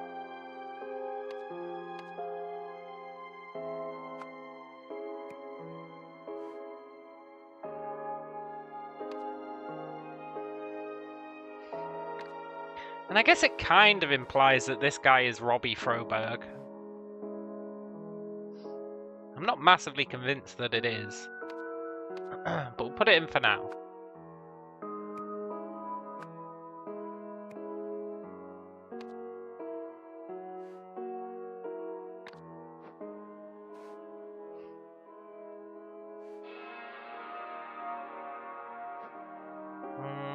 Is there any more, or is it just these two? It's just these two. There's the mask. There's the creature. Some cups. That lady's ticket.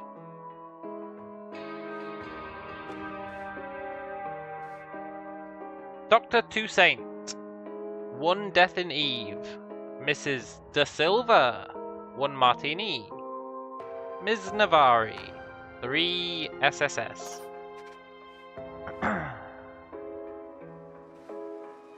The lights are finicky, nothing to worry about. Are you gonna buy me another drink, Tessa?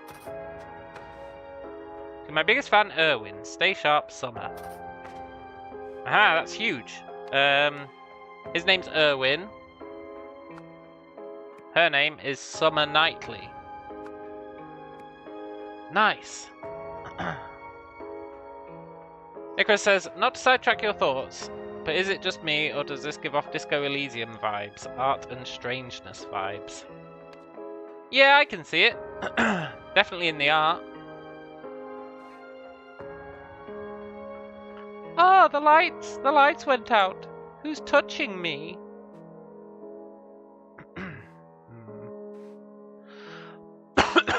Nobody move, you'll step on my new Lankan centerpiece. Oh, we're gonna have to work out who they are by how much money they've got left, right? Oriel, please calm down.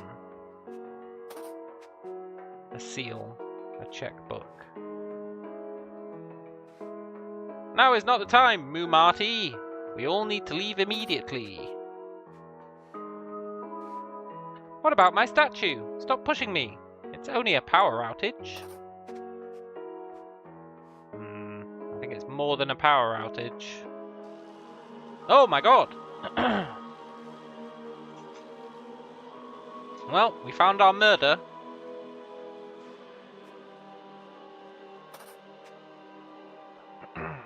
There's the totem. The guy who I rolled over with stubble and a suit. He thought that too. Hang on, hang on. I'm trying to figure out what Wombles is talking about. Yeah, he might be alright.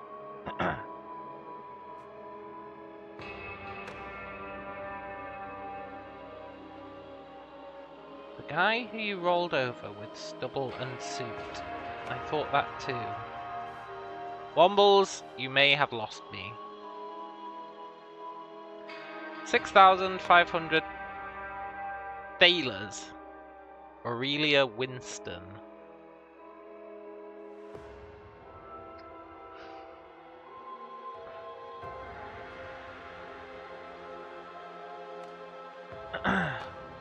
Was after the Strangler murder, has a lump on his nose.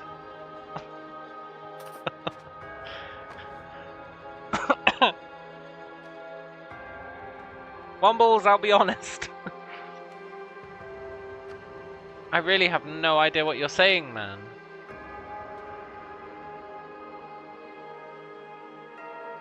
Was after the Strangler murder, has a lump on his nose. Hang on.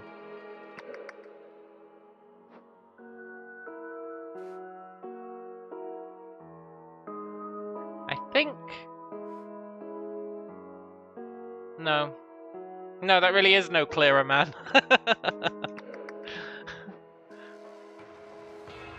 Out of my way! A statue. Time for plan B. I'll distract Bogart. You grab his keys. Ooh, they were conspiring. Yeah, him.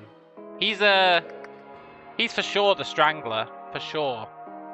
For sure he's the Strangler. 100%.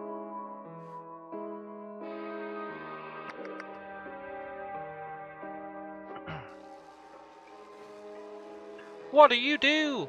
Oh, cock. This is Bogart, right? Lot 1 bought by bidder A4 for 6,500. Lot 2 bought by bidder S3 for 2,000. Oh, that guy gave you a strong impression of Disco Elysium. Yeah, I see it, man.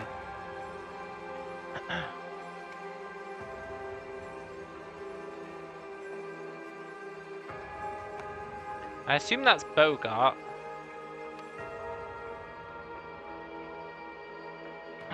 Okay, we need to work out what the 5 lots are, what their origins are, and who bought them.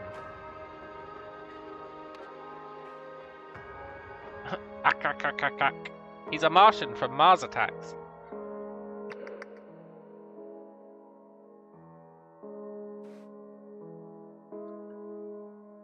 Shh. The museum doesn't need an Albion relic. Perhaps I'll bid on the Adrian lot. Disgusting mask. I failed to rescue lot 1, but lot 4 will return with me to the motherland.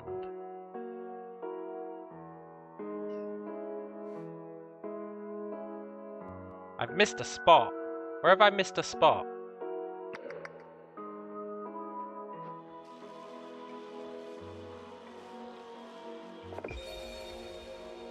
$7,000 in the safe.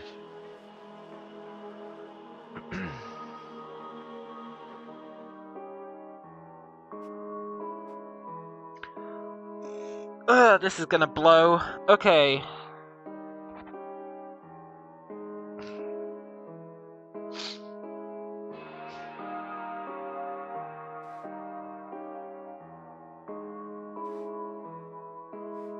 We don't care about Irwin anymore. Except to get his last name, I guess. How are we gonna get his last name?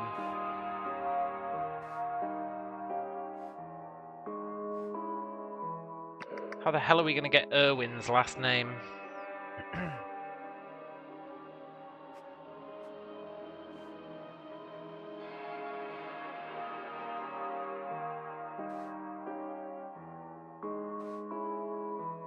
Oh!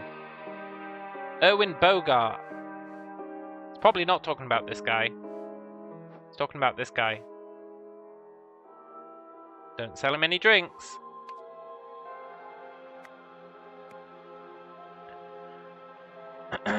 Cool.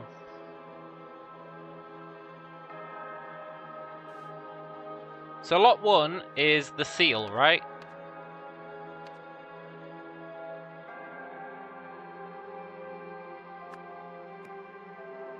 Lot 3 is the mask.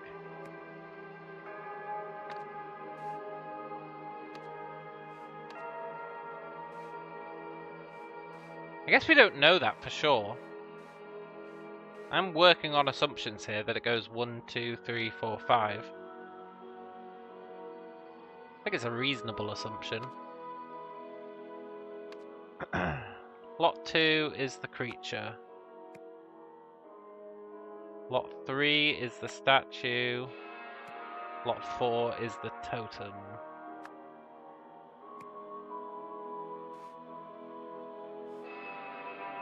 Lot 5 rather. Origin.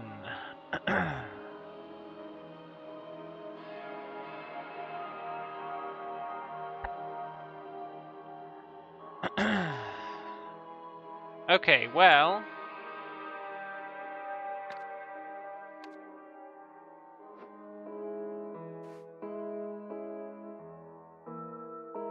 Lot 4 will return with me to the motherland. She's going to Lemuria, therefore the motherland is Lemuria, which makes sense because she's talking about the statue going back to Lemuria.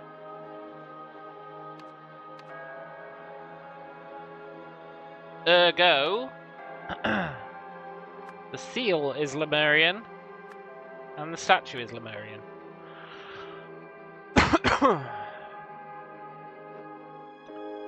Then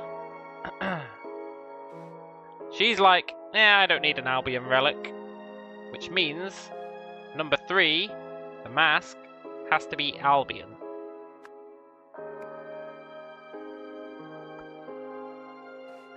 Perhaps I'll bid on the Adrian lot, which means that has to come after 3.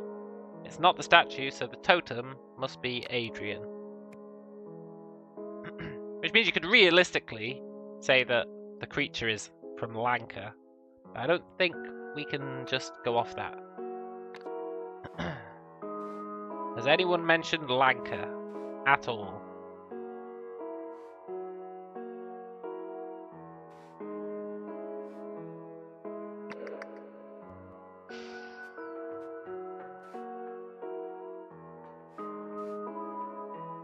Nobody move, you'll step on my new Lankan centerpiece. So, yeah. I assume she's talking about that.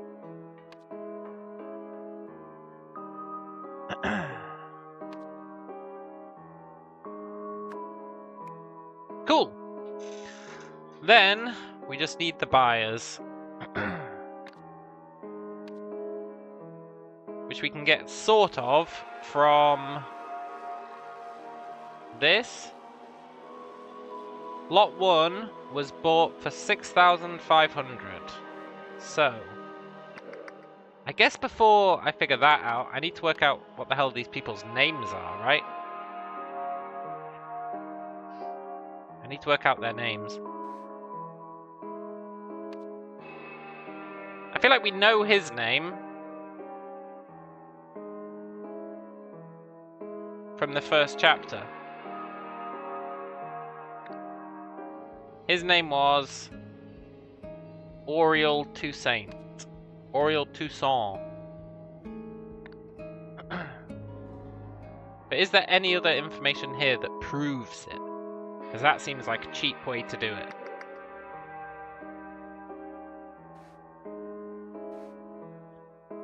Dr. Toussaint had a death in Eve.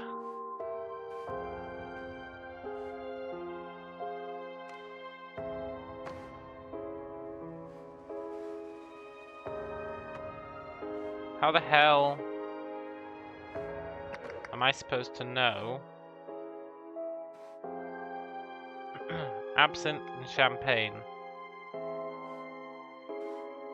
How am I supposed to know which is which, right?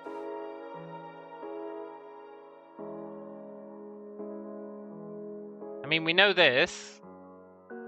Rum, butterscotch, vanilla served in a copper mug, so it's a 7 Seas special. So we know the copper mug is the 7 Seas special. We know Navari had 3 7 Seas specials. But that's not Navari.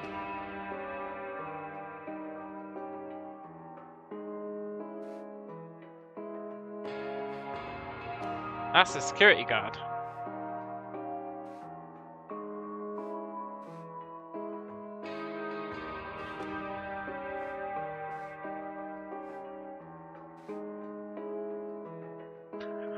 Ooh, this is gonna be a right pain in the ass.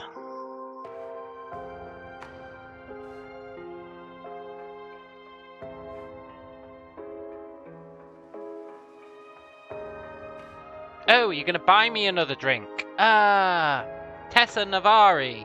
Bought him 3 drinks.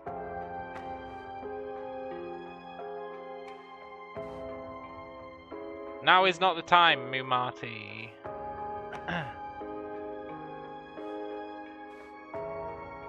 Tessa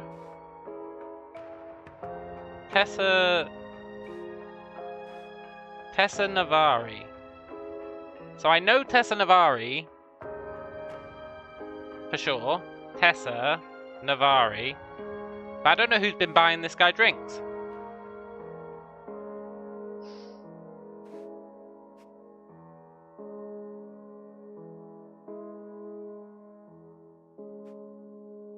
I guess I can work it out in a really lame way. Tessa Mumati is totally the accomplice, eh? I'll distract Bogart, you grab his keys.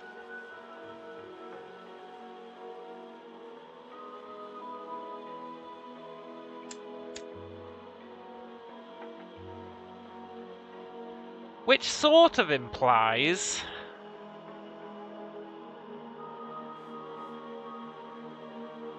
No, does it? I was going to say it implies it's her. Because she wants Lot 4 to return to the Motherland. So then her plan B would be... steal it. Now, she started with 20 grand, right? She bought 3 of the triple S's. A triple S costs 30 bucks. So she spent 90 bucks on drinks for that guy.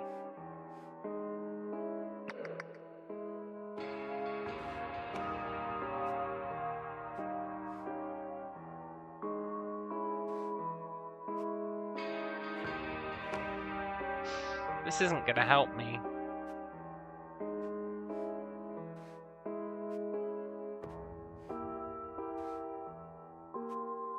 I just realized, even assuming I figure out which is her, which... I guess maybe it's not her? Maybe it's someone else? Hang on. Who's got 18 grand? In cash.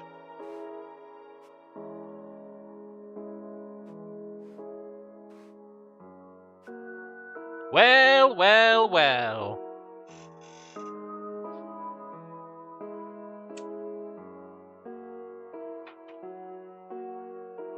It's you.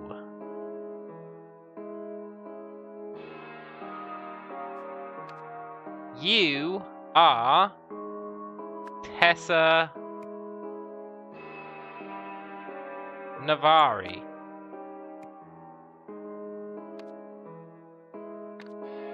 She really wanted the next one. She didn't get it. Now I'll grant you the silhouette doesn't really match up. Well, no actually. It's very hard to tell with these silhouettes. I think that's correct. Who's next on the hit list?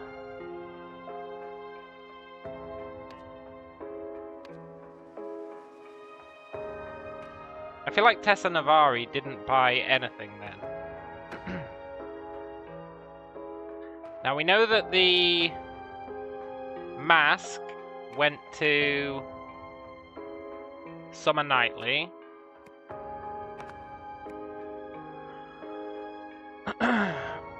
What else do we know?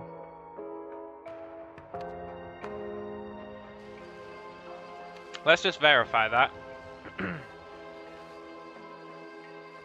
5 grand. And then she also bought lot 2 for 2 grand, so 7 grand.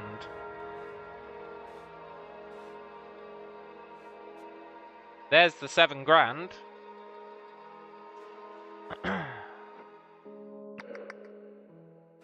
She started with 26 grand, so someone has 19 grand. Yep, and it's the person who bought the creature. So we can say for certain, Summer Knightley bought both of these. I might be a genius, you know.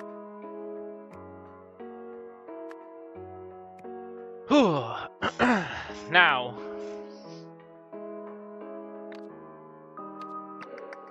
similar dealio. Who bought the seal?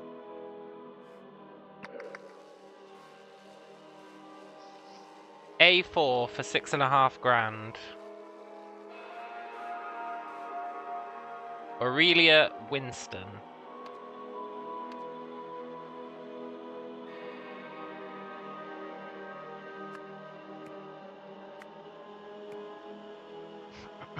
Which was not bought by the lady who wanted it.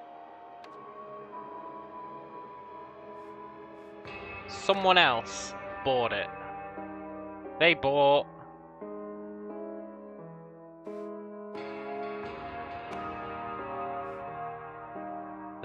the seal. Where is the seal? There it is. Oriel, please calm down. I mean, they could be talking about either of these two, honestly.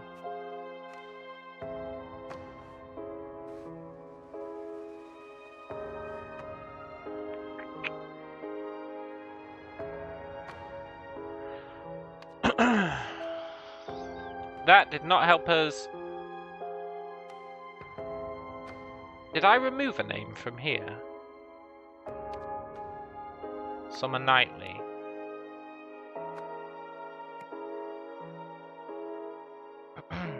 And we know that this guy is Oriel Toussaint.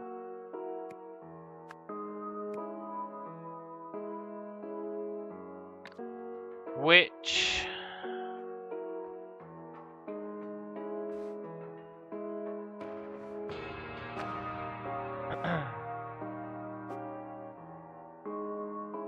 how much money did Oriel Toussaint start with? 3,100. How much did he end up with? He spent 10 bucks on that drink.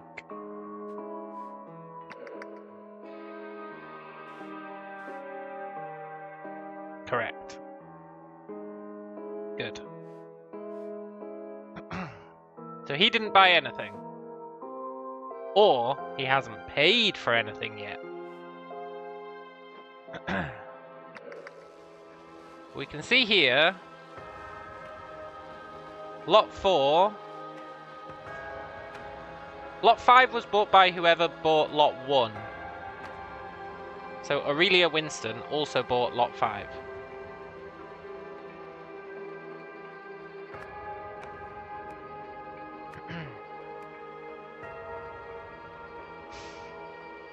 But who bought number 4? That's the big question.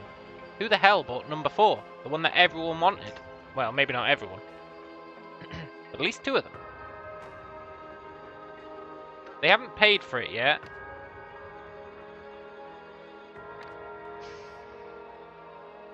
We know that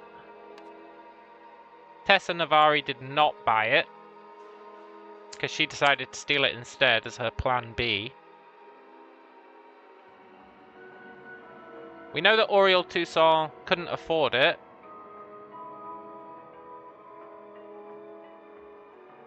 We know... Who could afford it? 19 grand.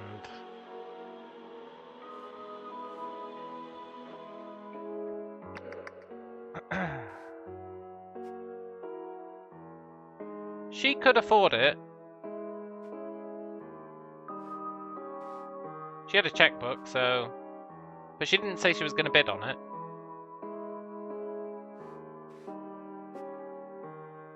She...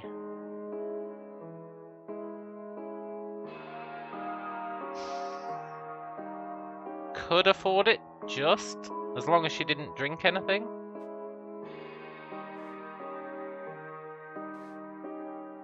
How the hell am I going to get this guy's name?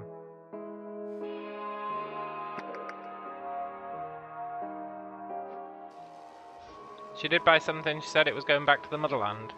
No, she said she missed out on buying something. She failed to rescue Lot 1, but Lot 4 will return with me to the motherland. But that hasn't happened yet. She's just saying, I am going to buy it.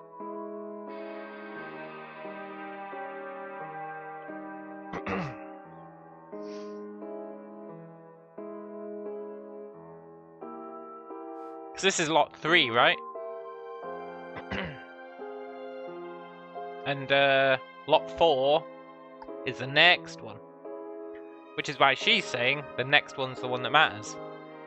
Which is the one that she wants to take to the motherland.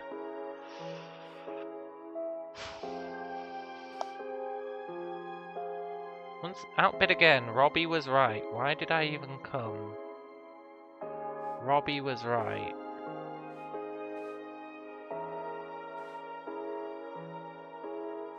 Oh yeah, so he is Robbie. Trying to figure out how I'm going to get these three's names.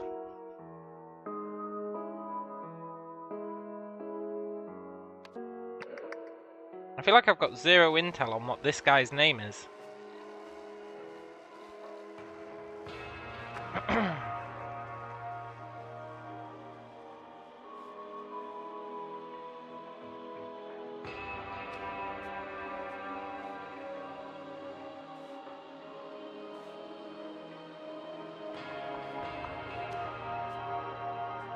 Like zero intel on what this guy's name is.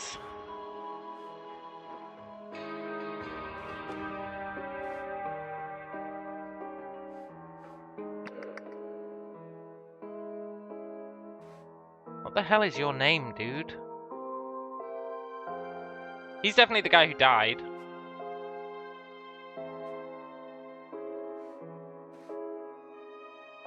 Nils Wilmington! You're Nils Wilmington.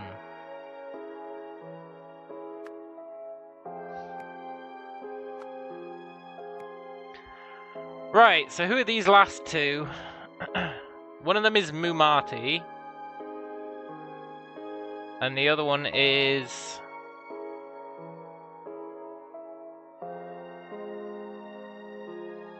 Aurelia. Aurelia Winston.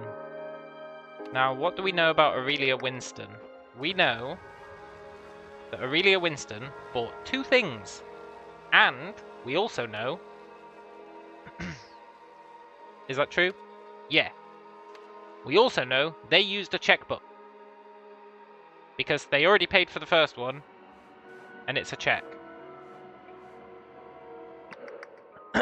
Wilmington Winston, Woodrow Wilson, yeah. She brought money. She brought a checkbook. She is Aurelia Wilson.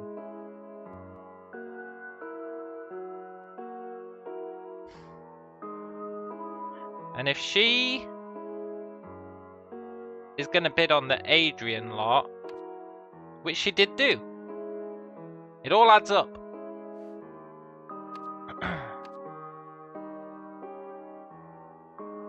You are Aurelia Winston. Which makes the last one Mumati. But I'll grant you, I don't know if that's her first name or last.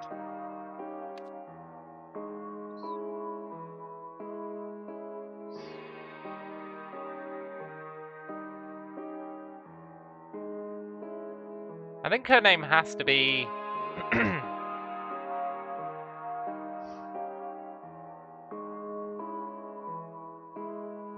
I don't know, something Mumati. Mumati da Silva. But I would like evidence that it is Mumati da Silva, instead of using process of elimination.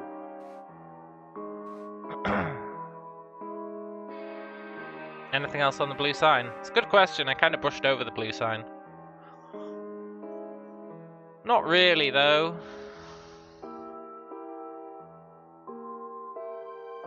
Not really.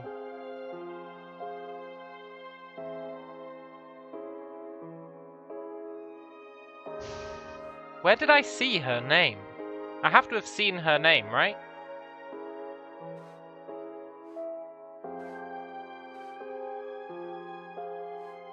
In order for it to be in my list of options. Ms. Da Silva had a martini. Mrs. Da Silva had a martini. Also didn't drink anything, or buy anything.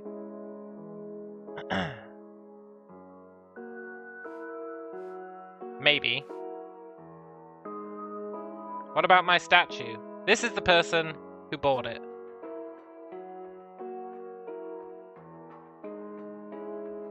She's got... Is that a martini? The game won't tell me if that's a martini or not. I assume it's a martini. I think it's a safe assumption. Ergo...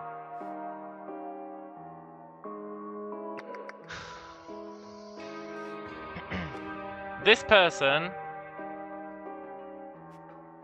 bought the statue.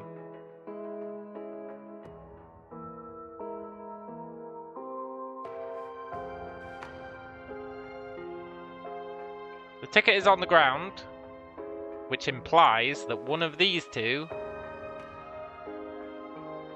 is the lady. We already figured out who the other one was. Somehow. Therefore, she has to be Mumati da Silva. And that means she bought the statue.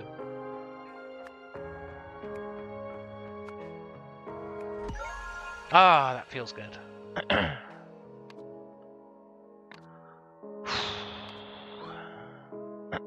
At the Seven Seas auction,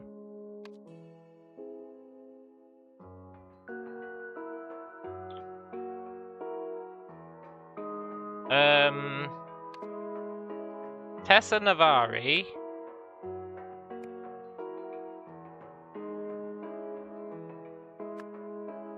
was outbid by Mumati da Silva for the statue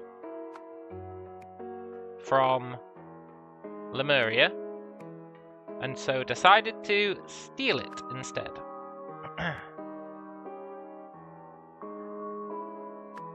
Tessa Navari distracted Erwin Bogart while... Who did the murder? It has to be Froberg, right?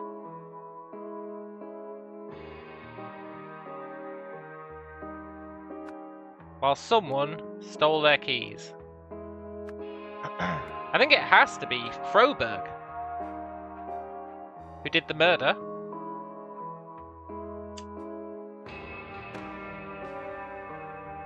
There's no one else it could be.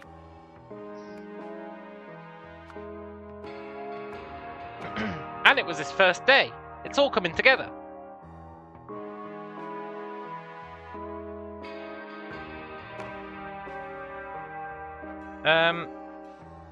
Nils Wilmington discovered Robbie Froberg.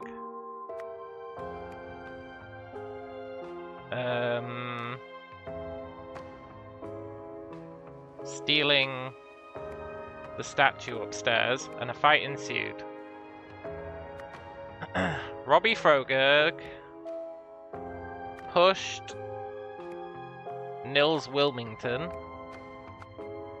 into a circuit box with a cane, causing instant death.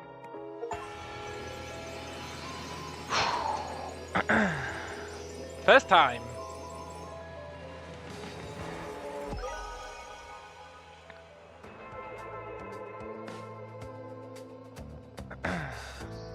Tessa Navari hoped to buy the Lemurian statue at auction, but had a backup plan in case the price climbed too high. While ordering drinks at the bar, she slipped her accomplice a note, and the pair got to work. However, the accomplice was caught stealing the statue. He electrocuted the witness, while protecting himself from the current with a wooden cane. I knew it!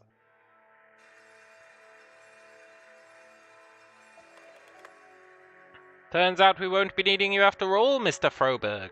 Sorry for the short notice. Not to worry. If anything else opens up, you know how to reach me. And please, call me Robbie. Dragonfly in? Those shapes? I'm not sure what the deal is with Tranquix.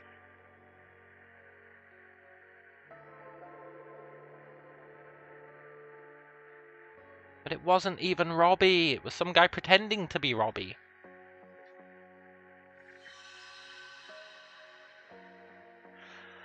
Okay. We should have all the information we need.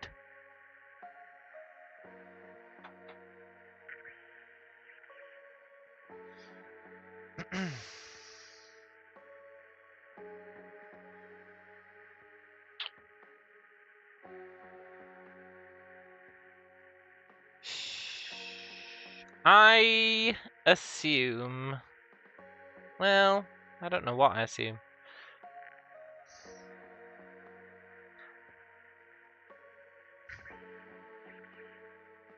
The historian and the weird lady really are exactly the same person, eh?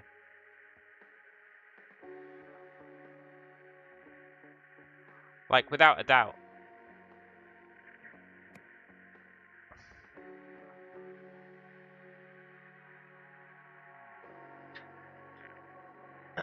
Thing is...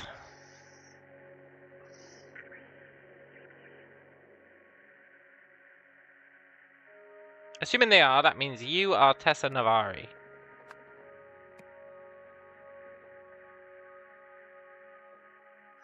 But Tessa Navari didn't seem like the type to murder someone. Then again, she was burying a corpse first time we saw her. So maybe she is.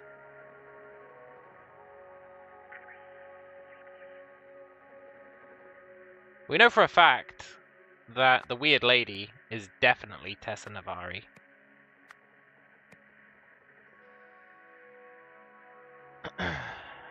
Who is her colleague? Oh, I never read this. Killer on the loose.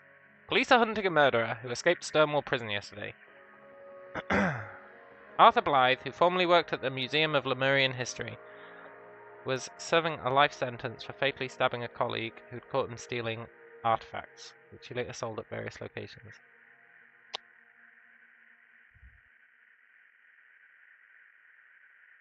Maybe I did read that already.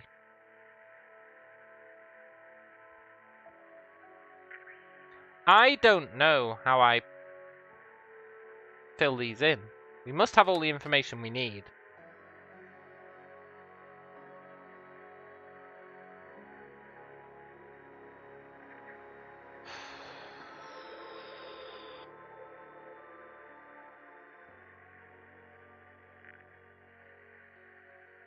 I think... I really feel like I don't have enough information. Arthur Blythe could be this guy.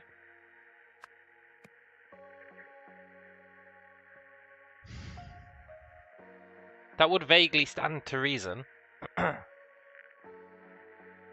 Arthur Blythe could also be Lazarus Hearst.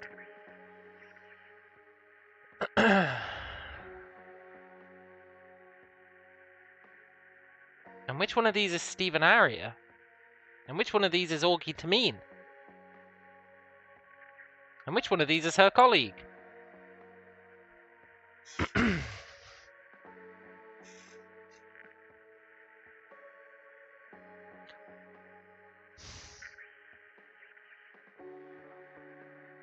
I think her colleague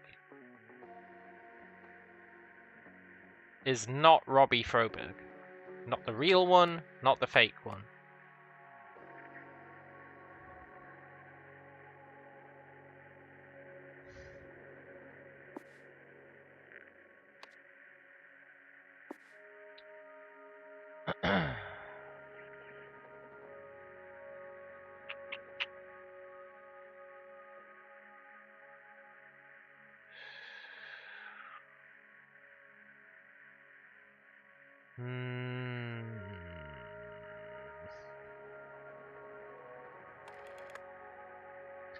Turns out we won't be needing you after all, Mr. Froberg. Sorry for the short notice.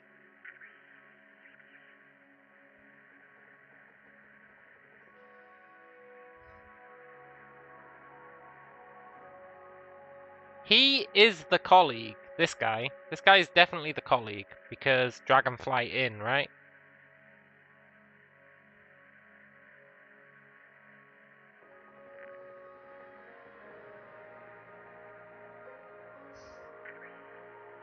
Which means I guess the colleague is Robbie... Not Robbie Froberg. I think it's... I was going to say Stephen Aria.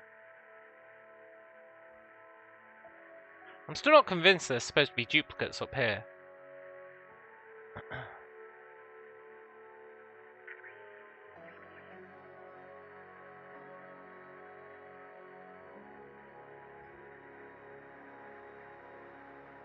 I'm not hugely convinced there's supposed to be duplicates up here.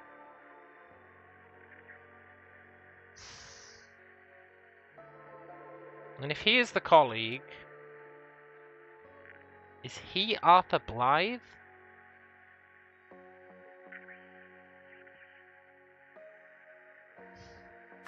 Maybe, but that'd mean more duplicates.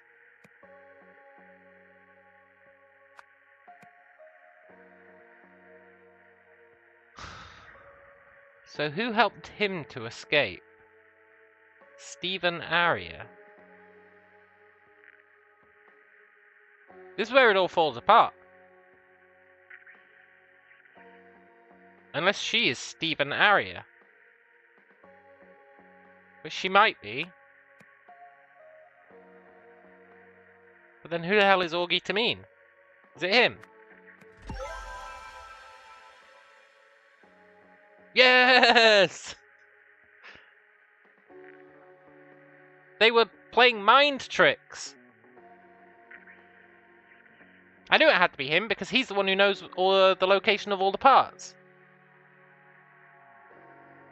So all this was just those two.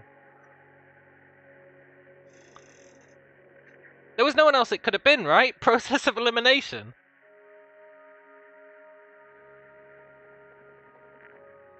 Oh, I'm really happy I got that first try.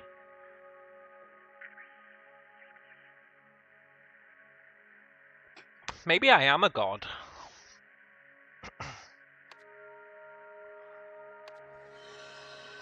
Okay, now we need to figure this out. Well, we know that it's Tessa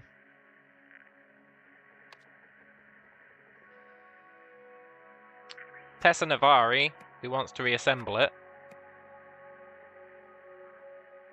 Stephen Aria arranged it, but Stephen Aria is Tessa Navari, so I don't know if that'll count.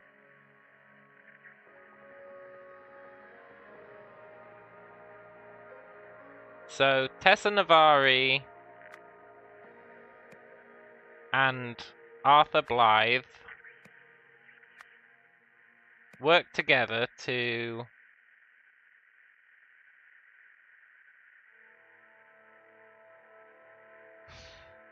How many parts were there? There was 7. Plus the statue. And I think plus the gem. Thing is, I'm not sure if they worked together to steal all the parts. I feel like they were willing to buy them.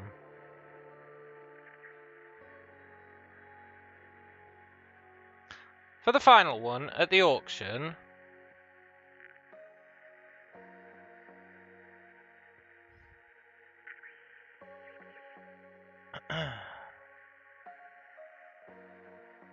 Okay, so in the end, we know that Arthur Blythe tried to steal the parts from Tessa Navari, which resulted in Arthur Blythe's death.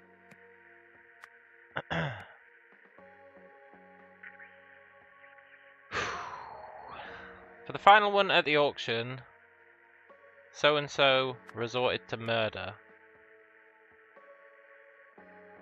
I guess technically Arthur Blythe resorted to murder. And I guess they were trying to steal all the parts. And there were 8 parts? 9 parts, including the crystal? I guess there's 8. 2 or fewer incorrect. Is it going to be Stephen Aria? Look, technically Stephen Aria should be correct, but I'll put Tessa Navari if you want.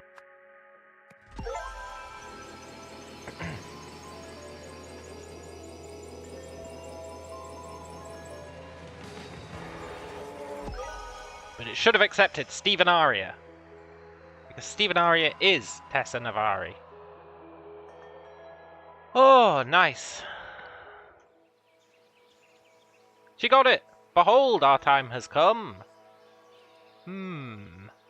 What are you weirdos up to? But that's not the golden idol.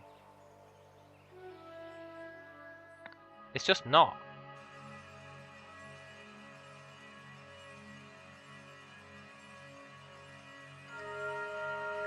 The machine! Story continues in Chapter 3, The Machine, in which an extrakinetic investigation yields terrifying results. Ooh. It's gonna start getting weird now. Hierarchy. Cool. Ignition! A dangerous technology is unleashed. It's the professor. We know his name. His name is Oriole Toussaint. This is chaos. I hope this is the right fire extinguisher. I should really have my reading glasses. Look, Oriole Toussaint, can I just put your name in? No. That's fair. Cleaning supplies. And a bag of cheesy corn chips.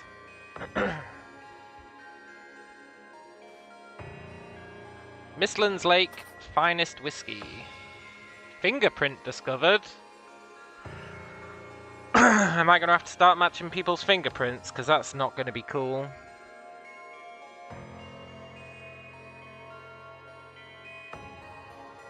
I really do have to match people's fingerprints. Okay. That's fine. We'll do it. Cheesy corn chips, yeah. Storage boxes labelled Harmony Foundation. I wonder what year this is. I want to know what year it is. I've got a pen. Another fingerprint. Reminder of OPIG's zero alcohol policy. We will not have another Reynolds fiasco. Oh, OPIG, they were the credit company who were going to seize all her assets.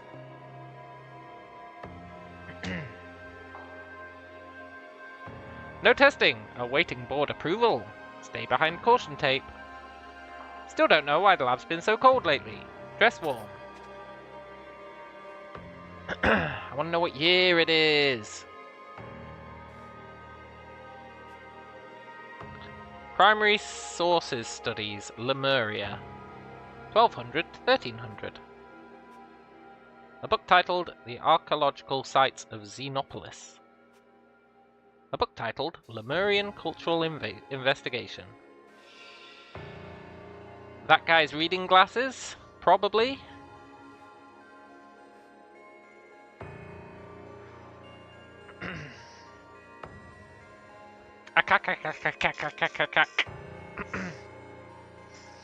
That sound really does just make me think of Mars Attacks. Oh yes, is this going to tell us the year? No. How to Make Friends, Keep Them, and Use Them. Leonard Graves. From the author of Caught Them Off Guard. An impression left in orange powder. From the cheesy corn chips. The Harmony Foundation. Enter a state of true harmony. Repair your emotional divides.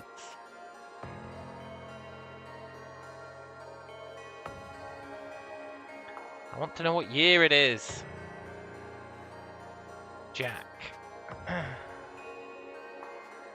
A book titled Organic Chemistry, 3rd edition.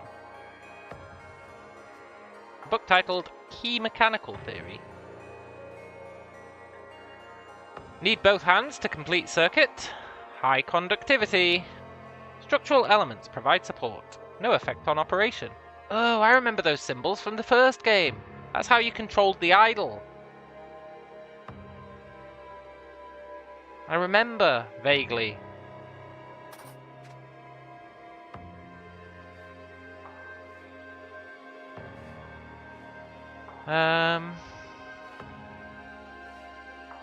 Manager and board president inspection on the 18th. Unlock lab door. They won't have active swipe cards. Well, that's just disorganized. Oriel looking into precise origin of parts. Jack to clean glassware. Lab staff reduced by 1. Eugene now on janitorial duties. Thank God. Okay, we got Oriel. We know you're Oriel.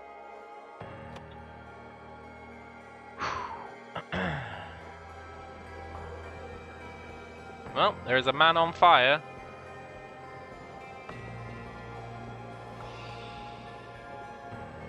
We got this guy's fingerprint. Testing approved. Marie, Tim, stop bickering so we can talk budget.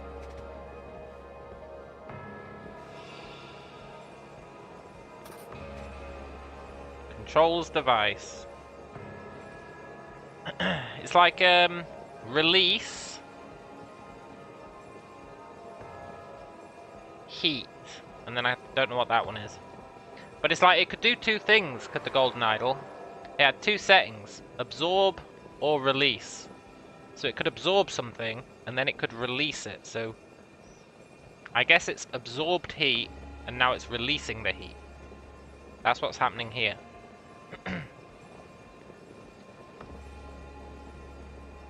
Got 2 fingerprints on that, it looks like. Such power, fascinating. I think that's it shut down. An instant camera. Dr. Novak, lab notes. Dr. Novak? Isaac Novak? Device function unknown. Danger equals question mark. Metals identified. High reactivity and conductivity.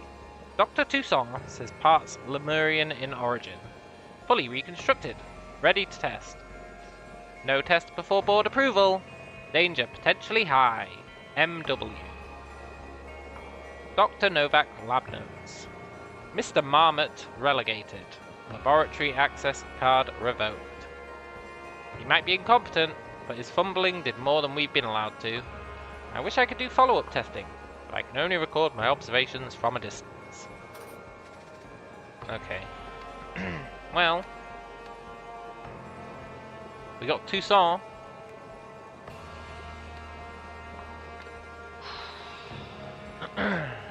We've got a beaker with a fingerprint.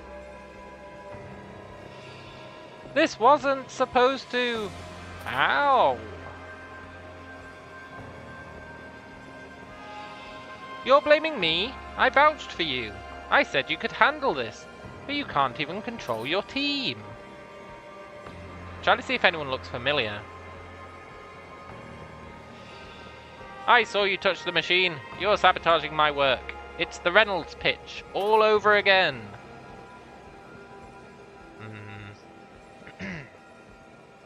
I've missed 2 spots, but I've missed 8 words. Damn, they must be some big spots. Where are they?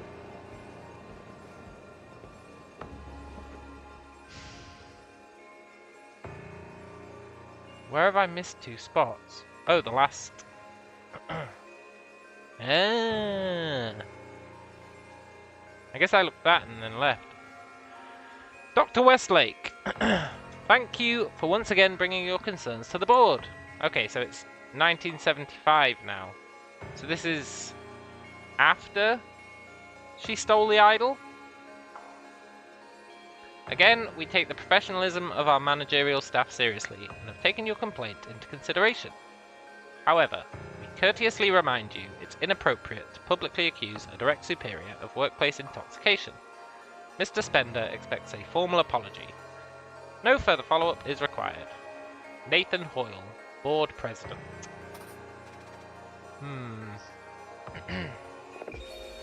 Overqualified? Ignored? Our seminars will activate your true potential, exposing you to a new world of corporate opportunity. Wow.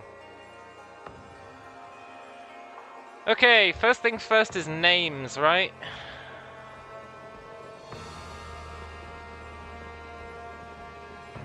Marie, Tim, stop bickering.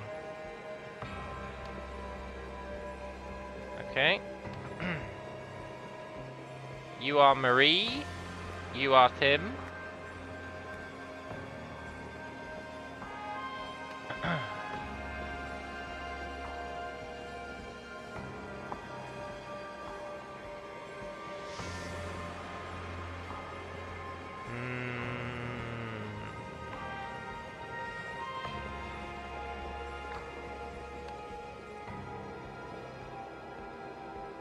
Who pressed which controls? Ugh. I guess that'll be for post fingerprinting.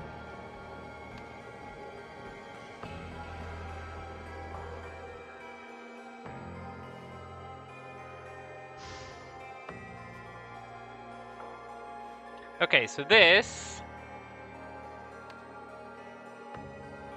We know that this fingerprint is Oriel Toussaint's. Because he's the Lemurian expert. They're his reading glasses. All his books are about Lemuria. So they're Oriel Toussaint's. I hope this is the right fire extinguisher. What is he even talking about? There is no other fire extinguisher. This is the janitorial thing, which means the cheesy corn chips are the janitors, which means this is the janitors. Be ready. Interesting. There was a note somewhere about the janitor, right? Is there such a thing as a wrong fire extinguisher? I guess so. That's why you get different types, right?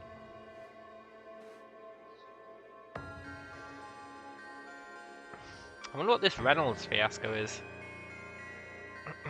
You get like a powder fire extinguisher or a carbon dioxide fire extinguisher, maybe. I feel like I just made that one up, but it might be true.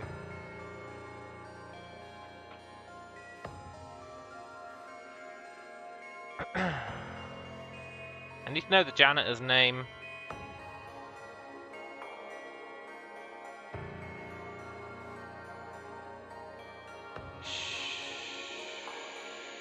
Eugene. Eugene is the janitor.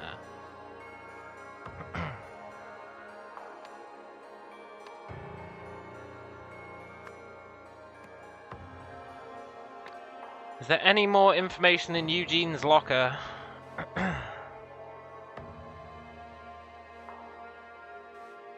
Not really. You did not know of this? Yeah, it's like an electrical fire. I don't know what you're supposed to use on an electrical fire. But you're supposed to do it different to, like, I don't know, some other kind of fire. Like a chemical fire. Oh, you're right, it did mention someone on glassware. Jack to clean glassware. Where was that glass? Yeah, the beaker, so that's Jack.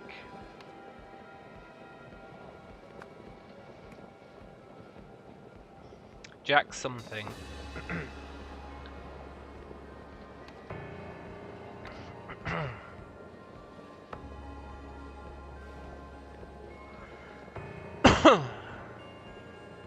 Mr. Marmot relegated. There we go. Eugene Marmot.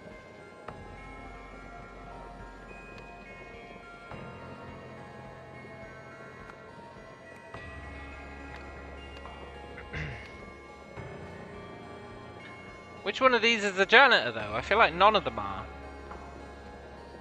I assume it's the guy who's on fire.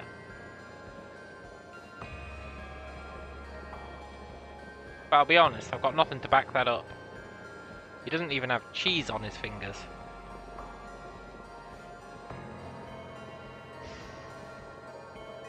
Okay, he doesn't have an access card. He doesn't have an access card. Ergo, those two are the members of the board. He vouched for her. There was something about vouching in one of these.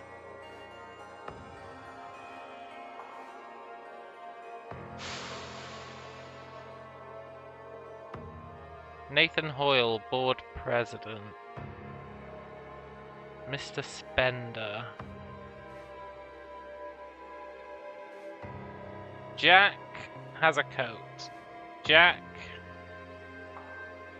is looking into the machine.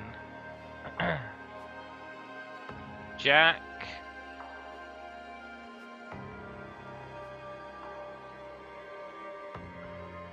has a fur coat.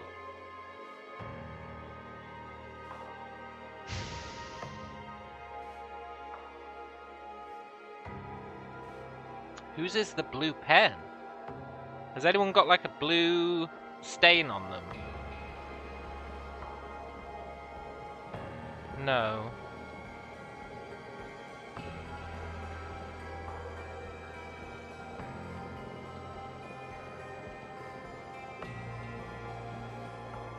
No.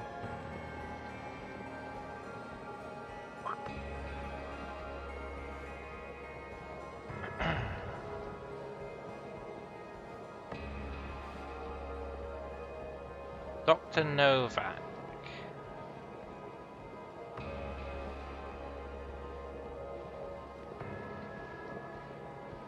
I feel like this guy has to be Dr. Novak. I can only record my observations from a distance.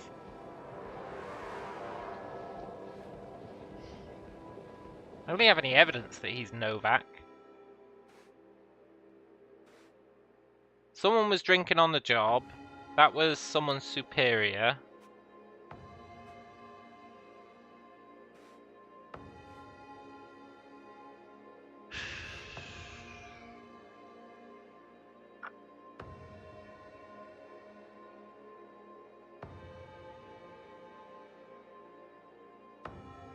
These are all written in blue.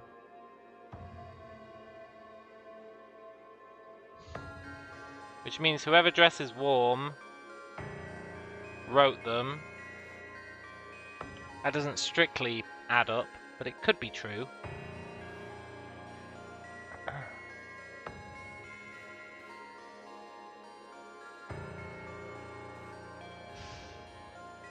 Which means Jack might be the one who wrote it.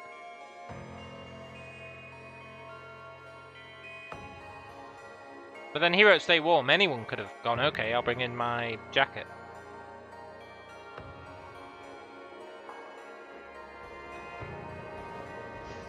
Who's been drinking? I vouched for you. I said you could handle this, but you can't control your team. I vouched for you. I don't see anything about vouching.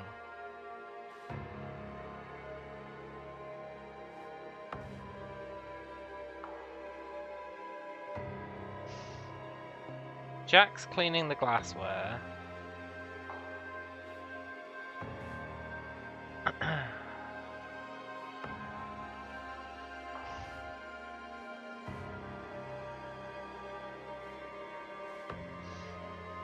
I don't see anything about anyone vouching for anyone anywhere.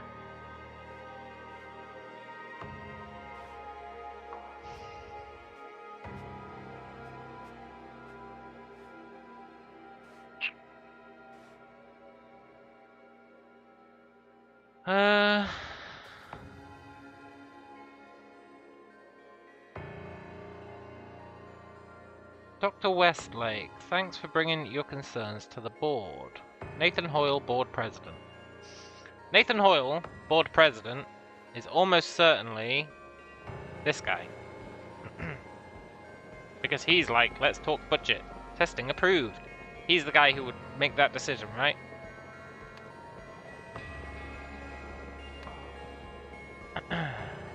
So he's Nathan Hoyle.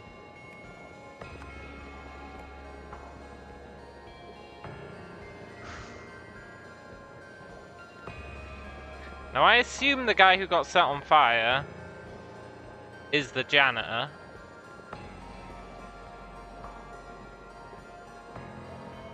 I got nothing to back that up at all. But I still believe it.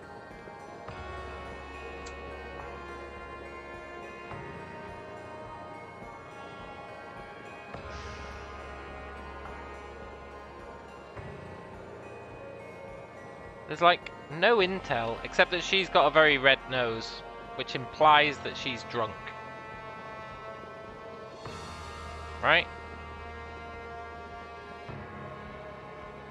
Her nose wouldn't be that red unless they were implying she was drunk. Therefore...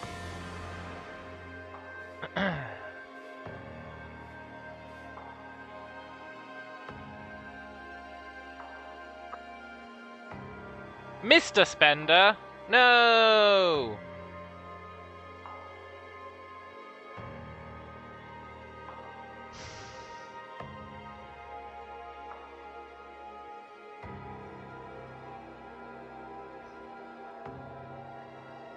I really thought I was onto something there. Why has she got such a red nose? Like a comically red nose.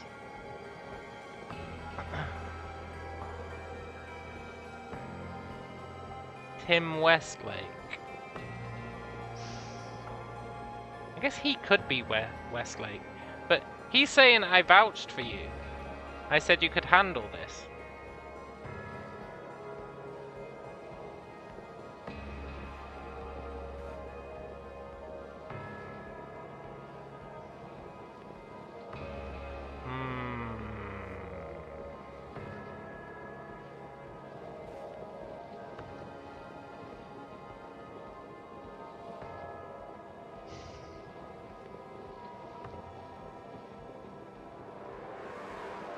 Westlake is the doctor. I feel like they're all doctors. I thought he was Novak. Dr. Novak.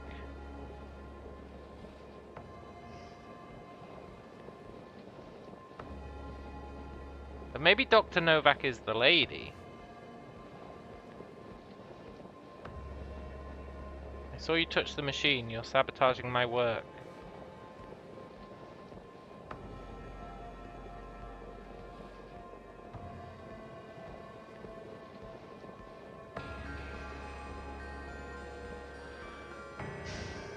if Dr. Novak's a lady...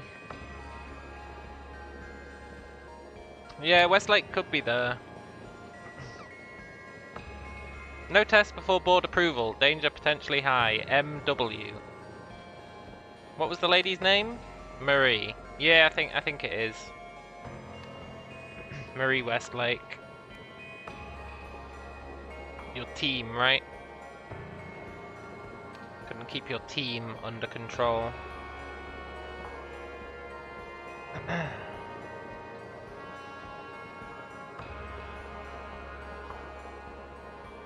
He might be incompetent, but his fumbling did more than we've been allowed to.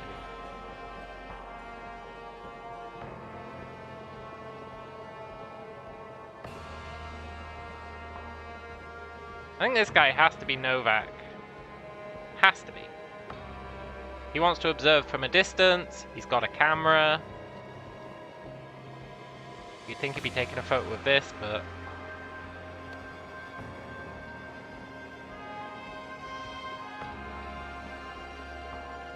The guy she's fighting with is the guy who wants the apology. You think? You're blaming me. Oh, you're blaming me! You're calling me a drunk! Yeah... That makes a lot of sense. Mr. Spender. Tim Spender. Which means that we know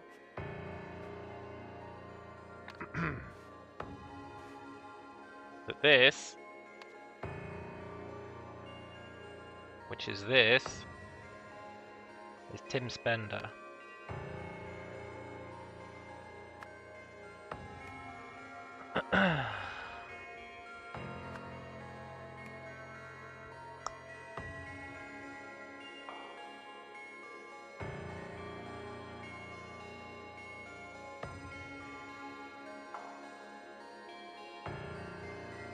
Who the hell is Novak, though?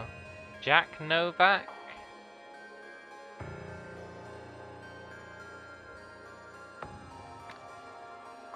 Novak.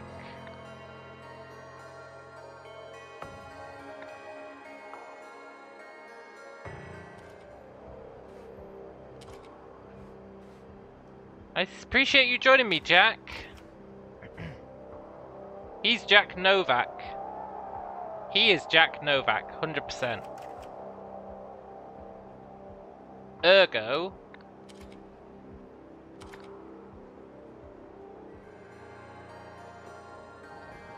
he is Jack Novak.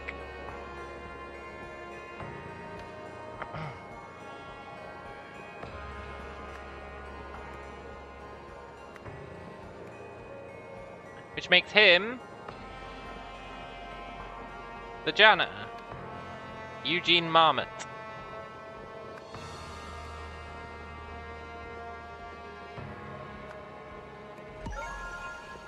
Yes.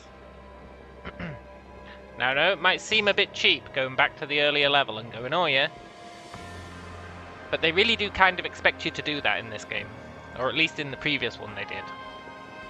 They even had levels built around it. Yeah, I knew it as well. Right, now we've got the names, we should be able to work out the prints.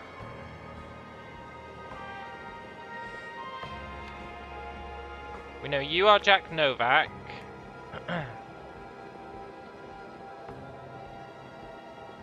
The blue one, I'm not so sure of. I guess it would be the team lead who's writing this crap. We will not have another Reynolds fiasco.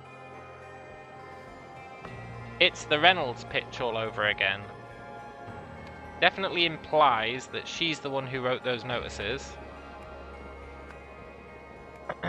Which means the last one, which I can't remember where it was, the last one has to be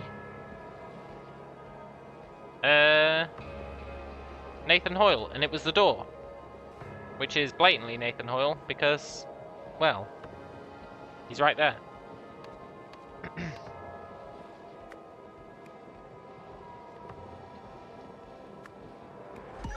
Yes! Yeah, his hand on the door. Controls! Have I really got to identify their fingerprints? Is this where we're at? Okay. Sure. Why not?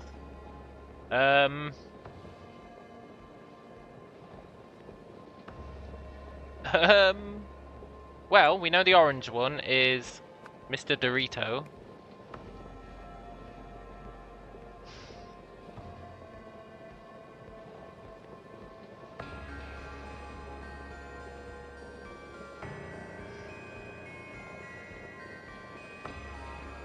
I feel like it's kind of unreasonable to ask me to identify these fingerprints, if I'm honest.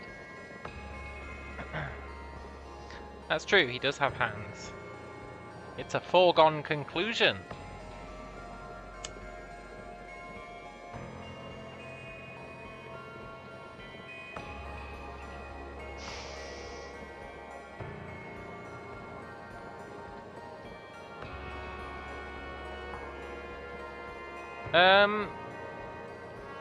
This one is Tim Spender.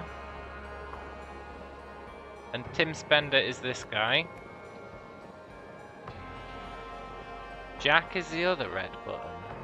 Jack Novak. You think? Oh yeah, I see it. I see it. Yeah, I could definitely see it being Jack.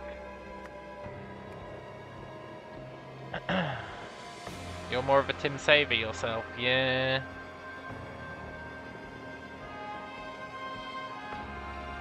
Marie would never have touched it. Not in a million years would Marie have touched it. Therefore, it has to be...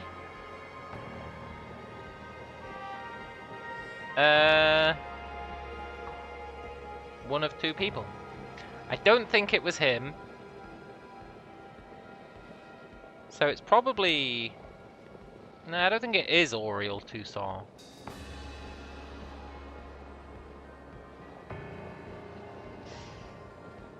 It's Eugene Marmot again. He's got this little hill here. Eugene Marmot again. Nice.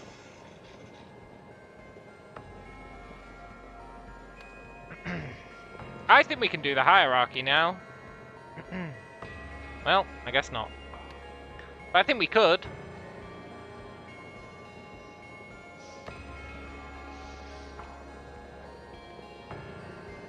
Okay.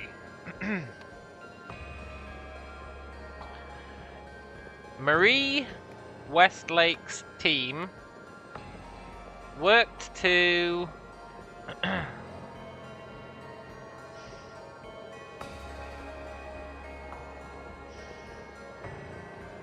reconstruct the device after performing tests without approval.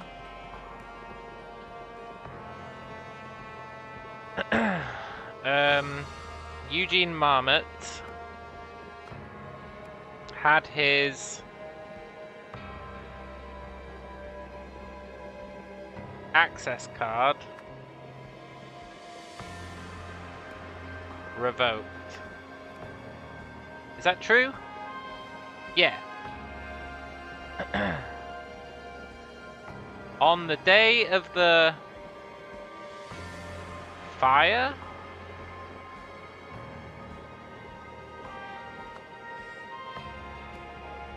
the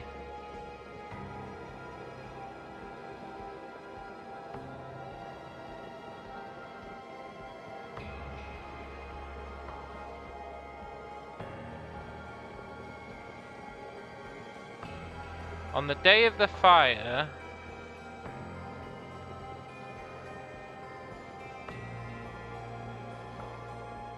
the device was activated. No, the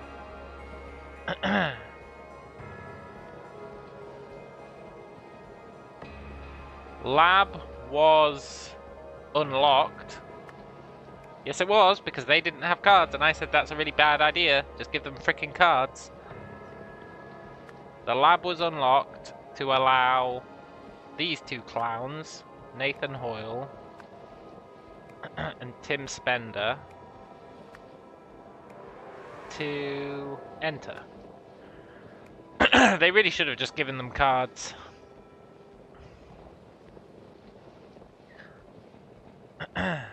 This gave someone the something to something them in.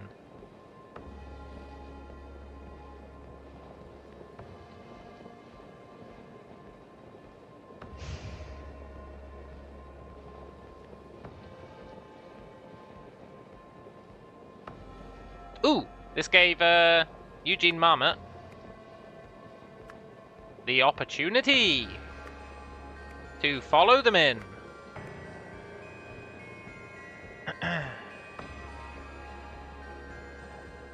When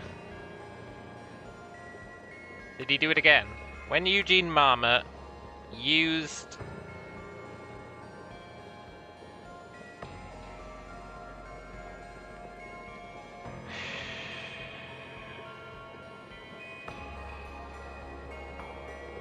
something to something the something of the something, it's something, and he caught fire. It activated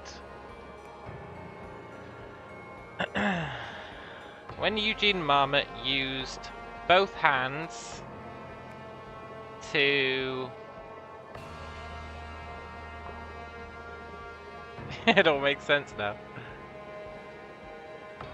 To activate, to touch the controls of the device, it activated and he caught fire. 2 or fewer incorrect.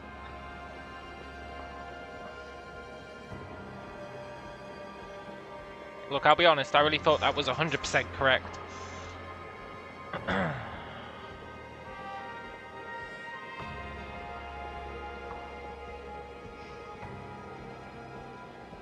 I really thought that was, like, totally correct. On the day of the board inspection! On the day of the board inspection, the lab was unlocked.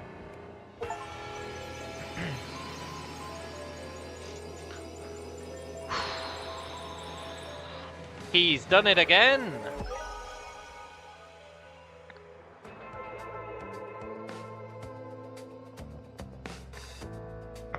Wait, so it's OPIG who were doing the tests? I thought OPIG were a credit card company. Hi Nathan, I'm pleased to say we finally got the budget crisis under control.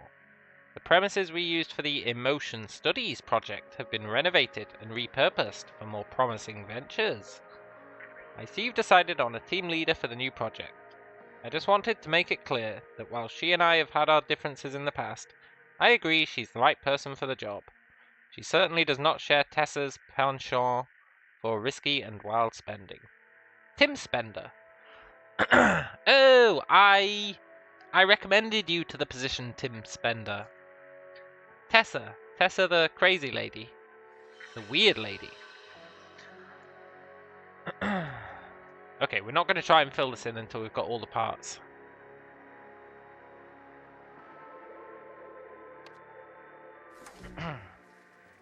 Alright, I thought the hierarchy was just going to be that one thing.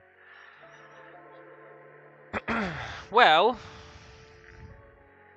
we know who the extra physical laboratory lead is. Credit card company is white collar fence for shady other business. Yeah, I guess so. How many of these do we know? We know the board president is this guy. We know the history consultant is Oriel Toussaint. Unless he's the independent consultant, but I think he's the history consultant.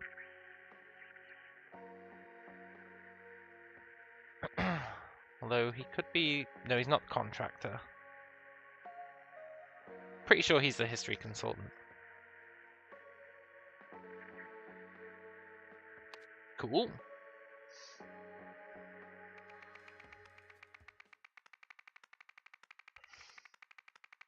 Protest movement. A hippie circle refuses to roll over.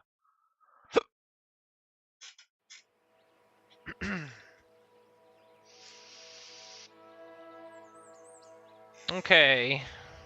There's a man humping a barbecue. There's a kid in the pool. This doesn't seem like a hippie protest. Okay, why are you humping the barbecue? Ah, what the hell was that? Odetta, a wedding ring.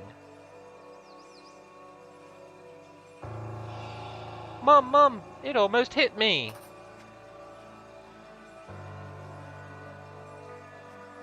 A metal rod. Sausage is done. Yeah. Other man is humping a fence. Yeah, that's true. He's being much more leisurely about it, though. Jeffrey, quick! Out the pool now! Tobias. Cuthbert leads Newell's Peel Club to victory. Benson out with injury. Peel again? I don't know how much more peel I can take. Feeling the summer heat? How to cool off in style. That dog looks...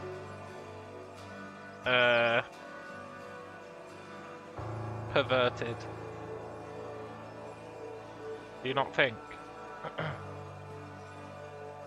you not think that dog has got malice in his face? I think he does.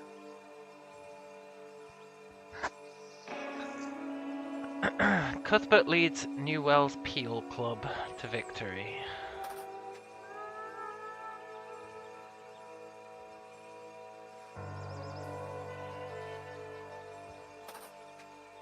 Okay. Are you okay, Tobias? I saw everything. Hold on. I'm coming. Over. Dear Corbin, thank you for considering our agency for your manuscript. Your observations are certainly intriguing.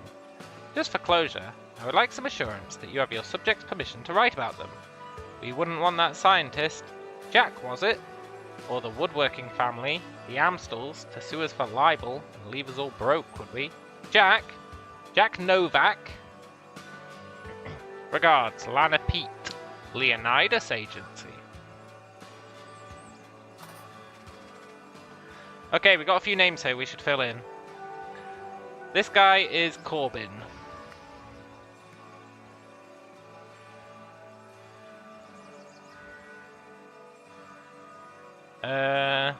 This guy is Tobias. Although Tobias might be the kid.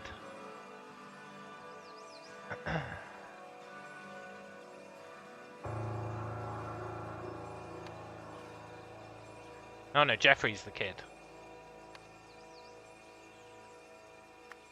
Tobias. Jeffrey. What's the wife's name?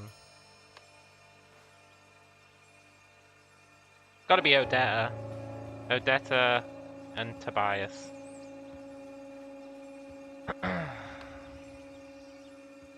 We don't know their last name yet. But that's okay. Something came through there. This guy had a glass of ice. Some ribbon. Take back our sanctuary. Questions? Contact P. Coolidge, organizer.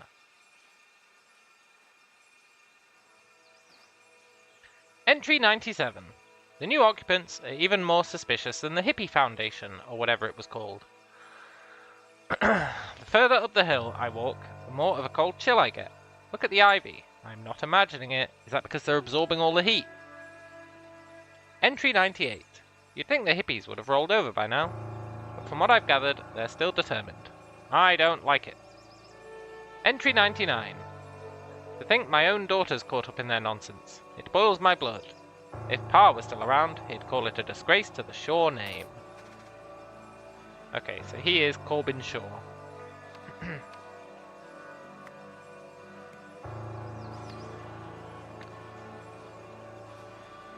Pair of binoculars pointing to a building. A bicycle wheel. Alright, let's see what's going on up the hill.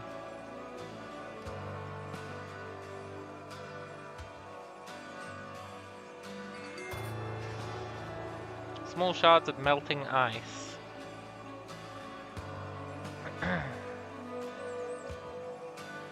Okay. Oh god, I hope he didn't see me. But man, it hit the organizer's bike. I'm going to be in so much trouble.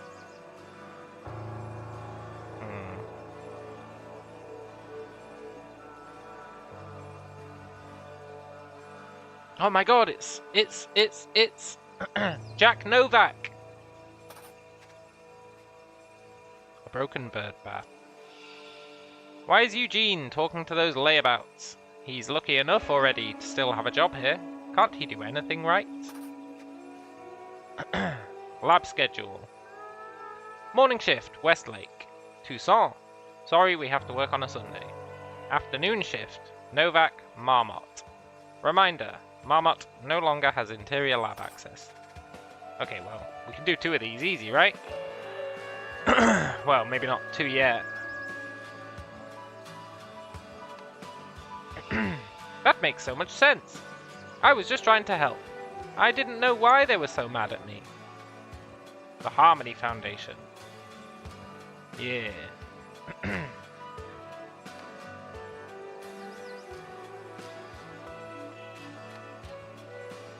Okay, so Eugene Marmot is the guy who got set on fire.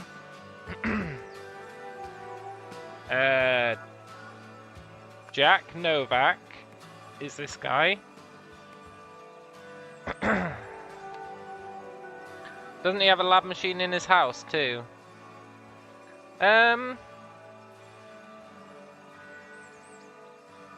Who? Eugene? I don't think Eugene does. It's not your fault, Mr. Marmot. You OPIG people don't understand what the Enlightenment device really does. Here, take some literature.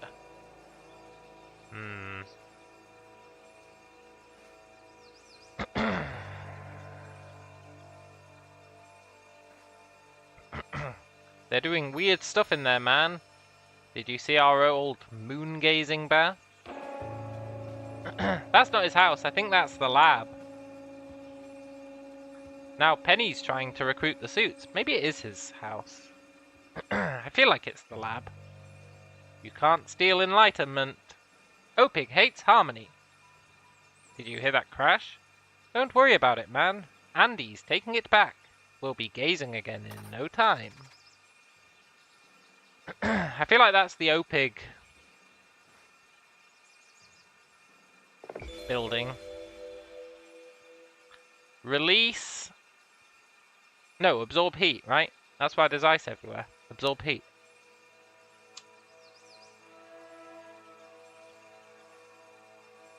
It is an odd place for a lab, I agree. Okay, we've got everything. Which means we should be able to name all of these people.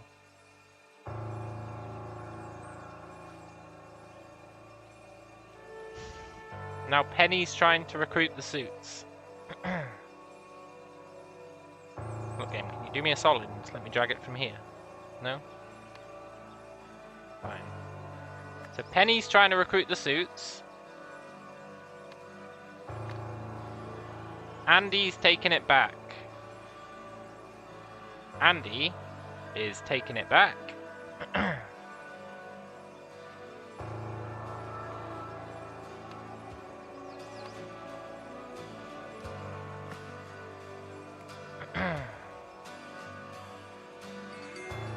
Now, I'm assuming Andy is Corbin's daughter.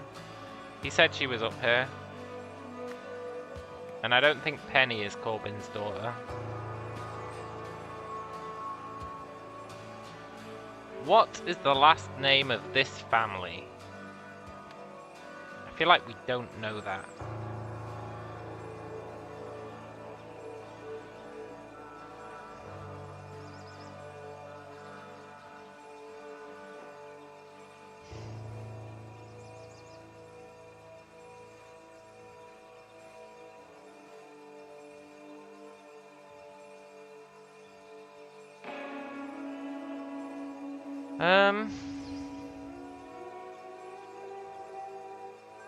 Oh, woodworking family, the Amstels. Woodworking family, the Amstels. Yeah, woodworking, they're the Amstels. Cool. Amstel. Amstel. Amstel. Now, what the hell is Penny's last name?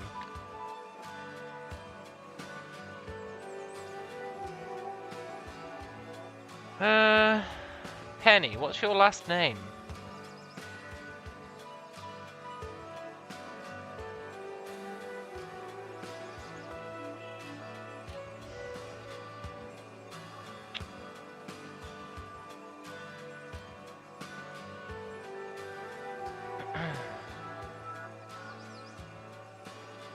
Feel like we're missing some intel on what Penny's last name could be.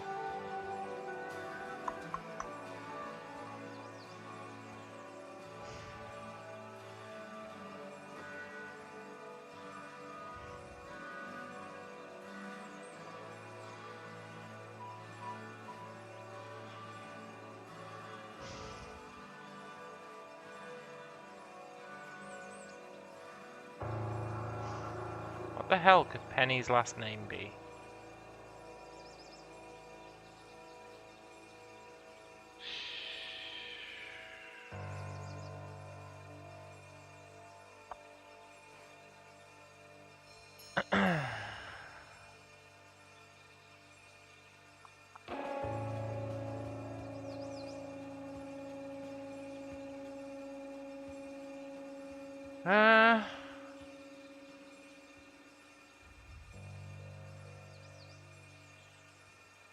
The bike. She must be the organizer.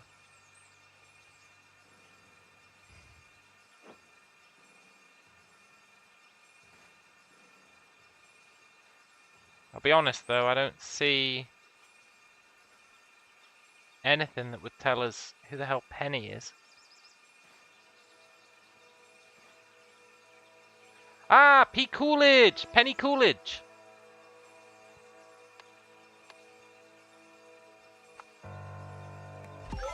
Yes! Names are done. The object's path. Okay.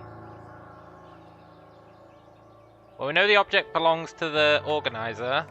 It's a bike.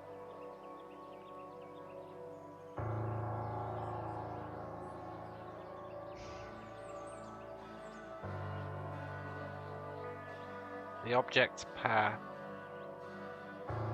Where did it go? It started off here.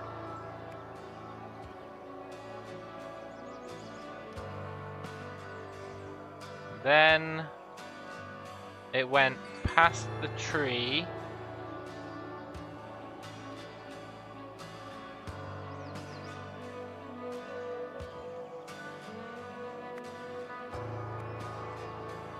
Then it went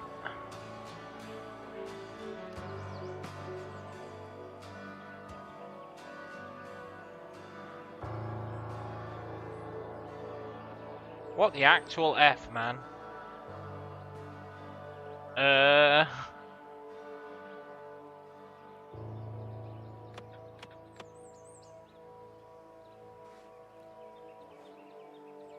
guess it started there, so that's correct, but then before it went to the tree, it went there.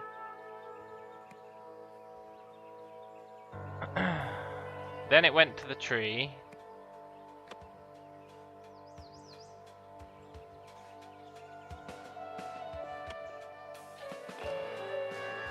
Then I don't think it ever went to the flowers. Well, there is an implication that it did. I don't understand how it would have if it went this way. So I think that's misdirection.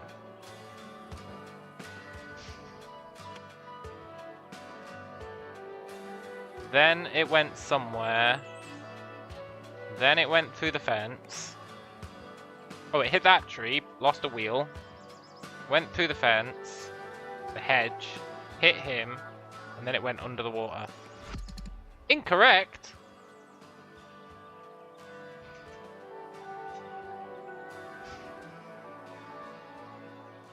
But that couldn't be more correct.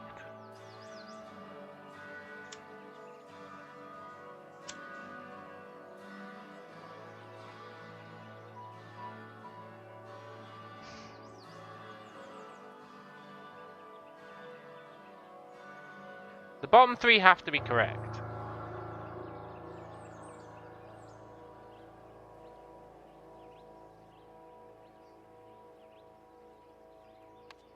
Now I assume it hit this because there's a freaking wheel. I think it starts one back. What, up here? Yeah, maybe actually. Maybe. You might be onto something with that.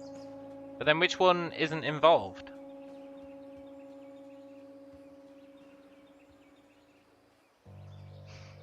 I guess maybe it never went this way?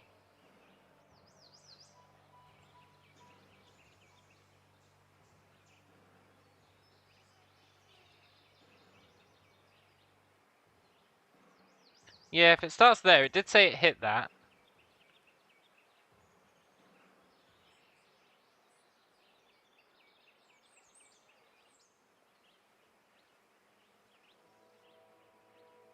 Then it went...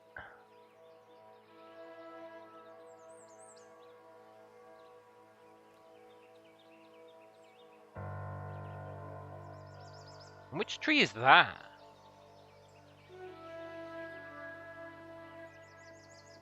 Oh, that tree, maybe. Yeah. Okay, so maybe... Okay, it started there. It did go through the flowers.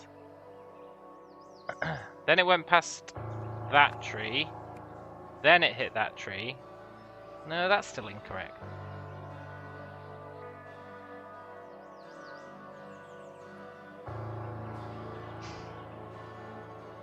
We know for sure it ended up in the water, right?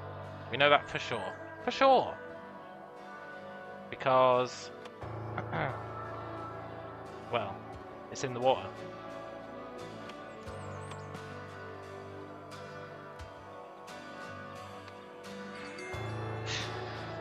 We know it went through there. I guess we don't know that it hit that. But there's a wheel, so it's heavily implied that it hit that.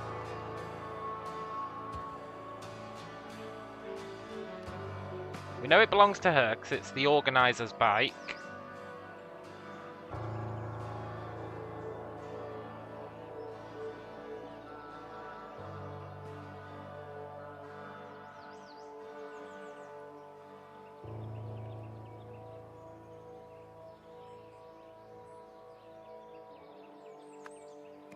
I guess these are the uncertain four.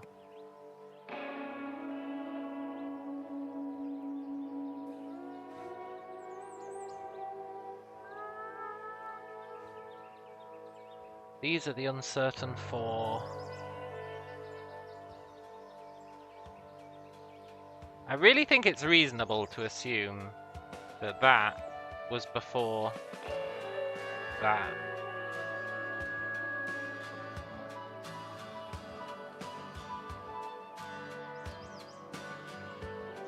Yeah.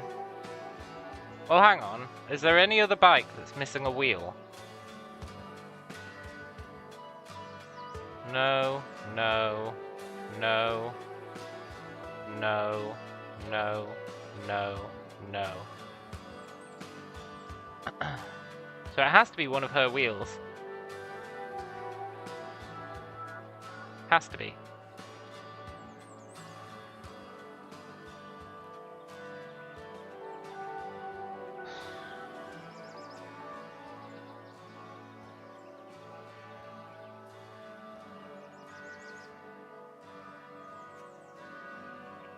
The ice is here.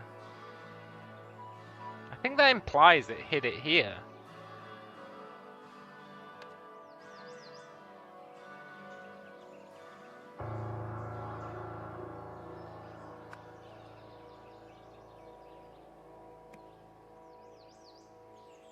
Granted, I'm not convinced. But if it hit it there...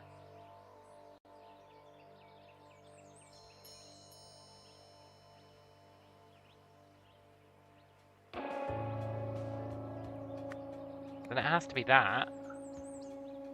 I guess then it could be that. I mean, that. No, wait. I mean... that.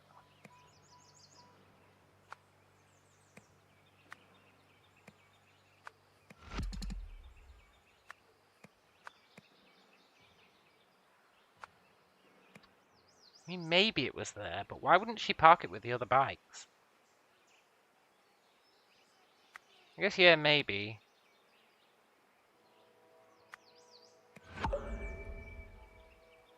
Maybe that is a misdirection wheel.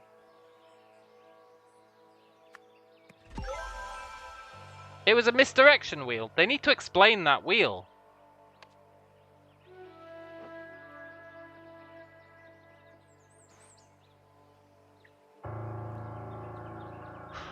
That wheel needs an explanation.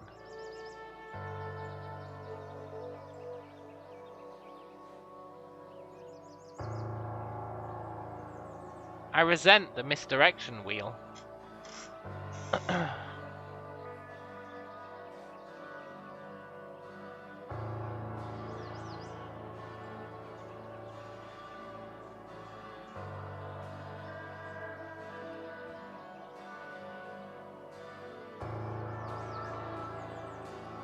It's got blue flowers on it.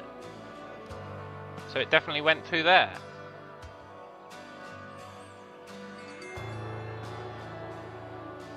So it's like a super misdirection wheel.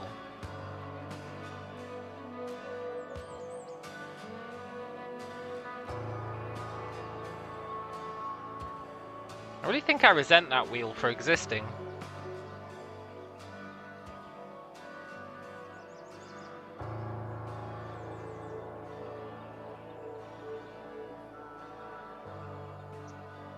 They're implying it broke off but didn't cause damage. The bigger piece in the pool did. Oh, I guess when it got hit, one of the wheels broke off and went down here. Yeah, I'll allow it.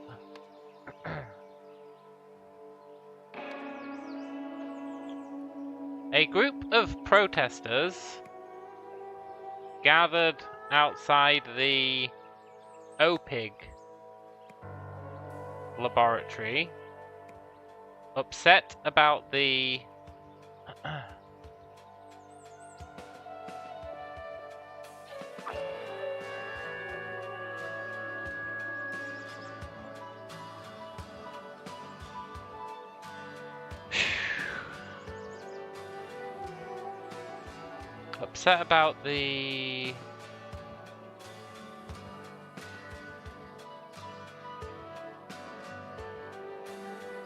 closure of the Harmony Foundation. Yeah! They were pissed that the Harmony Foundation got closed. It's your fault. Yeah. During the protest,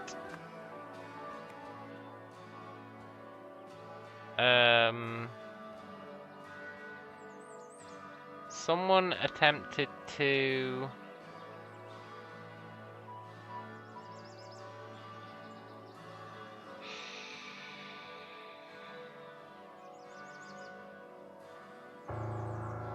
when she accidentally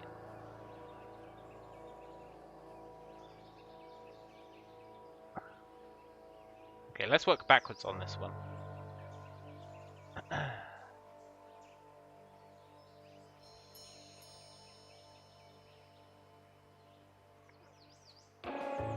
Barbecue. It hit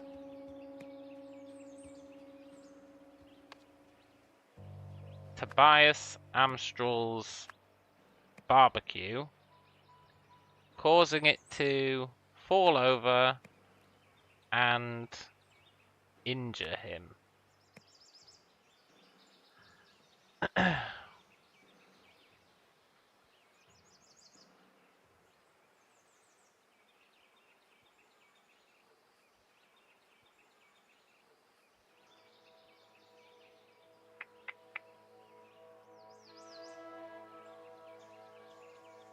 When she accidentally blank it, something came loose. A bicycle came loose? No, a block of ice came loose.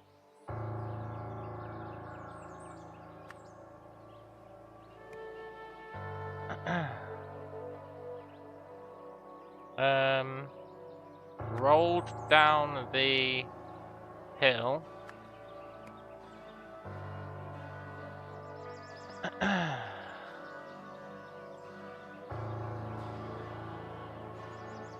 It was definitely Andy. It was Andy Shaw who did whatever she did. Andy Shaw attempted to blank a blank when she accidentally blanked it. She attempted to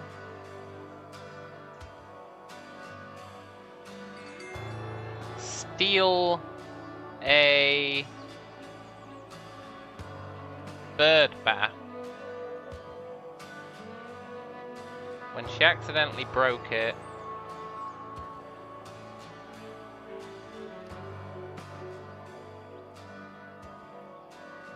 Yeah, right? She was trying to steal the bird bath.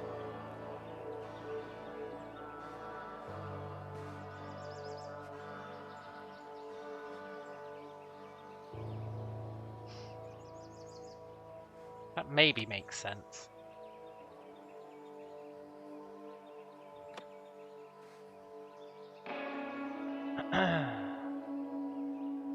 They're doing weird stuff in there. Did you see our old moon gazing bath? Andy's taking it back. We'll be gazing again in no time.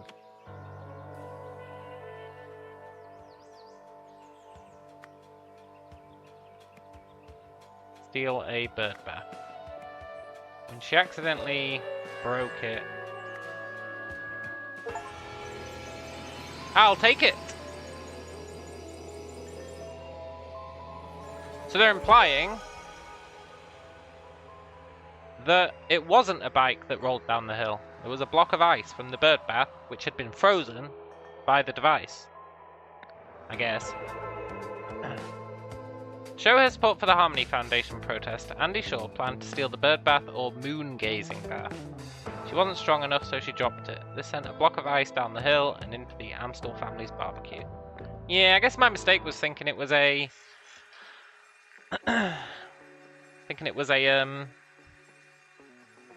bike that rolled down the hill. But it was actually the bird bath. Which does beg the question, where's the rest of that bike? But I guess that's fine. Uncle Isaac. Isaac Novak. The guy who fell off the bridge. Why were they having sex with a barbecue and a fence? Well, I thought that one was obvious.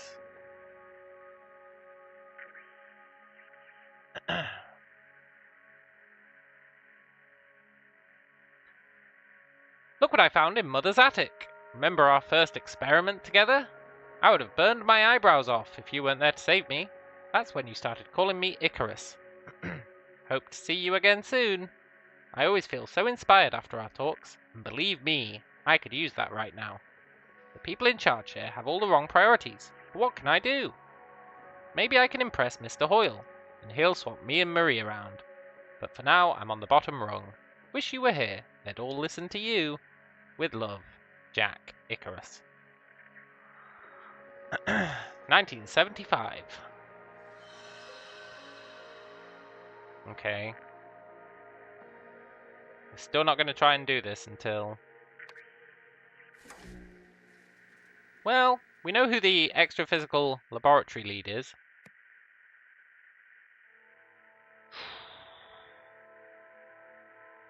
So I think the head of speculative investment is this guy. It wasn't you, you didn't do it. Yeah, a likely story.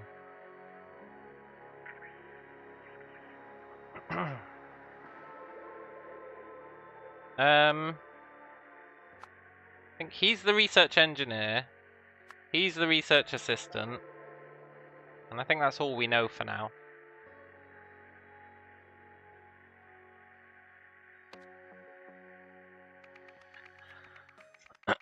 The procedure! A bizarre operation ends in bloodshed. Ooh. This is bizarre. Oh look, it's the Harmony Foundation.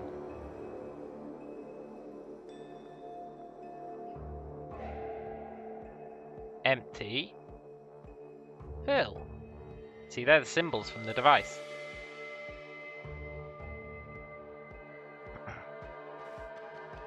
May the light of empathy dispel the dark force.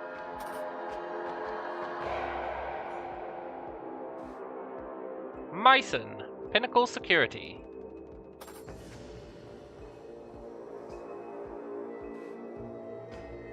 Enlighten meter, 3000. Crystal-powered technology. I can't believe it! We were so close! Dear Dedicant Hall, I'm delighted to inform you you've been chosen to take part in the Harmony Foundation's first ever New Dawn procedure. Please bring this letter, which includes an agenda overleaf, to the Retreat Center on Friday, April 13th. For accurate readings, you should also bring a photograph of someone you love. On it, write a brief message about them. Blessings always.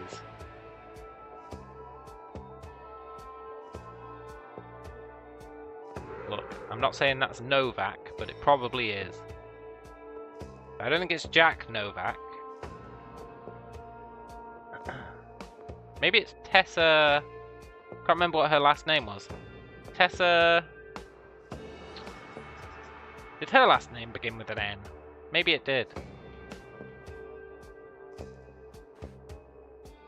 Agenda 7:45. Arrival. 8. Commencement address. 9. Levels reading. 9:30. Phase 1. Elimination process.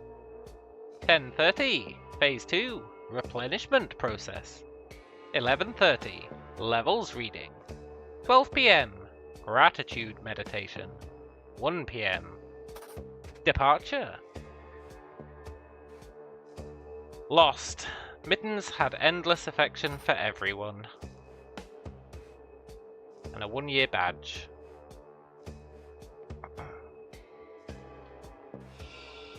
Where am I? One day. Wow. Funeral program. Neil Remington. Dad taught me the importance of standing up for family.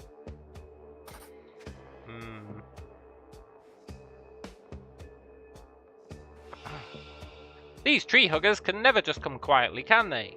You alright, Bruce? A taser. Morning orders. Meet Mr. Spender and his colleague Marie at 7 Sweet Pea Drive. Bring tasers, but only for self-defense. Before removing occupants, explain our hands-off approach to the new guy. Ensure all property remains inside the building. It belongs to OPIG now. Oh, so this is when OPIG were reclaiming it. Because the lady who ran the Harmony Foundation paid for it all using OPIG's credit cards. So this is them reclaiming it. Billy Greer. Thank you. Let's slot that one in.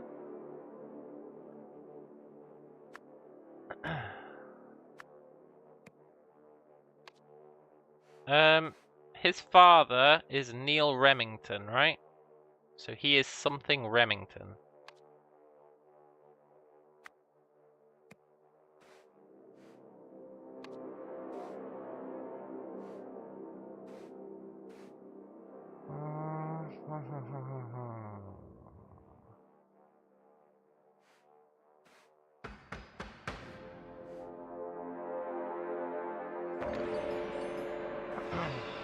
I'll survive.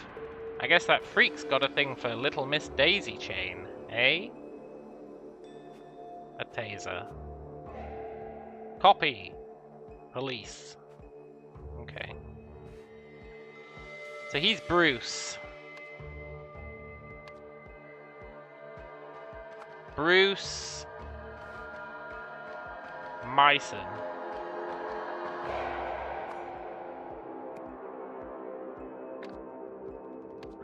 So far, so good.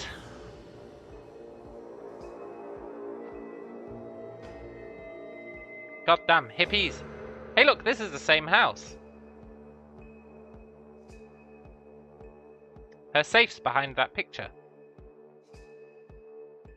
And that's where the guy fell out of.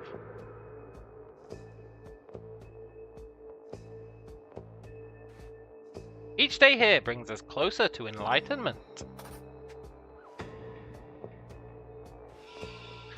What does it matter why she let them in, or why they're doing this? Just send help.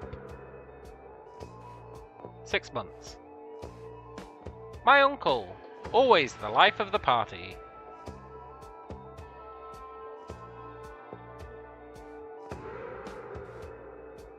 Same agenda.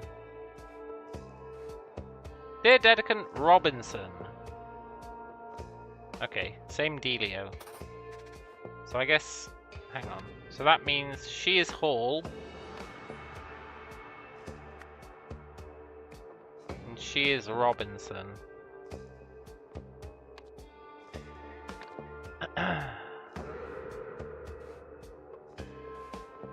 Peace and blessings, madame. Please, please allow me to bring someone along to this historic event. The person I have in mind is practically consumed with hatred. No one needs this more. I beg you to give them a shot. Thank you. Oh, thank you, madame. We both look forward to seeing you very soon.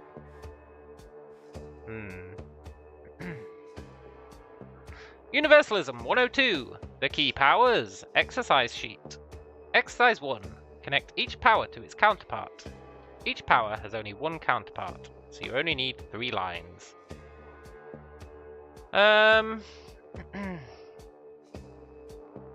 Illuminate, obscure, contaminate, purify, eliminate, replenish.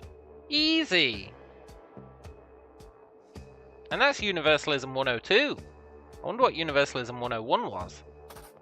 I would have killed it, whatever it was.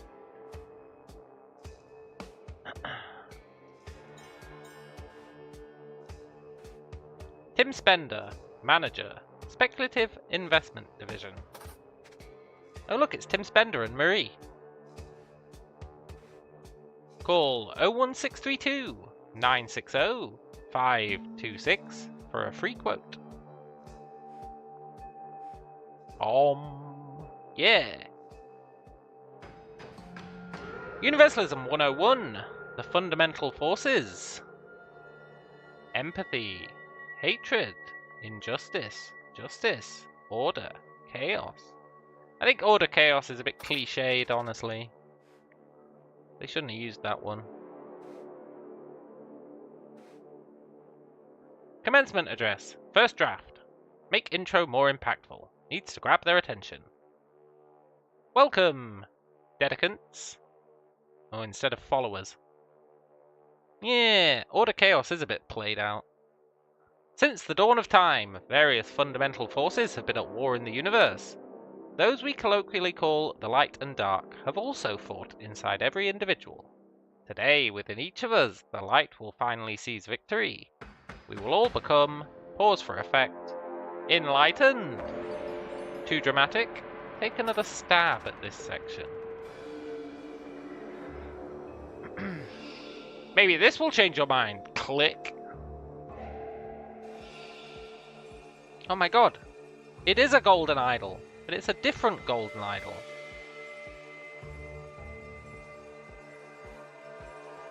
Level readings. Enlighten meter works best when subject focusing on loved one and what they mean to them. Phases 1 and 2 complete when all subjects' blur levels are 0 and all blur levels are 100%, i.e. enlightenment. Subject name, me. Start levels 5 to 95. Sam, 55 to 40. Alex, 80 to 20. Charlie, 20 to 80. Okay, I'm going to go out on a limb and say that Charlie is the guy in the machine.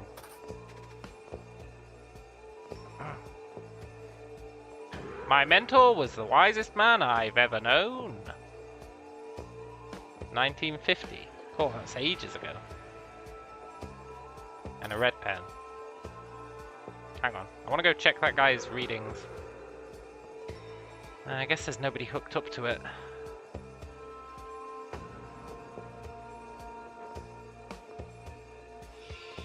I don't know what that is, or what you expected it to do, but nothing's changed, Tessa. It's over. Pack your bags. We're terminating this project. I told you, she's a quack. I bet none of the junk in here works. God knows what we're going to do with it all. Dear Dr. Westlake, as per your request, here is my assessment of Madame Navari and her Harmony Foundation. Simply put, Ms. Navari is an incompetent practitioner of false history and pseudoscience. She claims, for instance, that the longer one follows her teachings, the more enlightened they become. But how does she measure this? With a device that provides no quantifiable data. I believe she simply sees in this machine's readings whatever she expects to, based on her above claim. Stay skeptical. Jim Horney, founder, the Reason Institute. He's right. This is nonsense. Get in the chopper, Tessa. Yeah. Okay, I've missed one. What have I missed? What have I missed?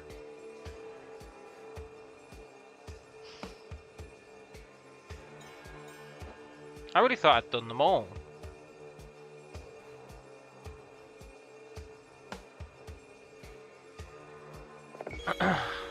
Oh, he had a radio as well. Okay, theoretically we have enough information to get everyone's names. Now I'm not sure that I buy that. He got stabbed by a crystal. How would we learn her first name? Based on her readings. How would we learn her readings? She's been there for a year. She's been there the longest.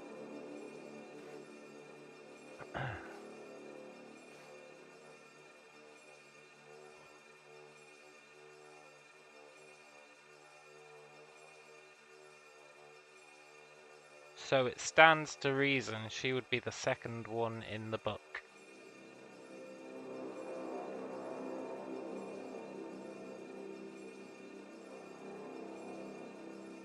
I don't really know if I can buy into that.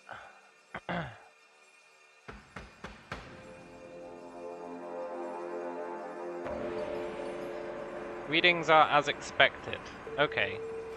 If the readings are as expected, and it's all quackery, then whoever's been there the longest should have higher key readings.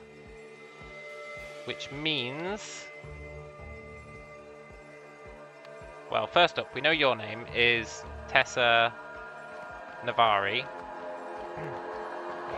We know you are Tim Spender. And we know you are Marie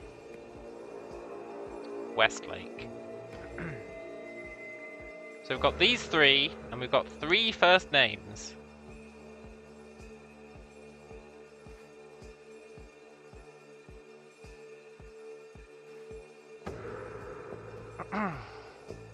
Now, if we assume the longer they've been there, the better they're doing. Charlie is this one, 'cause she's been there for a year. Alex is this one, because it's his first day. And therefore Sam is this one, 'cause she's been there for 6 months. Yes!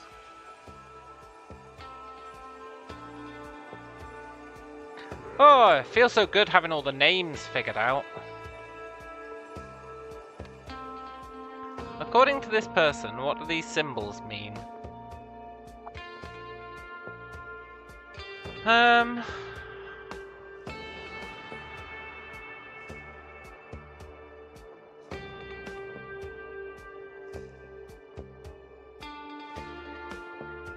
The key is enlightenment.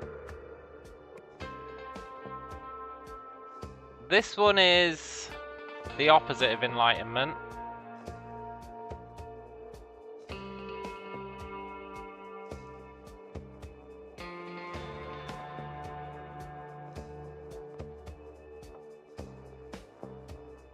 Maybe hatred.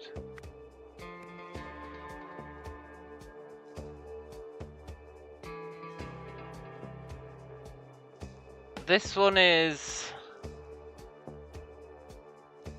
Hang on, let's look around.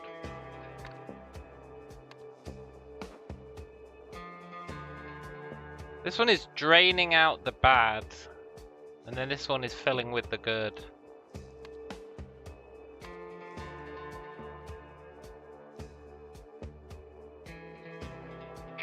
Eliminate. Replenish.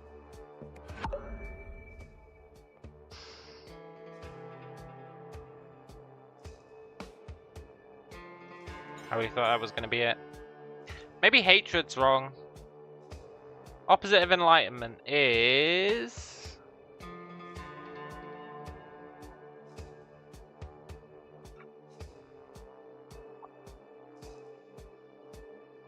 I don't think it's obscure. It's got to be one of these.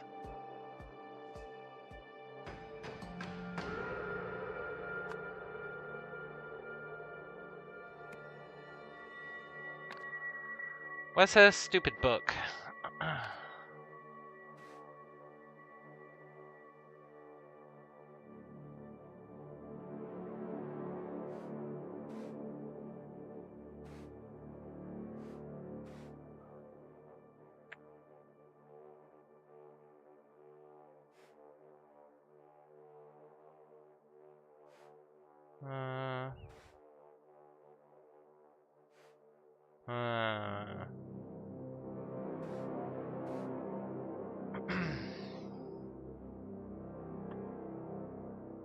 I think enlightenment's correct.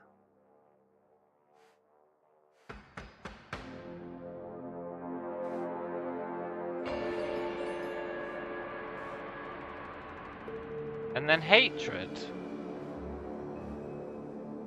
Hatred to enlightenment.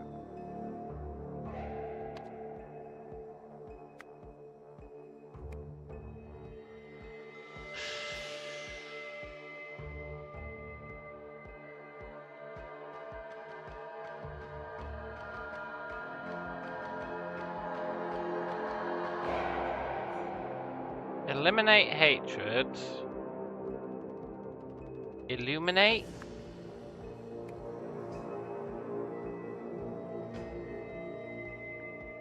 No.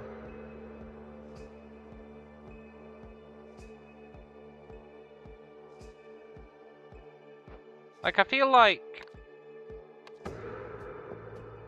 it's filling it up. So that empties it. And then that fills it up.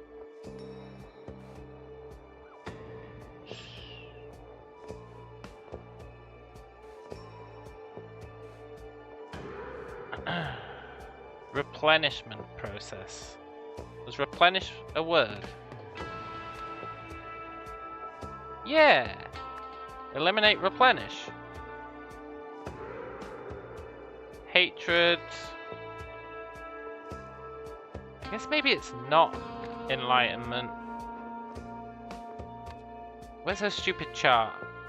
Empathy!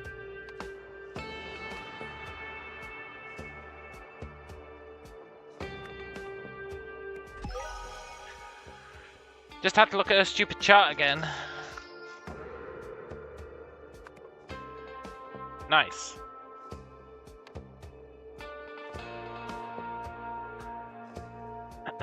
Okay. Tessa Navari and some of her followers, but not followers, dedicants, were at the Harmony Foundation for a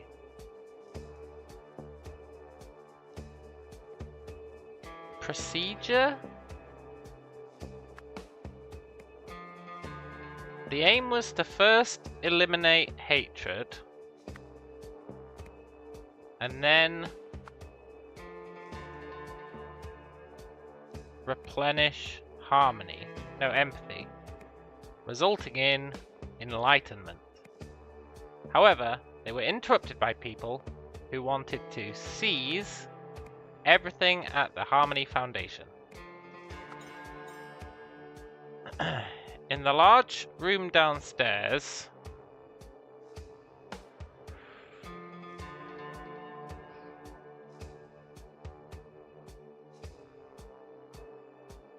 hang on. Is this downstairs? Yeah. In the large room downstairs, someone did something.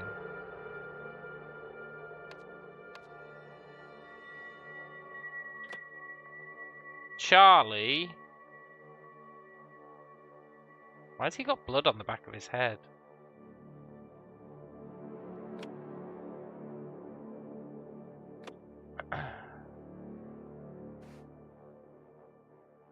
Guess that freak's got a thing for Little Miss Daisy chain.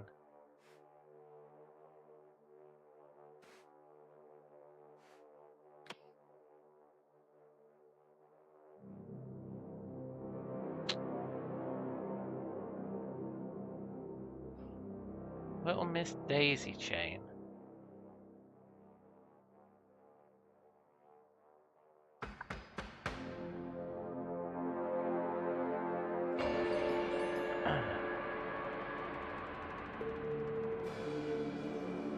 I think she stabbed him.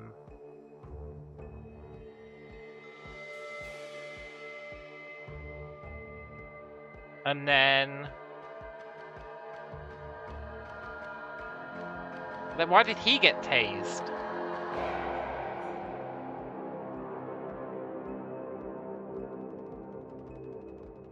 Why did he get tased? And who the hell is Little Miss Daisy Chain? I mean, I guess it's her.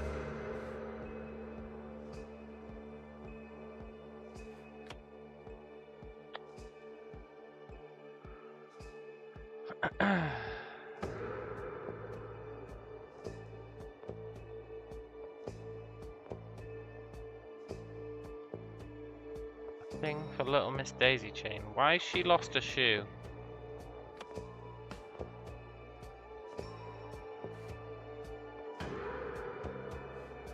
Is her shoe in here? Yeah.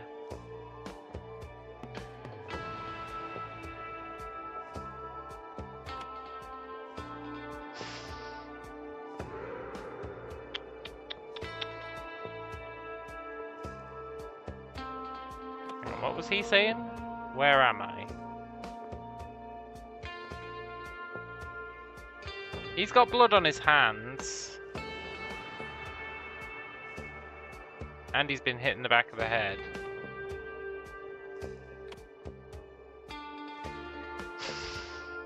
What does it all mean, Basil?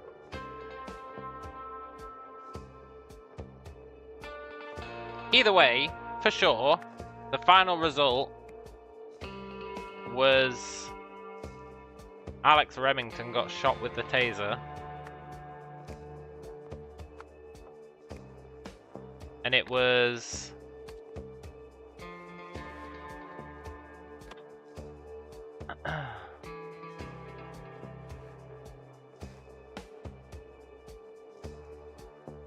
One of these two shot him with the taser. I guess it was the other guy because his is empty. It was Mustachio Man. Billy Greer. Billy Greer shot Alex Remington with a taser.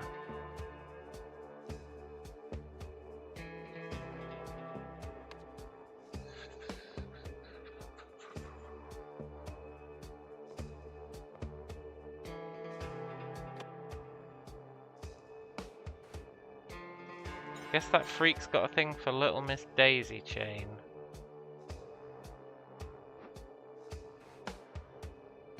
Okay. I think I understand. I think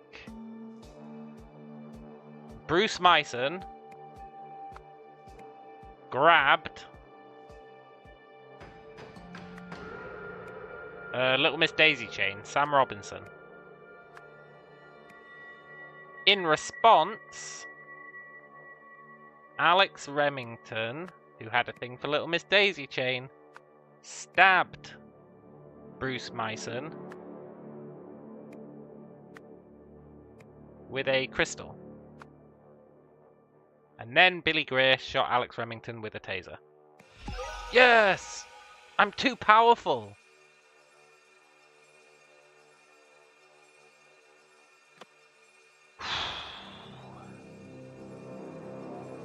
Yeah, I knew it as well. Motive. Which 3 clues are needed in order to deduce Alex's motive for protecting Sam?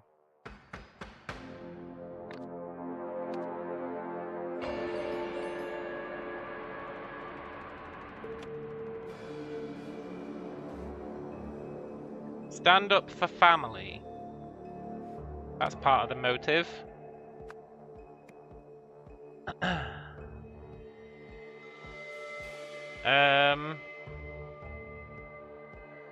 What the hell is... Oh, that's the idol. That's not part of the motive.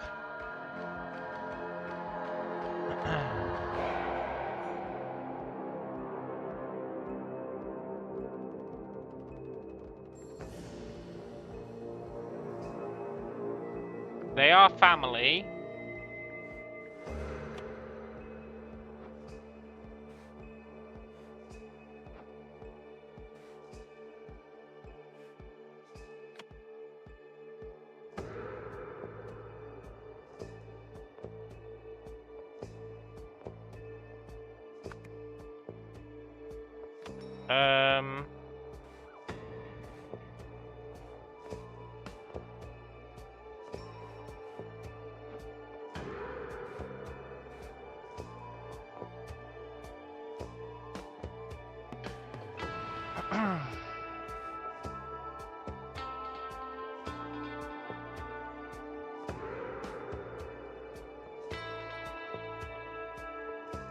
Are they actually, like, legitimately family?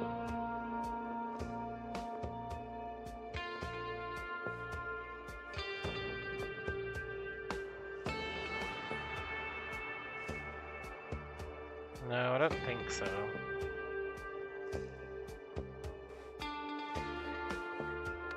Three clues!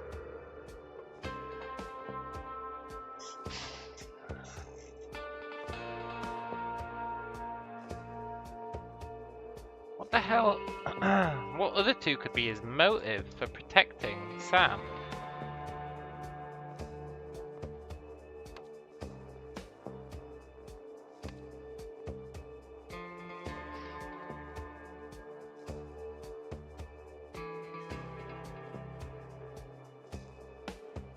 I actually feel like I don't think it's these two. I guess maybe the fact that they're both in this cult now. Then I don't know what the third one would be.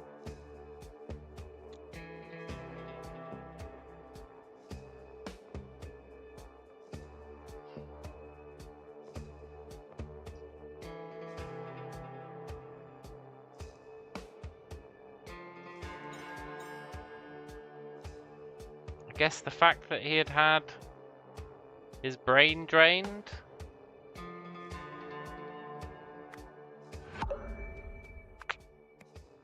Poop. The whole 2 or fewer incorrect is really not going to be useful.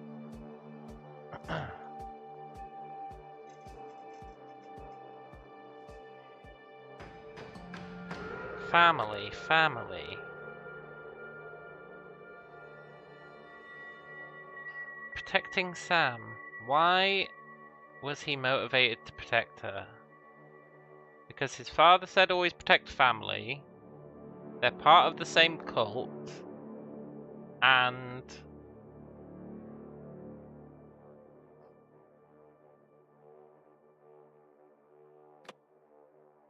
I really don't have an and. It's not the cat.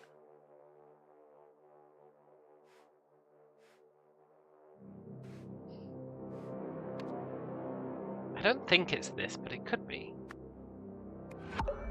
No.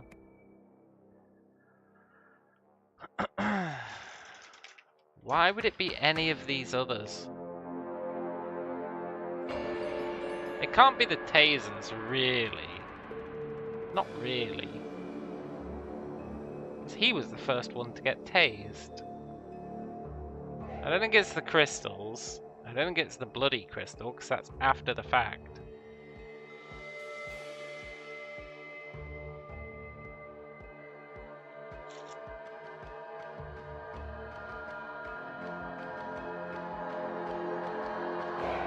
He knows her, right?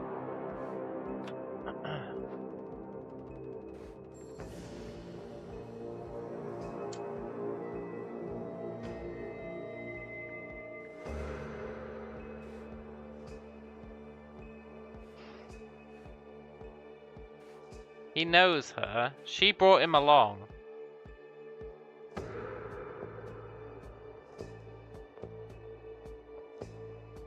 She brought him along.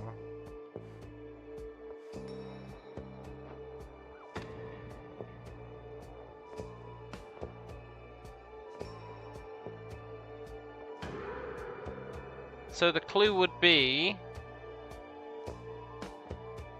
she's been there for 6 months? No.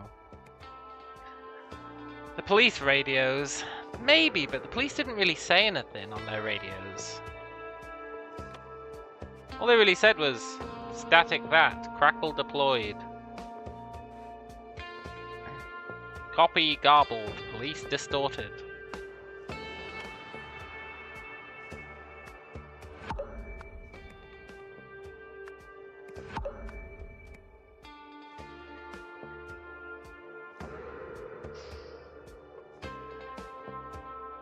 I just feel like it's not any of these.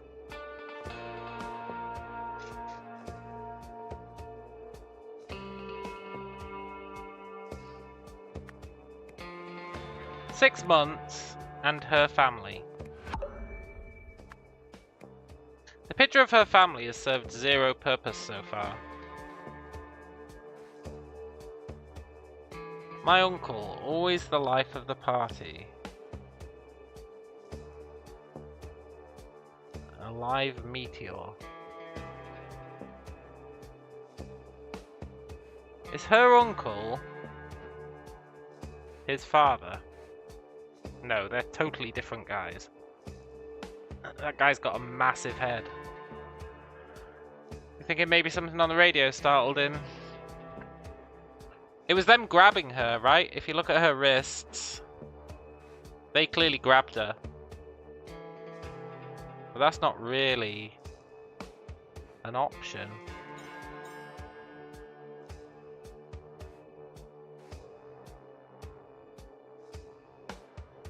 I guess he's got quite a massive head, but I don't think they're the same person.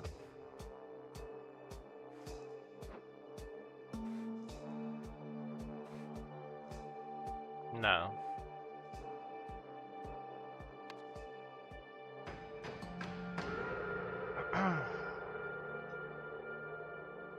Motive. That's the only one that I'm 100% on.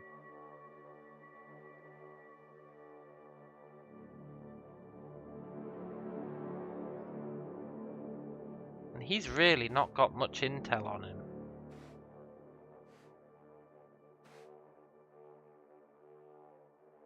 They do have a large melon head, yeah. They both do, to be fair.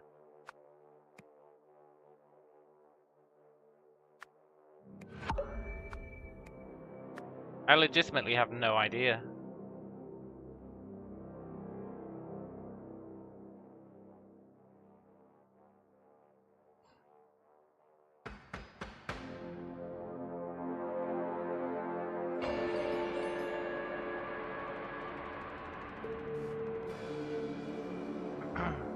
The importance of standing up for family. So that's clue 1. Then you need why he would consider her family.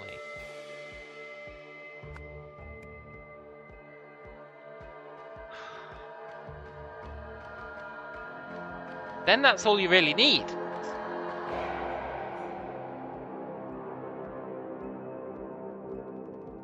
You shouldn't need anything else.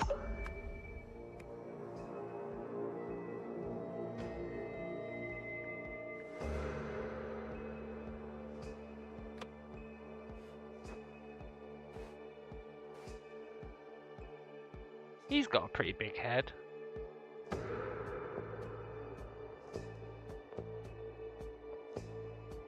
Meteor.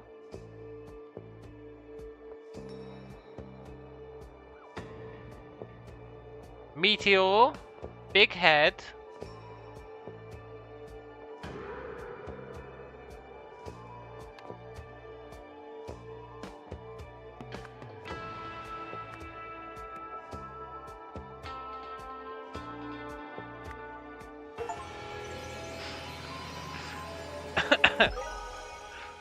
I'm not sure the logic pans out there.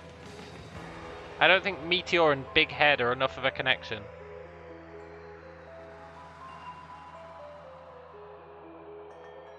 But I'll take it.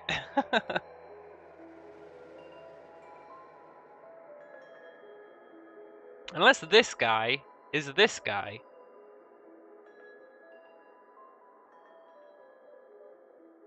I don't think he is. They've just both got massive heads.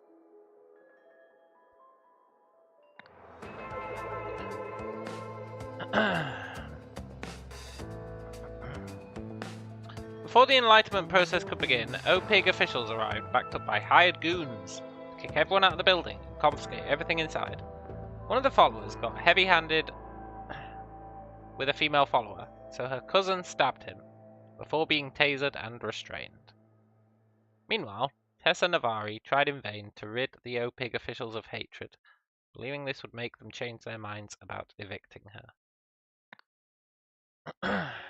Didn't really work out, did it?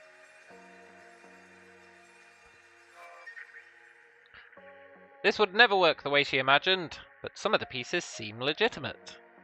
Interesting. Important. Parts not even connected. Even the wildest myths are usually grounded in small fact, I suppose. Oriel Toussaint. Looks like she made Gavril's classic translation error. Not replenish, it's not eliminate.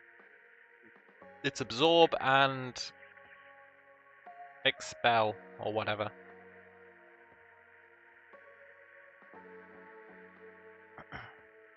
Hate was a reasonable guess. Poetically, this symbol linked to a fiery passion. Curious to find out what this one might mean.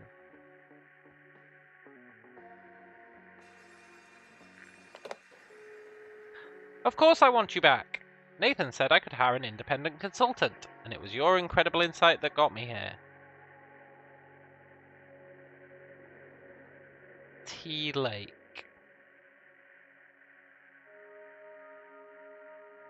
That's the guy who got set on fire, right?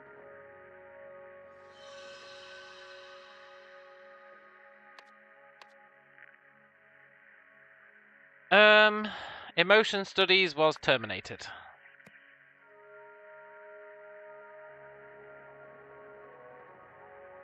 And the independent consultant was... It's gotta be her. It's gotta be Tessa, right?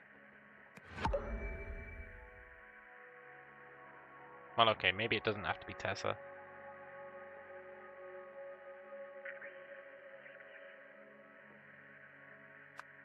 Who else would be an independent consultant, though? The security guard? I don't think so. The hippie lady? I don't think so. The random guy? I don't think so.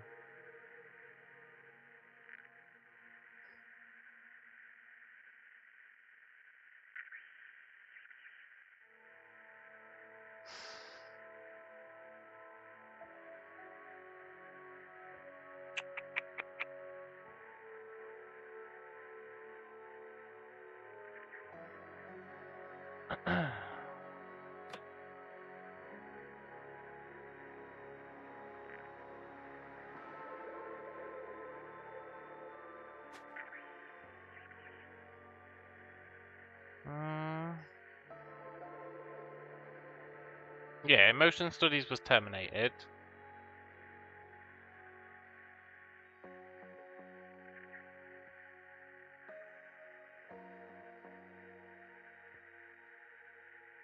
Of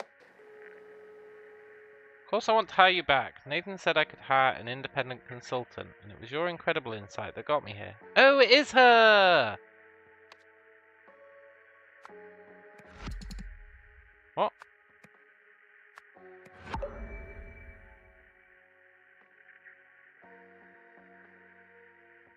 OPIG, following the mid-year inspections.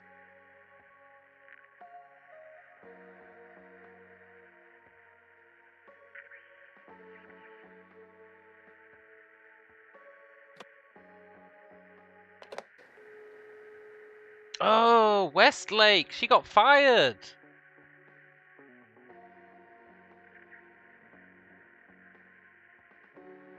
Nathan said I could hire an independent consultant. So he became the lab lead.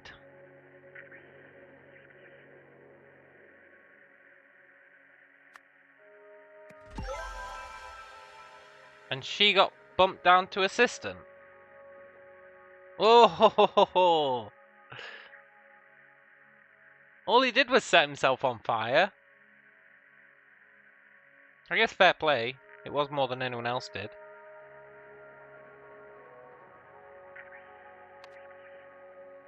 Okay, we should be able to solve this now.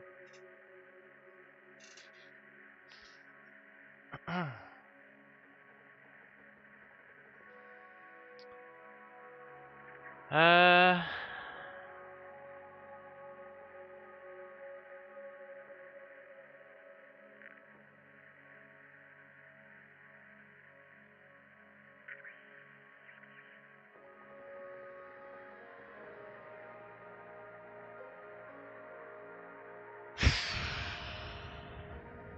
Okay. With...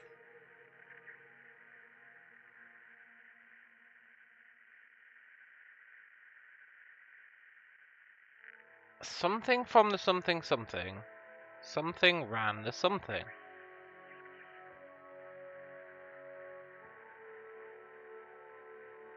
They used something something to build an... something.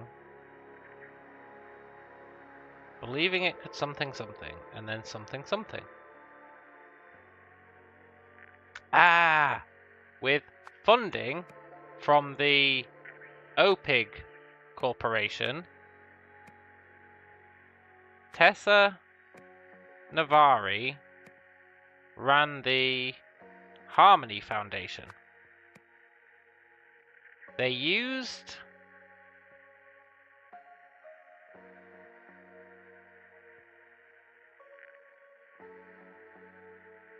artifact parts to build an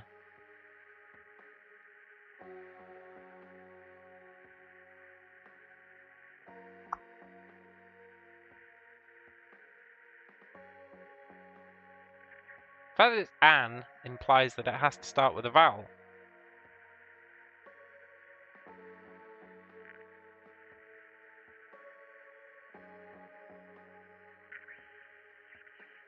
Believing it could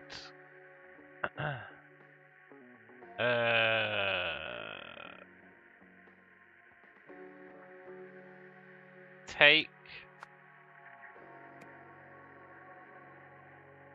hatred and then give empathy, and in doing so would help people reach enlightenment.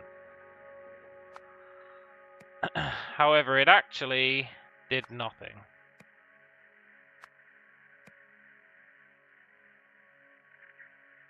They used...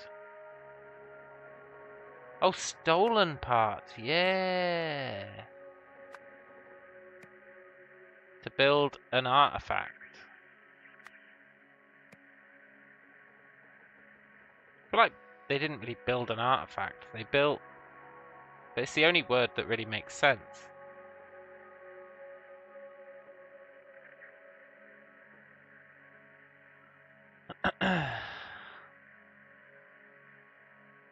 Due to Tessa Navari's overspending, the Harmony Foundation building was repossessed.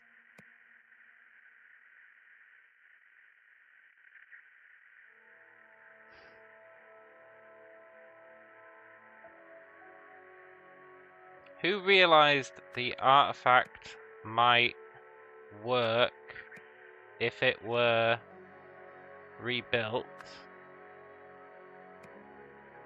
I think it was Novak, right? I think it was Novak. Oriel Toussaint.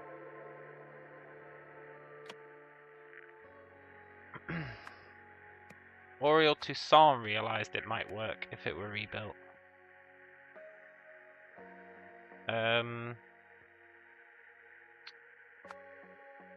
Marie Westlake was in charge of its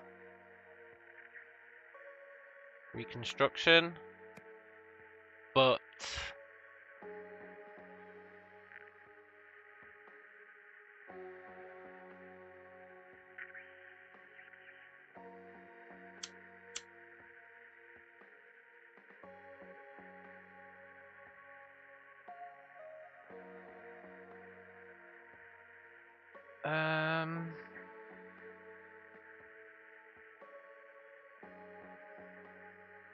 but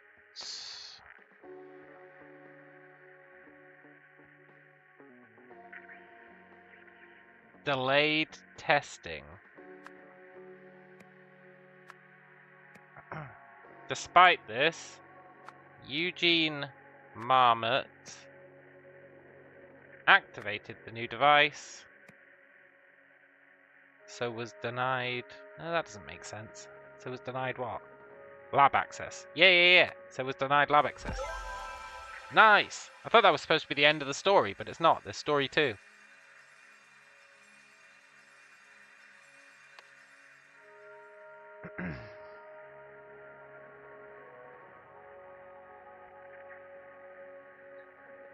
After learning about the...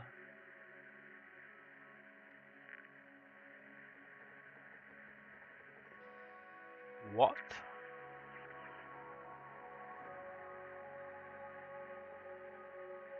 After learning about the Harmony Foundation, which did happen, that Penny chick was like, "Oh, you're using it wrong." Eugene Marmot believed he had been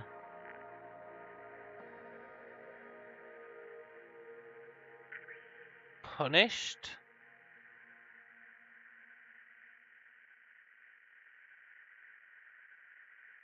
because the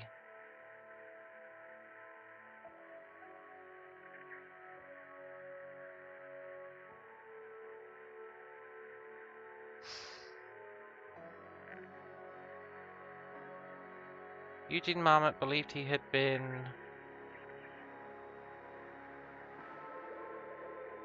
something because the something had been set to something. However, it was actually set to something, which something a something. Started a fire.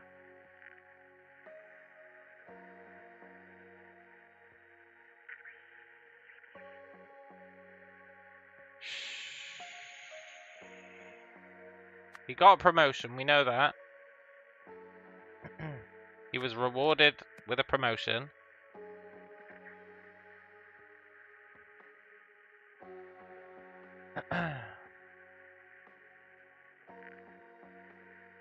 Discovery. Someone was something by Eugene Marmot's discovery and rewarded him with a promotion. That definitely happened. Impressed. Who was impressed by Eugene Marmot's discovery? Probably the head of the board, Nathan Hoyle. Because he was like, "Oh, you've got your funding."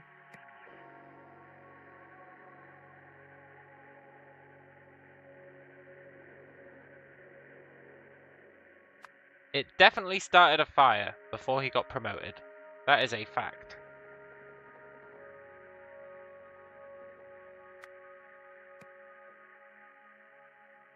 He actually set it to give heat.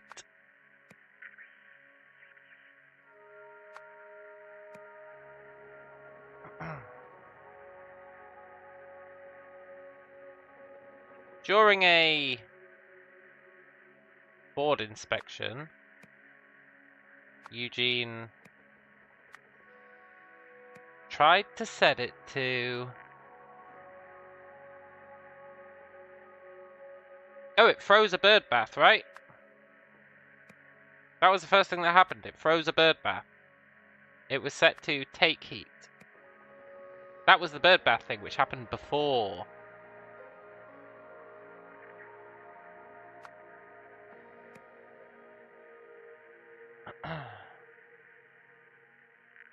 Now, I'll be honest, I don't know what the rest of these could be.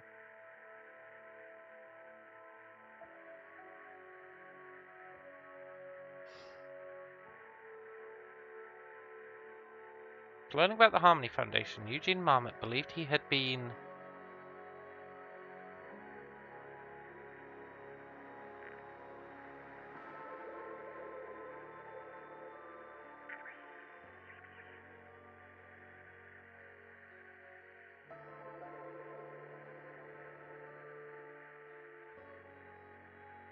Believed he had been what?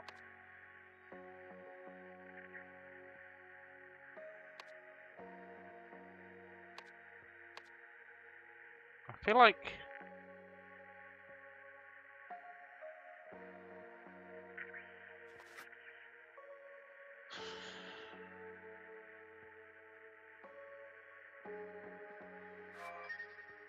we're missing some important info.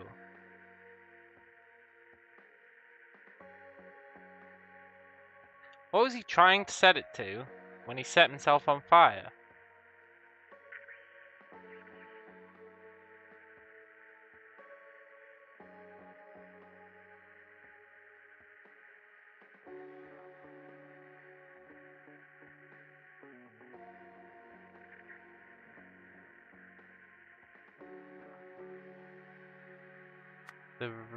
Is that rebuilt artifact had been set to...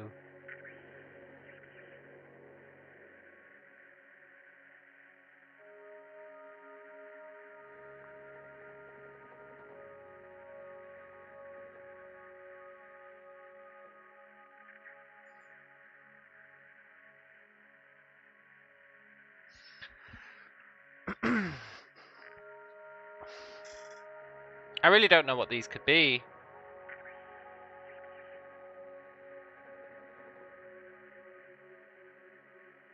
I'm pretty sure these two are give and take.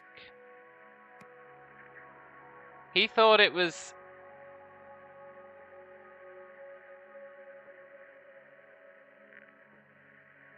He tried to set it to give empathy, because that's what they do.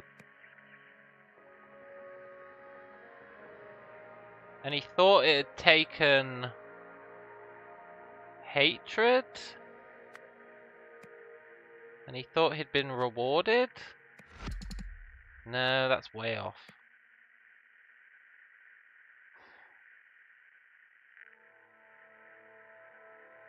Right, where did he learn about it? But he didn't even learn that much about it in here.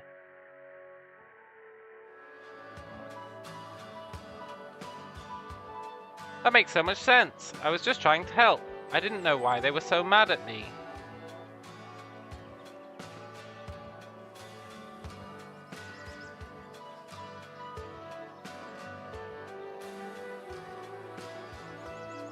I was just trying to help. I didn't know why they were so mad at me.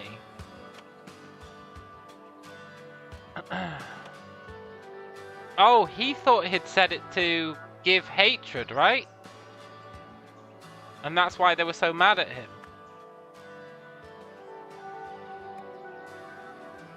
He believed he'd been punished because the artifact was set to give hatred.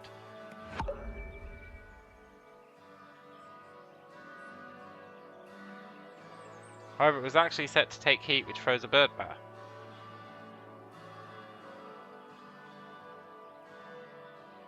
And he tried to set it to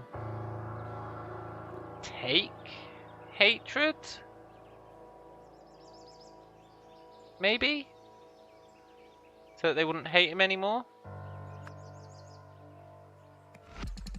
No, that's definitely give. Oh, right, I swapped the wrong one. Take hatred. He wanted to take their hatred away. Yes!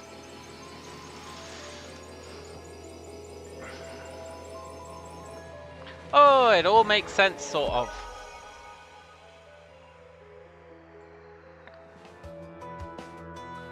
And that's what we'll be doing with the idol next. That's going to cause all sorts of legal problems. Shut up, Marie. It's totally unscientific. Where's our control group? Sounds good to me. I'm sure the universe will guide us. Excellent. Full steam ahead then. Cool.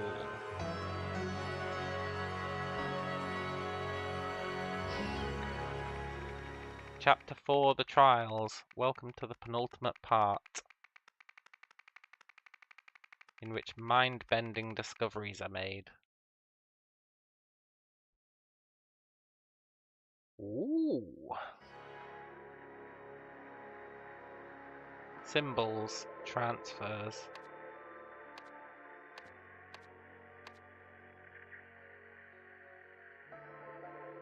Ooh.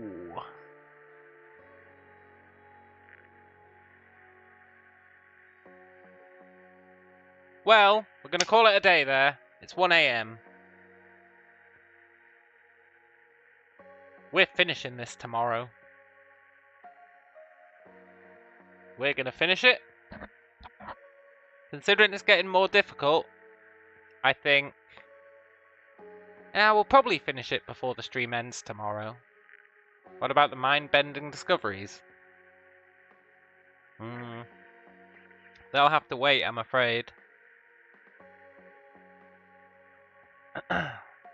Yeah, brain rest. And body rest. I've been pretty unwell this week. I was throwing up on Monday. Ugh. It was nasty. You'll have studied the wiki thoroughly by then. Yeah. You mean you'll have written the wiki thoroughly?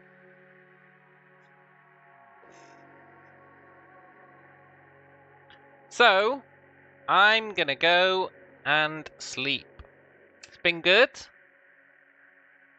Hope you guys enjoyed this game. See why I was so hyped for it? I think it's well cool. I love this game. And I loved the one before it. The one before it was totally awesome. Yeah, it is cool.